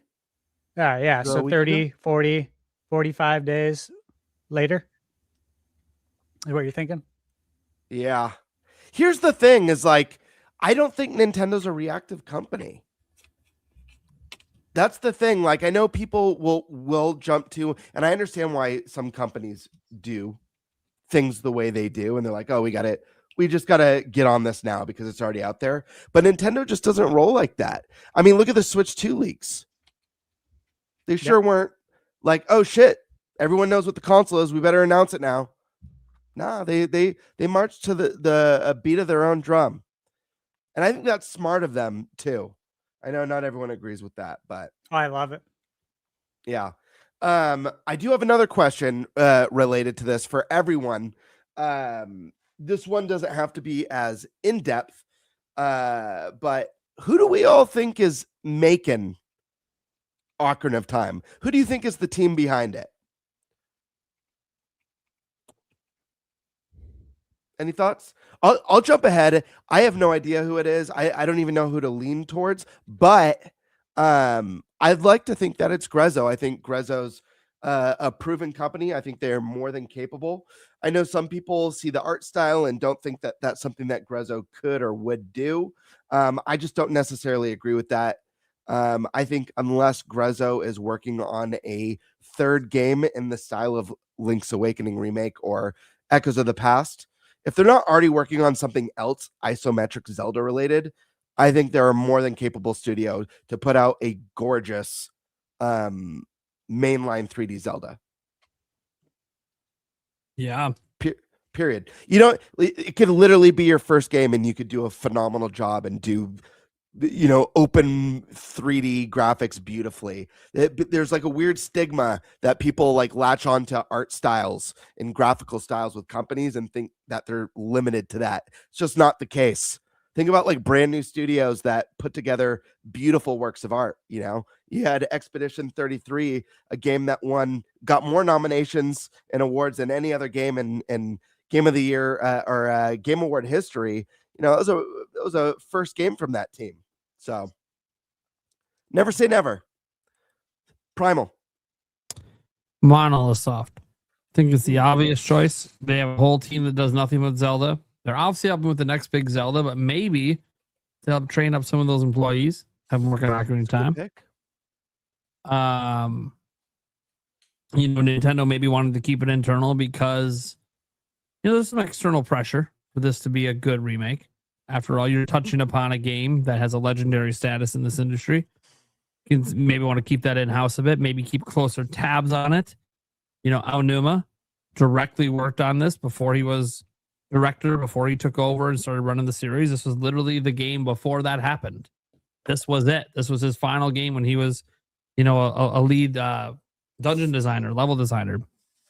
And so he knows a lot about this game. He was there on the ground floor making it. And I can see them wanting to keep close tabs internally to want to make sure that this is done right in whatever way they deem doing right to mean. And Monolith Soft, you know, has obviously had that one legend thing teased for a while. What if that was this the whole time? That legend game, that code name, that art that leaked. It was all to throw us off the scent because they had female in that art. It was all to throw us off the scent that, hey, we're actually making Ocarina of Time remake. We're the head studio, but our team's a bit smaller than the Zelda team. Of course, Zelda team's one of the largest teams at Nintendo. Our team's a bit smaller, so we're taking longer to make this. But we've been targeting the Switch 2 hardware the whole time. We've been doing this since 2021. And so what we came up with, and our next project after this, we're actually hopping right into helping finish off the big 3D Zelda. And then because we did this, we're already planning to do the Majora's Mask right after that. I can see that being a thing. I don't think Grezzo's a good pick because Grezzo obviously is the last one to touch Ocarina of Time and Majora's Mask, right? They did it, Ocarina of Time 3D, Majora's Mask 3D. You know, now arguably the top-down Zelda team at this point, right? They did Echoes of Wisdom, they did Triforce Heroes, so they're kind of like the top-down Zelda team at this point, and probably will continue to be. But they also do other stuff and make games for other companies as well. So I think that Grezzo's a good choice. I mean, obviously you can throw Tantalus out there. They're the ones that obviously did Twilight Princess HD. I don't know that this looks a little bit beyond what they usually do. They usually aren't doing from the ground up remakes. They're just doing remasters. So it doesn't mean they couldn't be the ones behind it. You know, there's a lot of possibilities. No one thought Velen Studios was the one doing Star Fox, right? But they were. So it could be a completely outside company that we're not even thinking of that they hired to do it. And they just trusted them to do it. Maybe it's Platinum Games for all we know doing this. You know, Nintendo does hire outside studios. Now, Star Fox, I think, is something that, you know, maybe they wouldn't watch over as much of a hawk as they would with Zelda, especially Ocarina of Time because of its reputation. But also sometimes we care more about that than the company does. The company might just go, hey, we just wanted to do what's going to sell best. And maybe they thought a certain studio with certain art direction is the way to go, and they just let them go ham. I have no idea, right? So I'm going to pick with Monolith. I think that is the safer bet. But obviously nothing's guaranteed because we don't know shit, guys. We've seen like 5 seconds of real gameplay footage. And then we saw a tapestry, which it's all probably from the game. But yeah, we're judging on very little. But yeah, it could be whatchamacallit. Oh my gosh, I just brain farted. Luigi's Mansion team. It could be anyone, dude. Oh shit. Next level games? Yeah, next level. Thank you. Took me a second. The studio. The Nam Canucks. Yeah. Stash Man, do you have any guesses on this one? I just think it's internal. Watch, it's just literally the Zelda team. Directed by Aonuma. Wait, Aonuma's directing it? Wait a second. Wait. Hold on. Aonuma's like, yeah, dude, I'm retiring after the next Zelda game. You tell me I can touch Ocarina of Time before I retire? Fuck yeah, I'm directing it. Okay. I mean, who's going to tell him no? He's literally runs the whole Zelda IP. Who's going to tell him no? If he's retiring after the next Zelda game, I hope that he goes out swinging with something so wild and experimental. Like, obviously, Breath of the Wild and Tears of the Kingdom is a big departure from traditional Zelda. But I hope, I'd love to see him just go, because you look at those art books from Breath of the Wild, it's like there's obviously Link on the motorcycle with the flying V, it shows like the alien invasion and stuff. Like, I hope he goes ham with some of these cool wild ideas that never quite land. Why not? It's your last one. Is, hey, if this is your last hurrah with the next big Zelda game, just don't say no. Every idea that comes, just let's do it. Yep. Make it happen. Be like Crimson Desert. Just any idea that comes to mind. Yep, let's do it. By the way, Crimson Desert made it work. I don't know if the Zelda team will make it work if he literally just said yes to everything, but Fox, do you have any speculation for who might be working on this next or not next Zelda game, Zelda remake? I was kind of thinking along the lines of what Prime was saying. I was thinking possibly the secondary team that Monolith has that works on Zelda and Mario Kart, also Splatoon. They would be running point on this, and they may get some help from Shiver. Who knows? Yeah, it's true. They do have Shiver now, and there's nothing to say. Look, this game, no matter who did it, the top brass on the Zelda team has been checking in. Aonuma wasn't going to just let this game go unchecked. Arguably, he's been teasing it for years through interviews, so he knows. He's been keeping tabs. And I think there's part of them, whatever team this is, they got to be stupidly excited to see how people are going to react to that first big trailer, because it's either going to go really well or really bad. And I think they're, based on the way they teased it, it seems like they're pretty fucking confident that this is going to go extremely well when they show it. Or maybe it's as simple as Nintendo themselves rewrote the code, right? Yeah. And they handed it off to a team and said, "Hey, this is our skeleton to finish the rest." Yeah, could be that. Again, we also have to toss it out there, since obviously we kind of sifted through everyone except Eric. Yeah, what about the Zelda team itself? They did Wind Waker HD. They could do this as a training ground for Switch 2 development, right? They could have made this a training ground game. It could have been in development even before Tears of the Kingdom finished. And Tears of the Kingdom, according to Aonuma, was mostly done in 2022. So maybe that team was hopping over to Ocarina of Time right away to get some experience on Switch 2 development because they didn't have any yet. That is something they've done before, so I can't put that past them. Especially if they're using the full Switch 2 feature set, the DLSS, the mouse mode, and everything else in between. Then yeah, maybe you want to get your Zelda team with some direct experience, which also you wonder about Majora's Mask at that point, because are they going to go to Majora's Mask right after this if it is the main Zelda team? I don't know. What I do know is, based on what they teased, I need to see this trailer. Normally I'm good with one trailer. I know if I'm going to get the game. Look, I'm pretty confident I'm going to get this game eventually. It's fucking Ocarina of Time. Unless this is like a Secret of Mana style remake, which was bullshit. Fucking butchering an all-time great. Or Final Fantasy Crystal Chronicle, butchering a game that already was super niche. And then you ruined it for the audience that loved it. So who are you making it for then? So I think that, this is maybe the most excited I've been to see a gameplay reveal trailer in my entire life. And it's a game that's from my childhood, which is weird because I don't like to replay games. But one thing I do like is seeing games from my childhood brought back to life. And I think this trailer is about to show me what I thought Ocarina of Time looked like as a kid. So now I'm going to actually see it. And I can't wait because I never thought they would go back to a realistic art style again the rest of my life with Zelda. I legit thought they'd never touch it. Which is fine. They don't have to. I like the style of Breath of the Wild, Tears of the Kingdom. They can go back to Zelda. They can go in a lot of different directions. I never thought we'd go back to realistic like the old days, except for maybe a Twilight Princess 4K or something. And that's just an old game, put into 4K. Here we are from the ground up, which also establishes that they're willing to do from the ground up. And they're also willing to do realistic, which means Twilight Princess could get a from the ground up remake one day, which is wild to think about. Because it's so dungeon heavy. Some people will be very happy to see that come back. Some of their all-time favorite dungeons and boss fights are in that game. Seeing that reimagined would be sick. But, with Ocarina of Time, man, yes, guys, it's outside of my top 10 Zelda games until everyone else that's blasphemy. But that doesn't mean this game's any less special to me. Without this game, I'm not here. It started my fandom in terms of making fan websites that eventually led to me becoming a YouTuber. Without Ocarina of Time, there is no Nintendo Prime. You don't know who I am. This podcast doesn't exist. Like, that's reality. This game is special to me. It means a lot to me. It was a huge game of my childhood. One of the games I took my sweet-ass fucking time with because I didn't want it to end. Normally, I want to see what's next. I did want to see what's next, but I was so scared what's next was it. I still haven't beaten Tears of the Kingdom, for the record. And then I pulled the sword. And I found out there's a whole nother half to the game.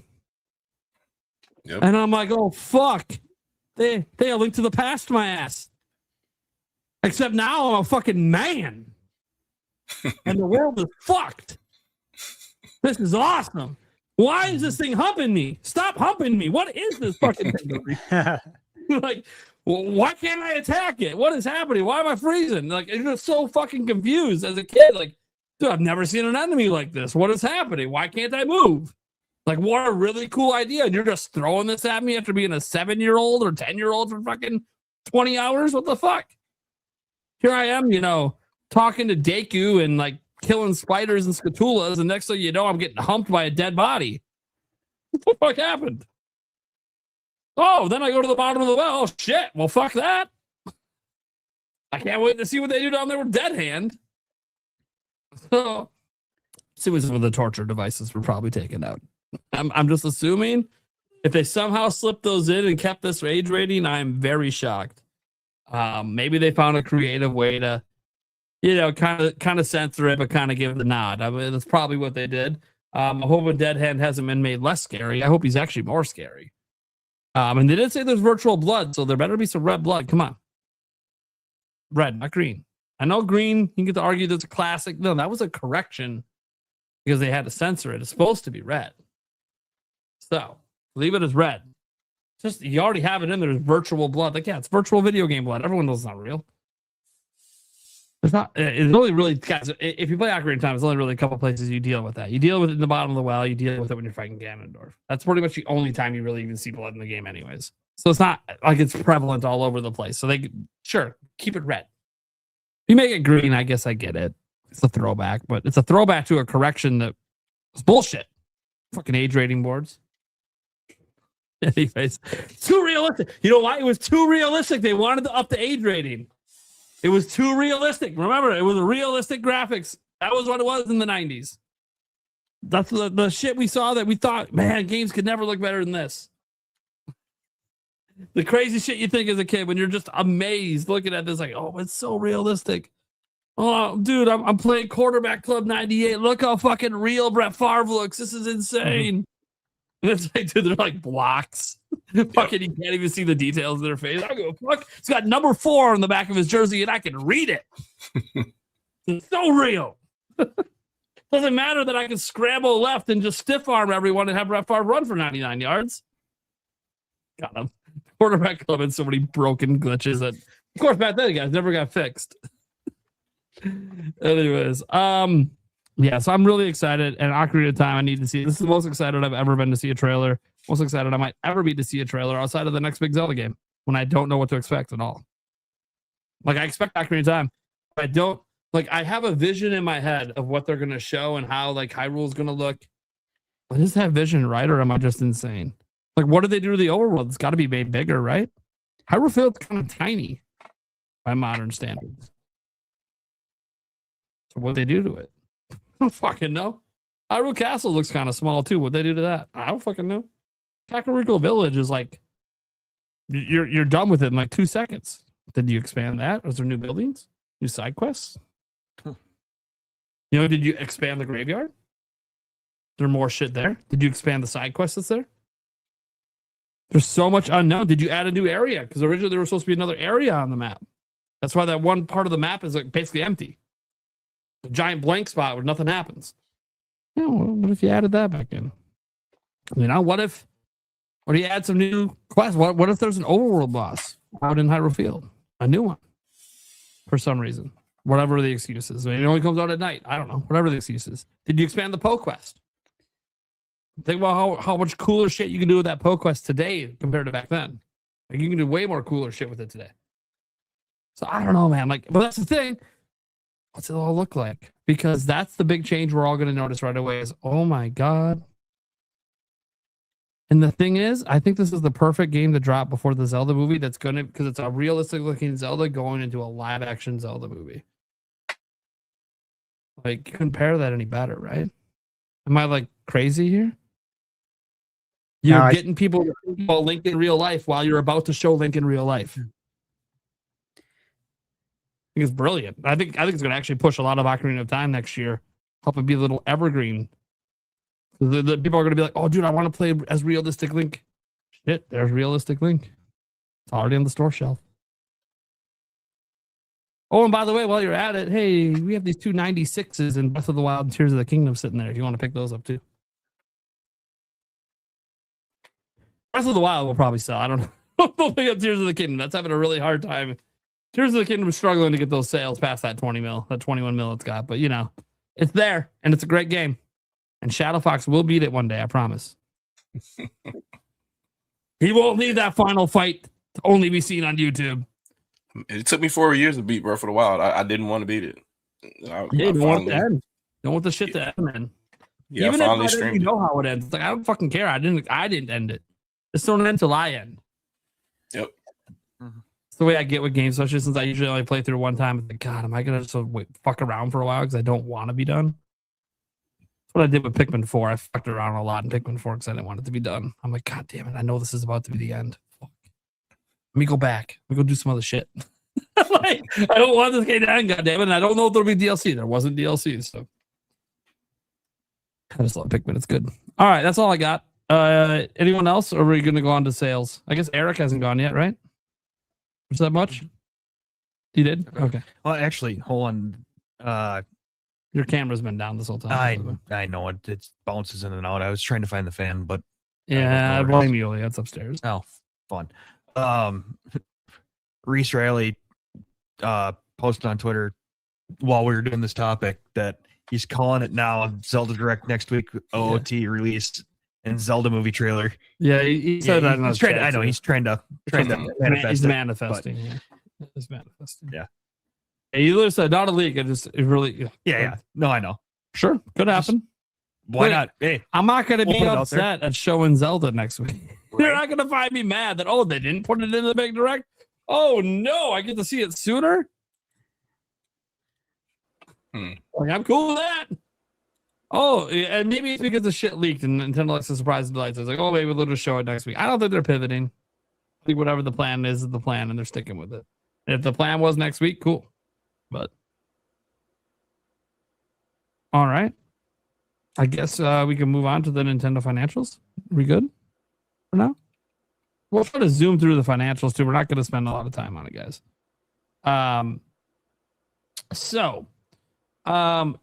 The financials, mostly what I want to do first, I got to change the banner. Where's the financial banner? Yeah, I'm used to Eric doing this. I get confused. All right. So Nintendo had their financials. Don't want to spend a whole lot of time on it. Just kind of briefly going over some of the big key points. I mentioned earlier in the show, and I'll bring it up again. It's their best first quarter of all time for an individual platform. The two other better times were last year, which had the record launch in June for Switch 2. Did record numbers worldwide. So it was like 5.82 million or whatever it was last year. Only 1 month, but it was a record launch. And technically that was a bigger Q1 than this year. And then 2021 for COVID with Switch also had a 5 million plus Q1 for one platform. Switch 2 is at number 3 for this last Q1 at 3.82 million, which is double the sales Switch 1 did during the exact same sales period of in April to June during 2018. So really impressive, just in terms of the actual number. If you actually look at it, like that's 34% decline from June of last year. Okay, the biggest console launch of all time, and 34% decline, and still double what Switch 1 did at the same period. The best-selling Nintendo system of all time. Yeah, I think that's good. It's a really good Q1. Objectively, a really good Q1. Notably, sales might have been boosted a bit, especially in Japan, due to the console price increase for that quarter. So that probably played a role, at least for the Japan numbers. I don't know about the rest of the world, because I don't know if sales increased because of that, or if that's going to come during this quarter. Where it's like last month here, might see a boost in the US before the price increase, especially now that Nintendo's advertising the price increase in stores now. They're letting people know, reminding consumers in person that it's changing on September 1st. So there's that. A couple of the highlights too. Tamagotchi Life, Living the Dreams, already the best-selling Tamagotchi Life ever. So basically 8 million units, 7.94 million units. And then Pokopia added another 1.27, again, continuing to be a bit evergreen for them. Besides that, there's obviously like overall sales updates. What people generally were concerned with coming out of this was Star Fox and Yoshi didn't make an appearance. He said they're moving well, is Furukawa's words. Moving well to me, this is just my opinion, means they're not quite at 1 million, but they're kind of on track to get there. And maybe next financial update, we might see them crack the 1 million seller list, but they probably also aren't going to sell much more than that 1 million. Is that considered a success for Nintendo with either of those? I have no idea. I didn't look up the history of Yoshi sales. I'm not sure what those usually sell to know if this is considered good or not. And with Star Fox, like it struggles to sell no matter what they do. So I would assume cracking 1 mil would be considered a success for them, but I'm not exactly sure what they would consider a success for Star Fox. Also, Nintendo, this is just like kind of a fun fact. Nintendo made $1 billion in profits last quarter, which is kind of crazy. But 300 million of that, guys, to remind you, was the refund from the US for the taxes. So it was inflated a little bit. Getting that 300, and then that's what the refund was, by the way. They got about 300 million US. A majority of that was probably the Switch 2 taxes last year. That's what they sold the most of during that time period. So they got that back, and then that also means they made 700 million in profits. Another to note why that would also be high last quarter was it has the Mario movie. The Mario movie is part of that quarter, and actually they did show a significant increase on one of their stat lines from the Mario movie. So the movie definitely had a big role in that. Really, really nice. Like, really, this is a great Q1. Like, I know they don't care about investors, but investors had to be happy with this Q1. In fact, did the stock go up or down? That usually lets you know if the investors thought it was good or not. The stock, oh, dude, they're up to 13. It definitely went up. It was $10 like 2 weeks ago.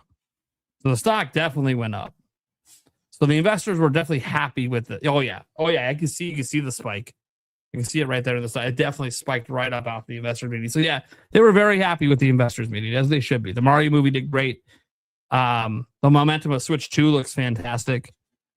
Okay, maybe Star Fox and Yoshi didn't appear, but you saw Tamagotchi Life at nearly 8 million. How could you be mad at that? Right? Pokopia still selling well. So yeah, they're very happy. And obviously they're just not waiting for the next director. We'll see if they're happy with that as well. So Now, do I care if the investors are happy? Not necessarily, but does Nintendo care a little? Probably. I mean, we did lose half their stock value in a year, so yeah, they probably care a little bit. But Nintendo's chilling, man. They're supposedly going through a hard period, and they just had $1 billion in profit. I think they're doing just fine. It's kind of like how like Sony will bitch about their money and then post record profit margins. It's like, okay, Sony, like maybe you don't need to jack the price $300 on your console when you have record profits. I don't. Something's not lining up here. Like, yeah, I get you're losing money per system, but you're making so much extra money everywhere else. Maybe it's okay to just eat it the rest of this gen, you know? Like wait to jack it up with PS6. I don't know. Maybe that's just me.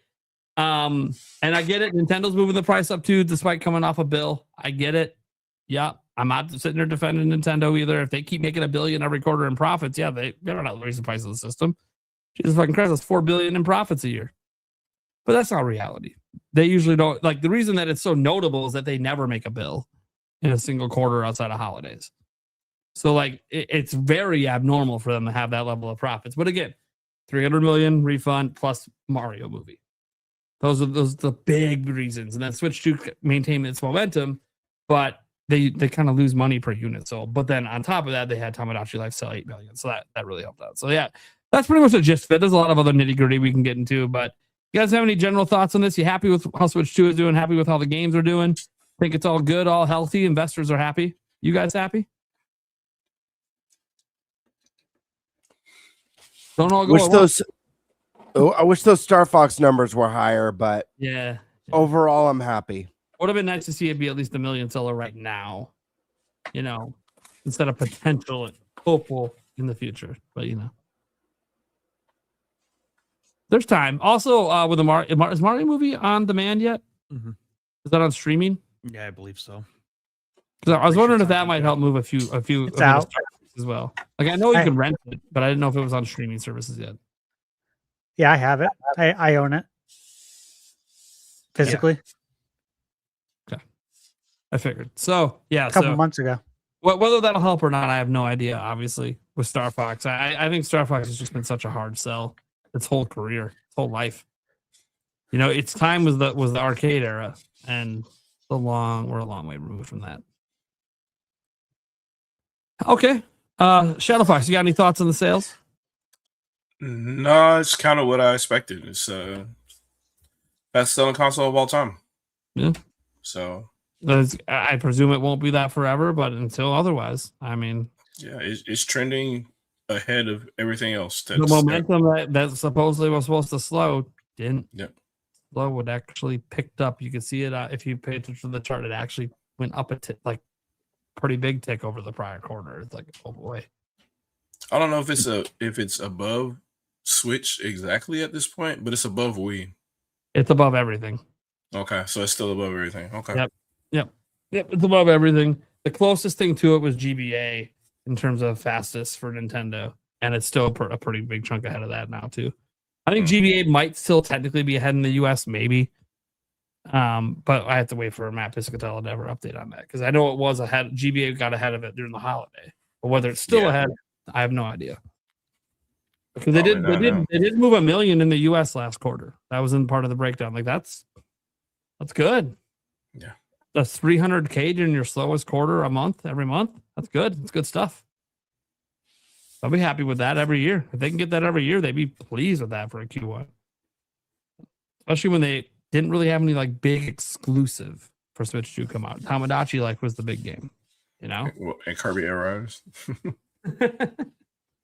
Hey, Kirby Air Riders is one of the better selling Kirby games now, guys. It's passed up some of the mainline ones, man. It's almost a 2 mil plus right there.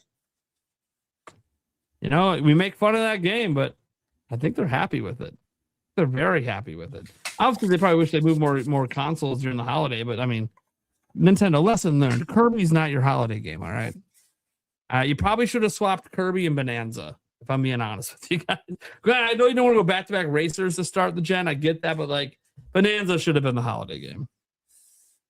I mean, that's how I would have lined it up anyways. I would have made that clear the holiday game. But I get it. You wanted a hot start, so you start with your two biggest. Who are we to complain? Nintendo's got the fastest selling system they've ever. So clearly every decision they made's been the right decision in their mind. It's all working out for them. Also, it helps that, and we talked about this briefly before, everyone else around them keeps fucking up. So, like, they just kind of just reap the benefit of everyone else's mistakes. Like, I swear, and maybe this is just me, but like every time like bad news drops for a competition and they're getting like shit on X, Nintendo just has like the most random ass tweet go out. They're just like some random mini game from WiiWare that has that like from like the 3DS and just randomly out of fucking nowhere. Here you go. Why the fuck are we doing this? Oh, because Wario's snickering at the end. And so everyone's like, look at this. Nintendo's laughing at them as they advertise a 3DS game. I'm like, what the fuck they're doing? Their social media team is crazy. Dude, all I know is that the social media team doesn't always listen to people and they get in trouble. Yep. The Chibi Robo on fire. According to Kit and Krista, Nintendo was not happy about that getting posted at all because Nintendo doesn't tease shit. And the social media person went rogue and teased the direct the next day with the Chibi Robo thing, and Nintendo was pissed. I'm like, well, I don't think I got fired, but that seems like a pretty fireable offense if that post was not approved. Because that lit the internet. Everyone knew. I'm like, why is Nintendo playing along with the rumors? They never do this. Maybe this is a new Nintendo. They've turned over a new leaf. They're going to start trolling us on socials now. No, Nintendo wasn't happy and they never did it again. But that's what I'm saying. I'm like, well, maybe they're allowed to troll the competition as long as they're marketing their own games, you know? Maybe. I have no idea. But it is kind of funny because Nintendo is such like the polar opposite of so much of the industry. Their games are also whimsical and fun and look really stupid when you glance at some of the trailers. Then you play it and you're like, yeah, okay, this is great. It just is. Like, their games are just fun. You know, I'm surprised they didn't bust out a Famicom Detective Club ad just for the fucking, just for shits and giggles. Love those guys, man. What? Dude, they probably dropped something during our show. Dude, I swear, like every night at 8:00, there's like something that gets posted. Who, Nintendo? Yeah, Nintendo. Their YouTube channel just stayed dropping stuff. Yeah, Sunshine. There you go. I knew it was something, right? Something. Yeah. Downloaded sure as shit 3 hours ago. Sunshine music added to Nintendo Music, plus an ad for Sunshine with a trailer. Look at that. See, it's always something with them, man. They're reminding you that games are meant to be fun. They ain't out here. Oh, we gotta spend 20 years talking about why the price is going up on September 1st. Now we told everyone, man. Dude, we're not even increasing the price as much as we could. The bottom line is, yeah, economy sucks ass. We're raising it $50. By the way, here's a cool game.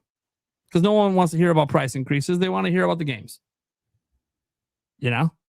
They don't want to hear about this shit. They don't like Asha Sharma. I love what you're doing with Xbox. I think you're trying to do the right things. I don't think any of it's going to work in the end, and I don't think that's your fault. I think it's too little, too late. But I like that you're trying, and I like that you're seemingly going down with a fight before the brand gets sold off for Microsoft, because that's what I think is going to happen. Is Xbox is going to get sold off.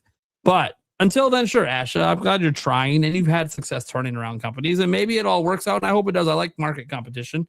I don't want Xbox to go away, but you're talking too much about shit that most gamers don't care about. Like, I get you're trying to get brownie points. Phil Spencer did the same shit. Don't run the same playbook. It's okay to just shut up. That's my advice. Stop talking to the fans. If that worked, Xbox would be on top of the world. Market your games. Talk about the games. Market the games. That's what people are here for. Am I wrong? Like, that's are we not here for games? And I keep hearing these other companies talk about everything but the games. You're not wrong. This is what I said 2 weeks ago when we talked about Pretty simple playbook. People are here for games. Yeah, you got bad news. Cool. Now show us kick-ass games we want to play, and we won't give a shit about the bad news. Yeah, price is going up. That sucks. Also, here's Zelda. All right, well, I guess I don't really care about that price increase right now. I got fucking Zelda coming. You know, and I get that PlayStation is arguably trying to do the same thing. Hey, don't worry about us. GTA is coming. The difference is they don't own GTA, so it's a little weird to try to use GTA to mask things, especially when GTA is also doing the no disc, no buy shit going on right now. It's like, actually, they're kind of part of the conversation with your fuck ups, but I get it. Look, if I was Sony, I'd be leaning on GTA as well. That was definitely coordinated, I believe. I think it's smart. I mean, look, I hate, look, the news is bad no matter what. They're going to make the decision. Yeah, you time it with GTA and try to let GTA take the heat off you. I get it. And GTA is going to make you a fuck ton of money. So I get it. I get what you're doing. I think it's smart. I think the whole decision process is stupid and how you're talking to your fans is stupid. But what else is new? It's Sony. The only time they talked to their fans, I think, correctly was when they trolled Xbox by telling you how to borrow a game. Now look how that backfires today. How many people have memed that moment? Here's how you borrow a game on PlayStation. The other guy dies. You just don't. You just don't. See, at least on Nintendo, we can be like, well, some games you can game share. We also still have physical for now. Hoping it's staying around for a long time. One thing was, that was one thing out of the financials as well to bring up. Like 38.5% of the revenue for video for their like gaming sector was physical, which some people took that as a negative. And I'm like, dude, they don't count game key cards as physical. They count as digital sales. Yeah. The digital sales, by the way, people think Nintendo's not counting the other bullshit. No, they're counting NSO subs in there. They're counting the DLC stuff in there. All that stuff's counted in here, and it's still 38.5%. That's because there's that many people buying physical games. And if you want to see proof of it, just look at Japan's numbers that we get every week. Remember how like there was like the story that came out that only 7 PlayStation games sold 100,000 units in the US this year or whatever? Cool. Nintendo's got like 7 in the last week in Japan. Like they're launching at 500,000 plus physical in Japan. Like, yeah, Nintendo cares about physical because they didn't abandon Japan, which is one of their primary user bases, and they fucking love physical in Japan. They're insane over it. Go into any store, it's like all Nintendo shit. Yep. Because they love it. And Nintendo keeps giving it to it. I saw some people in the chat say, hey, it was really cool. We got physical Indiana Jones and physical of the game we were just talking about earlier. Oh my God, I can't know why I'm drawing a blank on another one from Microsoft though, because they didn't do physical on any other platform. And it's like, Oblivion. Oh yeah. And it's like, and they're like, why can't I find a physical copy? I'm like, yeah, they're probably never doing another print run. Just because they're gonna want to drive the digital numbers up to prove that hey, we should be doing digital. It's like, but you bothered to bring physical. We're just asking you to keep bringing it. Like, it's cool it existed at launch. Can we get it past launch? So like I have serious concerns if we're ever going to get a restock on that physical. I hope we do. But look, I'm going to be honest. I think we're just lucky it even existed at all because this is Microsoft and they didn't put physical on anything else. So it's almost like we're almost shocked it happened to begin with. And I'm not shocked if it's a limited run. They wanted the brownie points and now they're done with it. And it's still mostly a digital game. Look, I don't blame them. I might make the same fucking call if I'm a greedy dick that wants to get all the brownie points and then actually don't provide enough copies for it to matter. So everyone's buying digital anyways. I think it's scummy as fuck if that's what they're doing. And maybe I'm wrong and maybe we're about to get a restock. But yeah, I've just been waiting because I know that the one's been sold out for a while. Indiana Jones, that one's pretty much been sold out since day one. Basically. Yeah. And it's like, I've been waiting for that restock and it keeps not happening. And I'm like, dude, it's been too long. I don't think it's coming. If you guys are lucky, maybe holidays. They might do one more restock at holidays because they know they'll probably sell through it.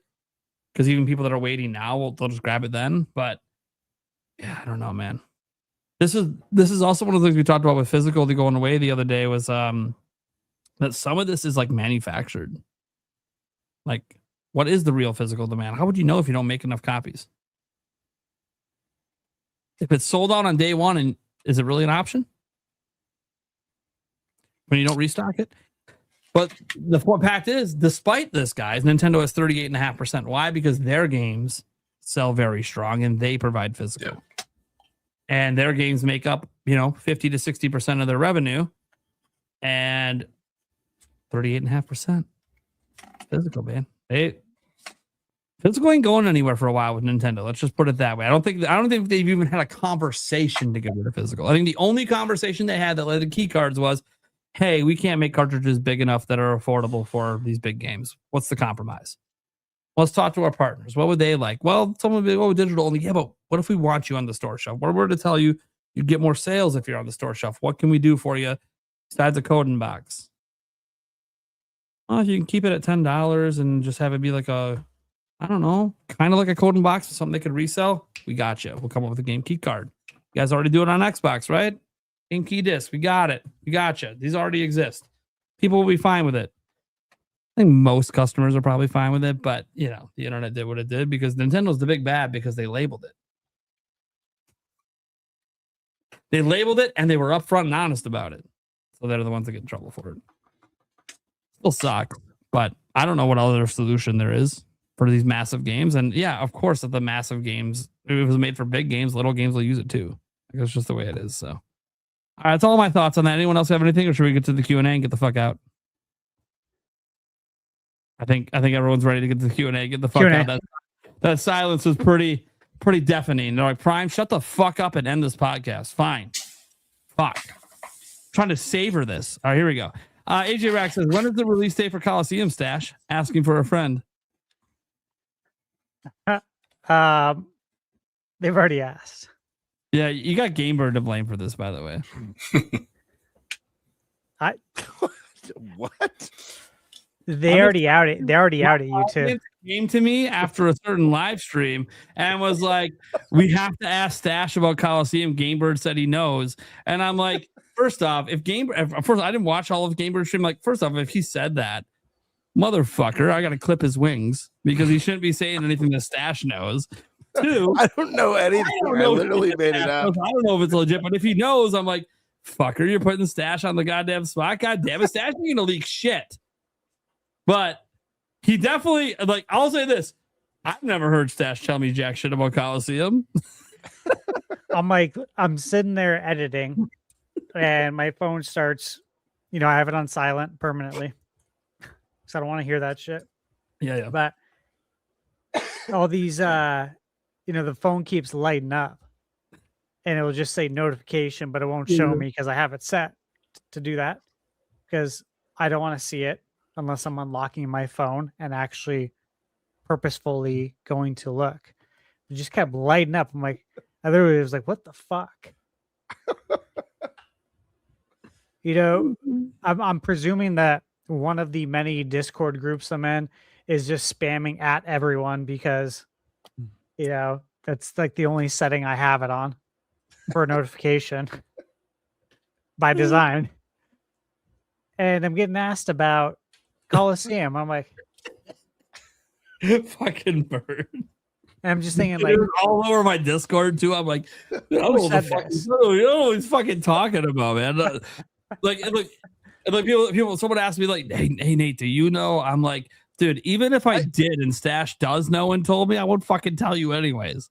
So, I got asked a bunch of and the times. fact that I'm telling you this explanation means I don't fucking know, and I don't think Stash knows. What are we talking about? Why am I? Well, GameBird said, like, oh, the fuck GameBird's doing. Stop watching his ass if he's talking like this. Jesus Christ. Well, the thing is, though, like, promising leaks. I know that I don't tell anyone. Hey guys, he doesn't even tell us. The only time I'll say this, when we're at PAX and we're setting up for some stuff, sometimes they'll let us know a bit ahead. That's because we got a plan and we're going to be there. But like besides that, he doesn't tell us anything about anything he knows. No, he doesn't. Yeah. So I'm like, all right, obviously whoever said this was just bullshitting. I mean, I knew that immediately, but I was laughing too. I'm like, I got asked like 10 times on my live stream. I'm like, listen, I don't know anything about it, but if I had to guess, Stash does. And so all you have to do is ask him and he'll tell you. Just ask him. No, GameBird is to blame for. Although, to be fair, you fuckers in this chat that kept acting like he fucking knows. Yeah, GameBird has been gone forever. Just gonna come back with the exclusive Coliseum, news out of fucking nowhere. His new job clearly told him.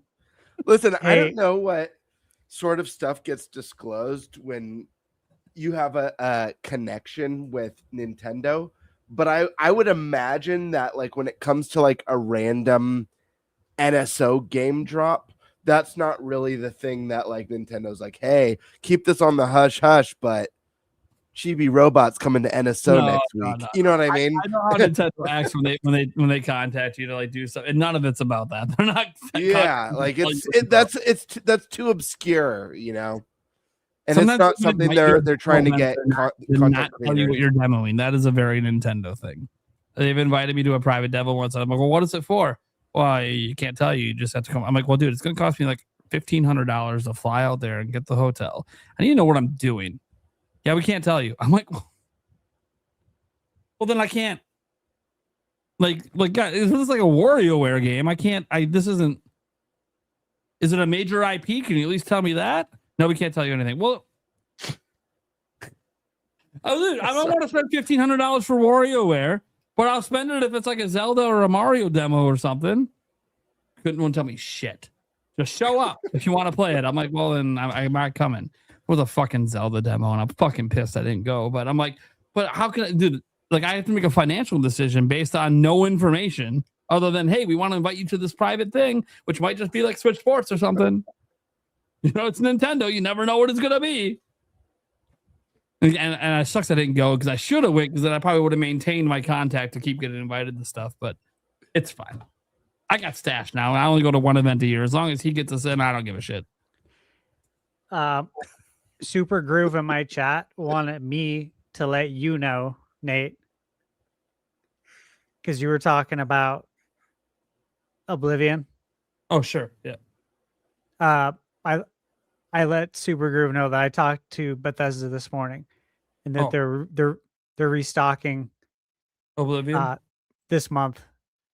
Yes, they'll have restocks this month. I updated my pinned comment on my review as well. Indiana too, or are they just doing it?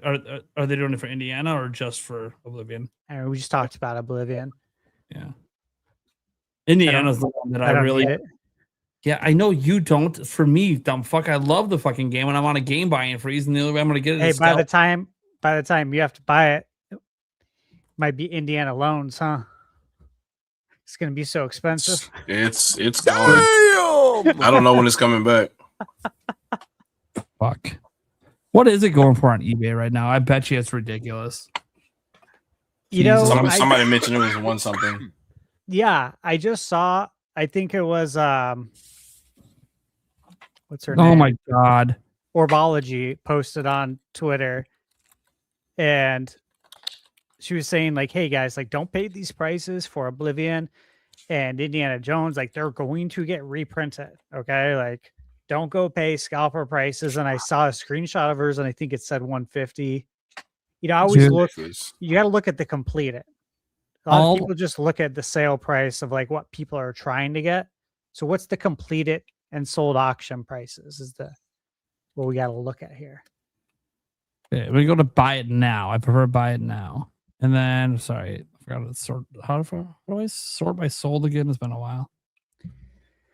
It's bottom left. I check this often. This stuff. Know exactly where it's at. Completed items, sold items. Here we go. Okay, one just sold today. There we go. Dude, these what a clown. Someone bought this for $163 today. August 12th. Dude, that is insane. But yeah, so there you go. It actually sold at that price. Yeah, 163. One sold on August 12th for 175. Yeah. Another one sold on August 12th for 119. So yeah, it's easily clearing 100 right now. Didn't that happen with the Lunar games on Switch 1? Yes. Yeah. Those like shot up to like 150 plus, and then like 5 months later there was meanwhile they communicated reprint. Clear River Games, who did the publishing on it, they communicated so well multiple times. We're reprinting this. Don't buy it from a scalper. We're reprinting these guys. They communicated this an insane amount of times, and I'm just like, this is the reading comprehension problem. Am I gonna break my game buying freeze to get Oblivion just because I don't know if they'll print another run? It all comes down to your ESRB rating preference. If you want ESPR or you want PEGI, because Peggy sold today for $63. Yeah, I know. And there's like there's lots of the Japanese multi-language ones for under 100. I know, I see it, but it's like, yeah, but I want my region one, which is the one that's most fucking expensive. Yeah. ESRB's king. All right. Well, whatever. Now that I know I'm never gonna own a physical copy of Indiana Jones, You got to get that MA13 version. Makes me fucking cry because that game is so good, and I wanted to give him my money, and I wanted to buy it legit. And legit give him my money, and all right. Moving on. Obviously, Pokey 91's also bugging you about about Coliseum. He doesn't know anything. That's the answer. Jimzo, will there be a DK game with P1 as DK and player 2 as Mario? You mean like a Mario and Donkey Kong game? Yeah, like a co-op game. Like kind of already exists. There's a whole franchise built around it. I mean, it's not. I guess it's not. Well, I mean, where you actually control. Technically co-op, though. Yeah, it's not technically co-op. Sure, probably. Some side-scrolling Mario game will slap DK in it just for shits and fucking giggles. I don't fucking know. Probably asking because of the DK Bonanza. Yeah, Mario stuff right now. Yeah. I don't know why they're asking. Like, the thing is, I don't know if they'll ever do it, but I wouldn't put it past them. Yeah. Now you could argue, yes, it's called Smash Bros. Player 1's DK, player 2's Mario. Sure, yes. But I know that's not what you mean. You mean we're like you're playing together and going through together. Yeah. Okay. Joey Pitts wants to say any updates on Free for All coming to Switch 2. Last I talked to Colin, Switch 2 version had not begun work yet, but they just launched. So it's one of those, like, give them a bit to get through the launch. There are any patches they might have to do for that. And then, we'll see. Obviously, hopefully sales are going really well for them. I know reviews on Steam are great. They're sitting at like a 90-91% approval rating from user reviews. It's really good. Really happy for them. Hoping that leads to it climbing the charts some more. Because guess what? The higher it climbs, the quicker we're going to get it on Nintendo. That's just the way it is. The more funding they get from selling the game, the quicker they can get new versions out. And they know there's an audience on Nintendo that would love the fuck out of this game. Stash reviewed it. Holds up. It's legit. Nintendo fans are going to love it. So getting this on Switch and Switch 2 would be great. Yeah. That's why I really want to play it. It feels like it belongs there, but it's just not there yet. Which we get, it's indie. It's indie. They got to make enough money to justify the extra platforms. So I don't think they hit the Nintendo stretch goal on their Kickstarter. I'd have to go check. But it's okay. Either way, I know they want to. They've talked extensively to us about wanting to do it, but I know development hasn't begun on that version yet. Now, whether they've begun any Switch version, that I don't know. I could ask them. I'm not saying they'd tell me, and if they did, well, I'll put it this way. Colin would tell me, but I might not be able to say anything. I guess that's the better way to put it. When you know the guy who owns the company, yeah, okay, I can learn anything I want, but can I actually say anything? And no, that doesn't mean I can say anything, right? So, like, he told us about some characters they might add at one point, but we couldn't say anything. Yeah, great game. You guys should go check it out. Royalty free for all. It's a Smash Bros. Style game using royalty free characters. If you want to catch some information on it, go look up ThunderStash Gaming's review. All right, Demonic Brawler says, bring back NFL Blitz, NBA Jam, NHL hits, keeping the tradition alive. Gotta keep it going. Yeah. Till it happens. Demonic Brawler gifted me a membership and gifted GameBird a membership and gifted ThunderStash 2 memberships. Thank you. Thank you so much for all that support. We do appreciate it. Demonic Brawler says, I'm excited for the Zelda 40th anniversary. Yeah, we all are, man. We all are ready for Nintendo's next announcement. Might be an Indie World next, actually, but we'll see. There's a gut feeling I have. It feels like we usually get an Indie World in August. That's why I'm saying that. Demonic Brawler, everybody remember to like the stream. Or if you're listening to the audio version, drop a like and review. You can always use more reviews of the audio version. It helps with discovery. Even if you hate it. Cool. Let us know. Super Groover says Pokemon Ruby and Sapphire coming to the eShop. Yeah, that rumor that hasn't been announced. That's a rumor. Fairly reliable one. Probably going to be happening. Yeah. I mean, is it a surprise after Red and Blue? Right? Like they're going to keep they're going to bring back the classics. They're going to charge a semi-premium price, and it's probably going to sell. Do you guys think they'll sell them for 20? Or do you think they're going to go up to 30? 20. Think they'll stick with 20? Yeah. I mean, I hope they stick with 20. It's already a lot. 30 would be dirty. They know it too. Yeah, well, I don't know if they care. They'll probably still try it. It's TPC. I don't know if they actually care. I mean, they're the ones that charge you to store your own Pokemon. So, but I don't know if they care. That's what I'm saying. Like they might. Hey, look at what we sold at 20. Think how much more money we make at 30. Like, I swear, they probably have board meetings just like that. Do I swear to Christ, dude? I don't know. I've never been on a corporate board. I just imagine some of the greedy shit they might talk about. Maybe I'm wrong. Maybe they don't actually have these conversations, but if they do, I wouldn't be surprised. Stash is just smiling, so he's like, "Oh yeah, we talk about how to rip people off all the time." Corporate 101, baby. No. I did not do that. Just did Stash would have quit the company right then if he was involved in any conversation about fucking ripping people off like that at a corporate level. Then it's like I can't work for a company that I know doesn't give a fuck about the customer. They just want all their money. Like I get that's fundamental to a lot of companies, but like to the point you're gonna screw them over. No, let's not do that. No, you got everyone the absolute best deal possible always, even if it hurt the company. Because in reality, it doesn't hurt the company, and they need the help more than the company, right? Company's going to be fine. They can take the hit. They'll be fine. Let's get you the best deal. Plenty of money. I've been looking at the financials for a while. We're great. Just fucking I knew the numbers. You want at the best you can get it. Oh yeah, you don't have the credit, fine, but look at your income. It's great. Let me see what I can fucking do. You can obviously afford the loan. Let me just fucking sort it out. That's the enjoyment. So I can literally show my boss, look, this motherfucker makes $100K a year. I don't care if his fucking credit rating's 500. He can afford a $500 a month payment. Yeah, that was the enjoyment, fighting for your borrower. Yeah, the best possible deal. Demonic Brawler. I already got a Switch 2, so I won't be getting the 40th anniversary console, but the Zelda 40th Pro controller for Switch 2 and that black and yellow Wolverine controller or PS5. Man, my wallet's hurting. What, you don't want the ass controllers? Aren't those the better ones? The ones with the big Deadpool ass going on? No, I'm just kidding, guys. Yeah, no, I think the Wolverine console looks pretty sick, to be completely honest. It does look pretty cool. Jimzo just threw out a buck. Thank you so much. Demonic Brawler. I'm still holding on for the Switch 2 port of Lego Batman Dark Knight Collection. I really hope it's worth it. Yeah. I mean, it's really good on the other systems. I assume it's going to be good on Switch 2, but you know, bad ports happen sometimes. It is a thing. I hope not with a Lego game because Nintendo's a big market for Lego games. That's why they told Sony we want to put Horizon on Nintendo. That was Lego's call, and Sony said fine. Because they know they have a big audience on Nintendo that buys Lego. So I'm hoping they're going to do right.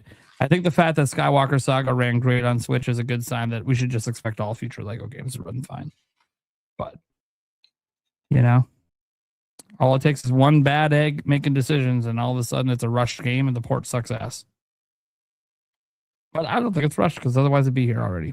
Jaco Maniac was a member for 2 months. Thank you so much.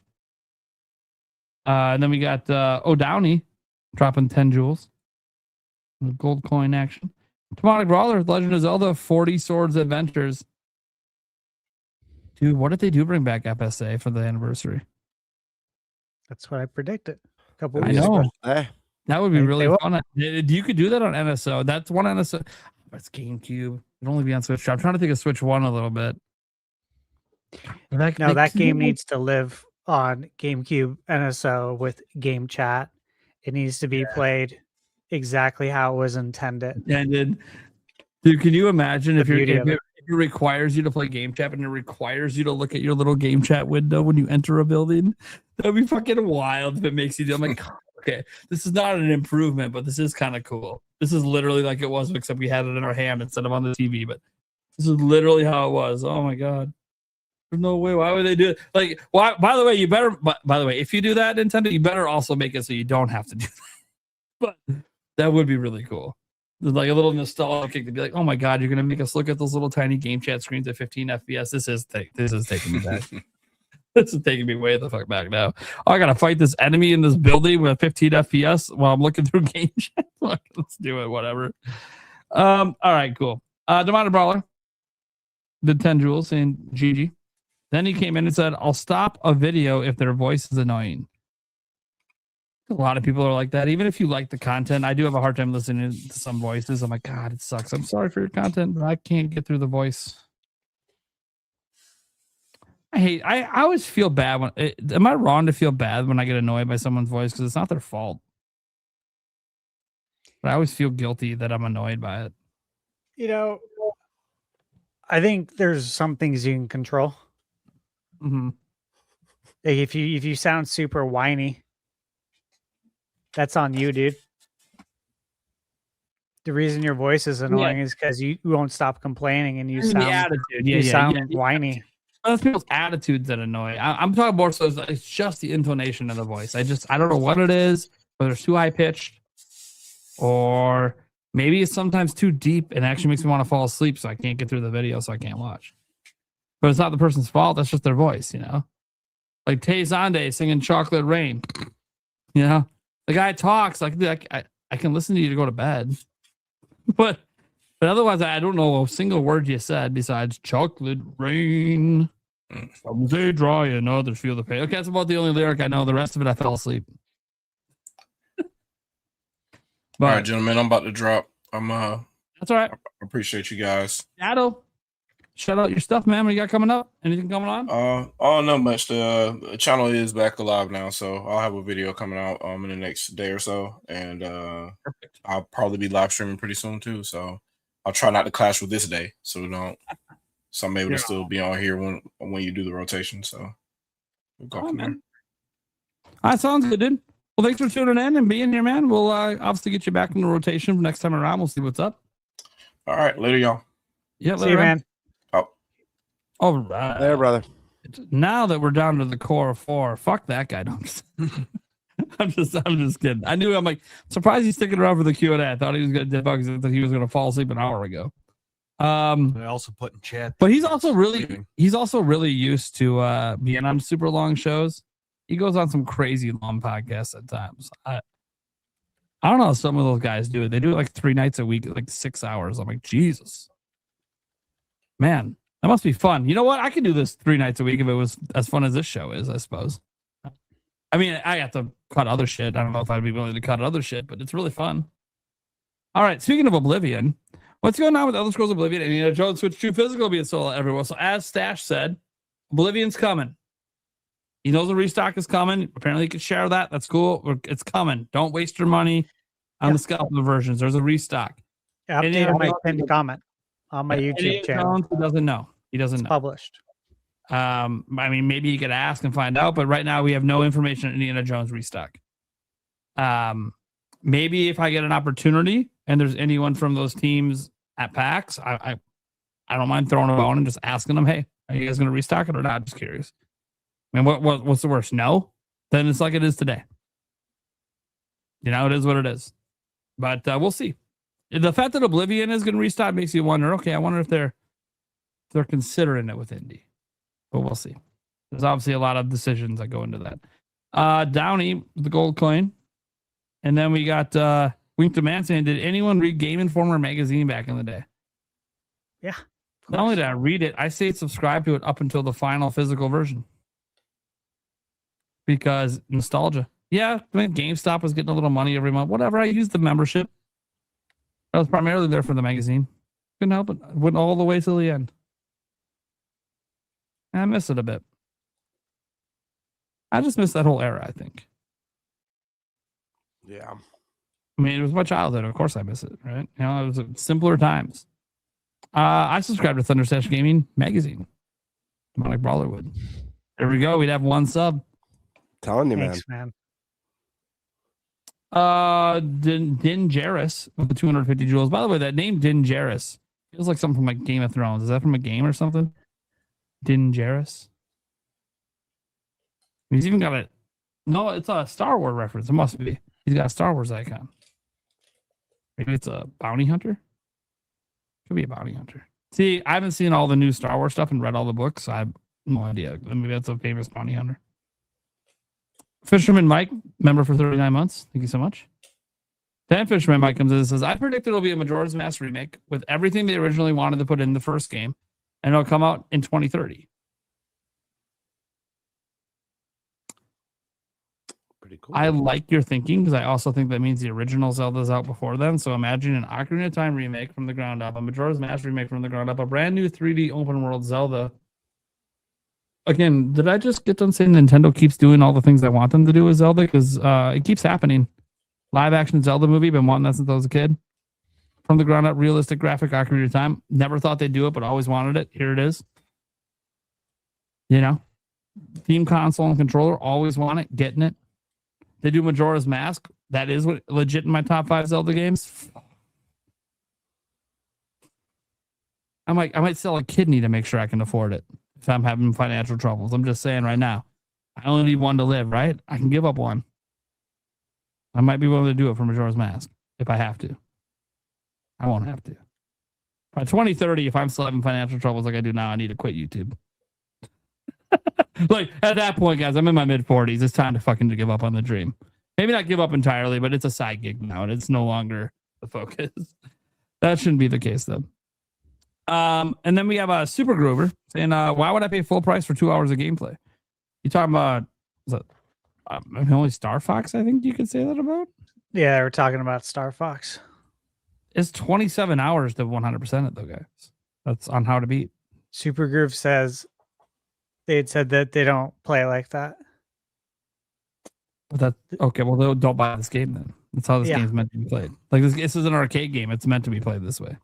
Yeah, it's okay if you're not. I mean, I think this is the challenge of selling an arcade shooter. It is in the modern gaming sphere. You know, it's just.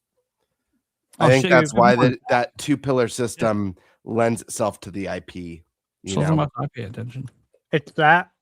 It's beat 'em ups, run and gun games like Contra. You know, a lot of the games that we grew up with, the genres. You know, the prices they want to charge for the amount of game you get just to see the credits. If you're only playing for the credits, yeah, it's probably not a good buy for you. But if you're playing to like master the game, it's different, and that's how these games were designed. Yeah, it's a very different kind of game, but it doesn't really exist much today outside the indie scene. And there's a reason that it doesn't get made. Look, it didn't sell 1 million in its first quarter. There's a reason these games don't. The era of their appeal is long gone. So all that's left is like our old heads that still enjoy a little bit of arcadeness, kind of like the fact that you can sit down for an hour and a half, be done with a run. Not a big deal. Feel great about it. Don't feel like you wasted your time. You had fun start to finish. But it's not for everyone, not especially not in the modern age. It's definitely not designed like modern games. And that kind of sucks. But like obviously all of us wanted to do well. And you know what? It is possible that it's a little evergreen and it just kind of does a little bit of sales every quarter. And it just stays fine. You'll know that if Nintendo doesn't drop the price for a few years, it means it's probably consistently selling a little bit every quarter. We'll see. What I can guarantee is you'll probably find a physical copy on a shelf in 3 years. Yeah. Indiana Jones, you probably won't. And I just want to say too that even it may be a tough sell in the modern age, but I highly recommend the game to anyone who's even curious. I think it's well worth the money. Very good game. And it's got the multiplayer's actually fun. And like the multiplayer is actually pretty. That's the one thing I need to do more of. I need to play more of the multiplayer. Yeah. It is really fun. By the way, shout out to GameBird. The only reason guys I'm playing it is because of GameBird. Got it for my birthday, so thanks, man. A lot of fun. It's a Star Fox, man. I mean, I knew what I was getting into. I fucking played the shit out of this as a kid. Knew exactly what I get into. I wanted to look prettier. All I wanted, and it looked prettier. And then they added all these challenges that didn't exist. That was fun. And the multiplayer again, I only played 2 rounds, but they were fun. It was fun. I was like, dude, where was this when I was younger? Like we had a multiplayer mode, but it wasn't this fun. This is like I was just like, God, I kind of want to go back to when we're all in person now. Fuck. So that mode makes me want to do it. I'm like, fuck. I know it's only really possible because of the internet and the extra power these days, but fuck. This is really fun. Anyways, All right, guys. Well, that's gonna do it. Let's go around the room, let people know what we got going on and where they can find us outside of guys in person at PAX West if you're there. Let's go to Eric. Yeah, you can find me here, Clips channel, and our audio podcast. There it is. Let's go to GameBird. What's up? You guys know where to find me here on YouTube at GameBird Classic or on Twitter at _Birdmaster. Obviously, we got the Wednesday night podcast. We got Tuesday nights GameBird Live. I have a video that I'm kind of working on right now. Should be dropping soon. Hopefully by I don't want to say what it is yet because it's a collab one, and I don't have a confirmation, but hopefully within the next 14 days, I'll say that. I can't confirm. I'm not it. Before PAX. You guys are looking forward to a little Prime action. No, you can't confirm that yet. Oh, I can. You can't. I can. No, you can't. It's my fucking video, dude. But for me to be in it, I have to do something, so I can't confirm. I know, but invites just started rolling out this evening during the podcast. You say that because I haven't got an invite, and I didn't get invited to his last couple of collabs either. So I'm just like, I'm not invited. I gave him shit last time, so I knew he was going to try to invite me. And then when I say no, he'll never invite me again. If I say no, then I'm right. I'm right. I'm not going to. It's just to be right. That's how stubborn I am. That's how stubborn I used to be. But this time I'm like, no. If he really wants me to do something and it's fun, I'll fucking do it. If it sucks, then. And I swear, if it's about games I played this year, I'm just going to tell you, fuck you, fucker. Star Fox and Resident Evil. That's what you got for games this year because I got them for free. God damn it. Because that sounds like a video I'd make. Hey guys, what games did you play this year? Yeah, what's your favorite game you played? Today I asked a bunch of YouTubers to tell me what games they played. Yeah, what's their favorite game from this year? It's gonna be a video. Okay, favorite game, that's different.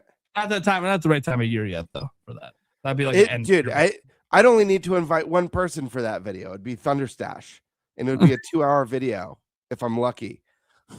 Yeah. It'd be like, Stash, don't explain any of the games. Just how long will it take you to list them? You just start reading. It's like 2 hours later. Okay, you guys get all that? That's all the best games to come out so far this year. By the way, how many more reviews you got coming up? Dude, I don't even fucking know. 70 for the rest of the year. Oh, well, all right. 70 more great games coming your way the rest of the year, guys. Hope you all have wallets for all this. Remember how gaming is expensive? Well, yeah. There's too many great games and not enough time. We all know this. We all know the way it's been in this industry for a while. There's too many games. It is what it is. But something for everyone. That's the beauty of it at all price ranges. So let's go to speaking of Stash, man. Stash. All right. Since last week, I posted my review for Splatoon Raiders, royalty free for all, Elder Scrolls Oblivion, and Agent 64 Spies Never Die, which I've been feeling a lot of people don't know about this game. I don't know about Spies Never Die, but I do know about Agent 64. It's the same game. That's the full title. It's the same game. Okay. Yep. That's what I thought. Just came out today. So GoldenEye 007, Perfect Dark. If you're a fan, just check it out. I'll leave it there if you're a fan of Time Splitters. Oh yeah, it does look. And that's why I watched the trailer because someone told me it was like Time Splitters. I'm like, ooh, okay. Yeah. So I was really excited to review that one because it was one of those games that, again, I figured it'd be a nice surprise because a lot of people probably don't know about it. It's one of those I've never heard of this one. Under the radar. Yeah. That's cool. Yeah. And I have spoke to them about the game coming to consoles. So publicly, it's classified. That's literally what they've said. It's classified. But they want to do it. That's pretty much what I mean. They say that because they want to do it, but they haven't fully committed. That's just the way it goes, guys. There's licensing agreements. There's budgetary concerns as well, of course. And anyways, we'll see. I hope it comes. I haven't seen your review yet, but the trailer looks so sick. I'm under the impression that it's definitely coming to consoles. Yeah, I hope so. It's not a matter of if but when, which is why I wanted to review it, because I'm under the impression that it is coming to Switch. Go watch his video, guys. I'm sure it's really good because Stash only plays games that he likes, and it's probably really good. Do you guys not hear all the classics he just threw out there from the N64? I mean, come on. It sounds like a game that knows what it's inspired by and doesn't shy away from it, which also means it's probably awesome. Yeah. Okay, so some of the other stuff coming up tomorrow morning, Dusk Fade, 6 a.m. embargo. I've actually just been putting the finishing touches kind of on it right now before I export and get that uploaded. Lots of games, man. Lots of working on. There's so many coming out. I'm going to be working on Orbitals, I think, this weekend. As long as Michaela can play it. Yeah, as I said, I'm sure you're going to get that because that embargo is probably I cannot wait to play that one. I have it right now. Beautiful. Yeah, it's probably up on the 2nd or something. It's usually. It is the 2nd. So it's actually the 2nd at 2 a.m. Pacific time. Well, okay, whatever. International company, maybe. Shit happens. Yeah, that's why, because they put out a tweet a while ago about the launch time, and it was, a world map with all the different time zones. So that's why the embargo is the way it is. 2 a.m. on that one. So that will be scheduled. Yeah, done, ready to roll before I leave. I'm going to be sleeping when that one falls. Maybe I'll watch it on the way to the airport. We'll see. Yeah, I'll tell you guys some of the bigger ones to look forward to this month. I think that might be the best way to kind of tackle everything is, Elden Ring on Switch 2. I'll definitely have that review out on embargo. The Blood of Dawnwalker, that'll be out on embargo. Moonlighter 2, which you might be looking forward to. There's a demo out on the Switch 2 eShop now. And there's a lot of titles that I won't say because I want to surprise you guys. I think I'll be reviewing Wolong Fallen Dynasty Complete Edition as well. Switch 2. And Onimusha, of course. Yeah. That comes out on the 4th. Yeah, I should have that in a week or two to start on that review. So I'm gonna have a lot of stuff to do before we leave for PAX West, and then if you need me to take that Onimusha review off your hands, my friend, I'm here for you. I know you got a lot going on. I just want to put that out there. No, I know. And if you know what? If they ask if I want any extra codes for anyone, I would ask. I would not turn on a code of Onimusha. I would actually really enjoy that because the game libraries I'm looking for more to play. Yeah. And I feel I want to be clear, guys. I got more than just the 2 games. Some companies have reached out and handed me stuff, and I told them, hey, I'm not going to play, or I'm not going to run reviews, but can I still play? And they're like, yeah, I don't care. Don't talk about it until it's time. I'm like, that's easy. One of my some of those and Ubisoft, shout out to having like the easiest program ever. I don't even have to try. I just get all their games. They're great. They're so easy to work with. Capcom is too. Bandai. Capcom. See, I got to get in with Capcom and Bandai. One of my favorite games that I played this year was a game I reviewed. It was the last game I reviewed on the channel. Stash, I know you played it too and reviewed it. The Drifter Switch 2 edition. Yeah. Legit is one of my favorite games that I played this year. Point and click adventure, but it took point and click to the next level. It really leveled up the genre, in my opinion. So highly recommend that to people. There's a lot more point and click games coming to Switch 2 that I know about that aren't announced yet too, that I'm excited about, that are going to take advantage of obviously the mouse Joy-Con. So yeah, I'm excited to hear about that. A lot of good stuff coming, but dude, there's so much on the calendar that pretty gross to look at. And then there's other things like the Call of Duty, the Call of Duty beta, the what do you call it? Dust Bloods. Yep, I got those on my slate to do. I got some travel next week that I can't talk about. Mum's the word. Yeah, but he's a busy man, guys. He's a busy man. It should be fun. There's so much going on. All right, guys. Well, I'm Nintendo Prime. What's up, guys? This week I've been attempting to get back to full time. So you guys have seen quite a few videos. Actually, I already got 4 videos out this week, which is insane. I did 3 yesterday, but the Zelda news was popping off, and I just was having fun. I wish I could do that every day, but I don't always get the kind of news to pull off that kind of content every day.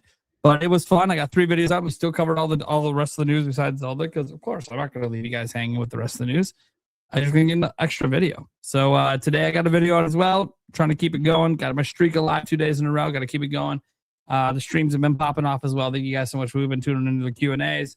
We've been tuning into this show. We had some nice peak viewership today. Hope you guys really enjoyed the conversation. We'll be back same time next week. We do have 1 episode in the future moving, guys. Just going to tell you guys right now that the episode that's usually on September 2nd, it's getting moved to the 1st. So it's going to move to the Tuesday due to travel and stuff going on with the PAX. We're still going to do it. Kiwi Talks is already confirmed for that day. I'm working with the other guests to get them confirmed for that day as well. But that's it. So Kiwi Talks. So that's going to be a nice, fun one to do right before we head on out of here. Because literally after that, we're all traveling at some various point over the next couple of days. So it's going to be kind of chaos. But then we get to PAX, and then it's all good. It's all fun. Plus, all of us planned our travel better this time around to not be quite as on the ropes. Like GameBird was pretty on the ropes last year. Going to be way better off this year with the time he's arriving and everything. So it's gonna be good, guys. I hope you're looking forward to all the content we're gonna have coming out of that show as well. It's gonna be a lot. It's gonna be fun. You got 2 guys over here that like to do previews and stuff like that. I'm gonna do previews of stuff specifically for Switch 2. Eric's gonna help out with all that stuff, although his camera's not working. Guys, that's the camera, by the way. Remember my old camera? Why I said I needed a new camera? Are you seeing why I needed the new camera?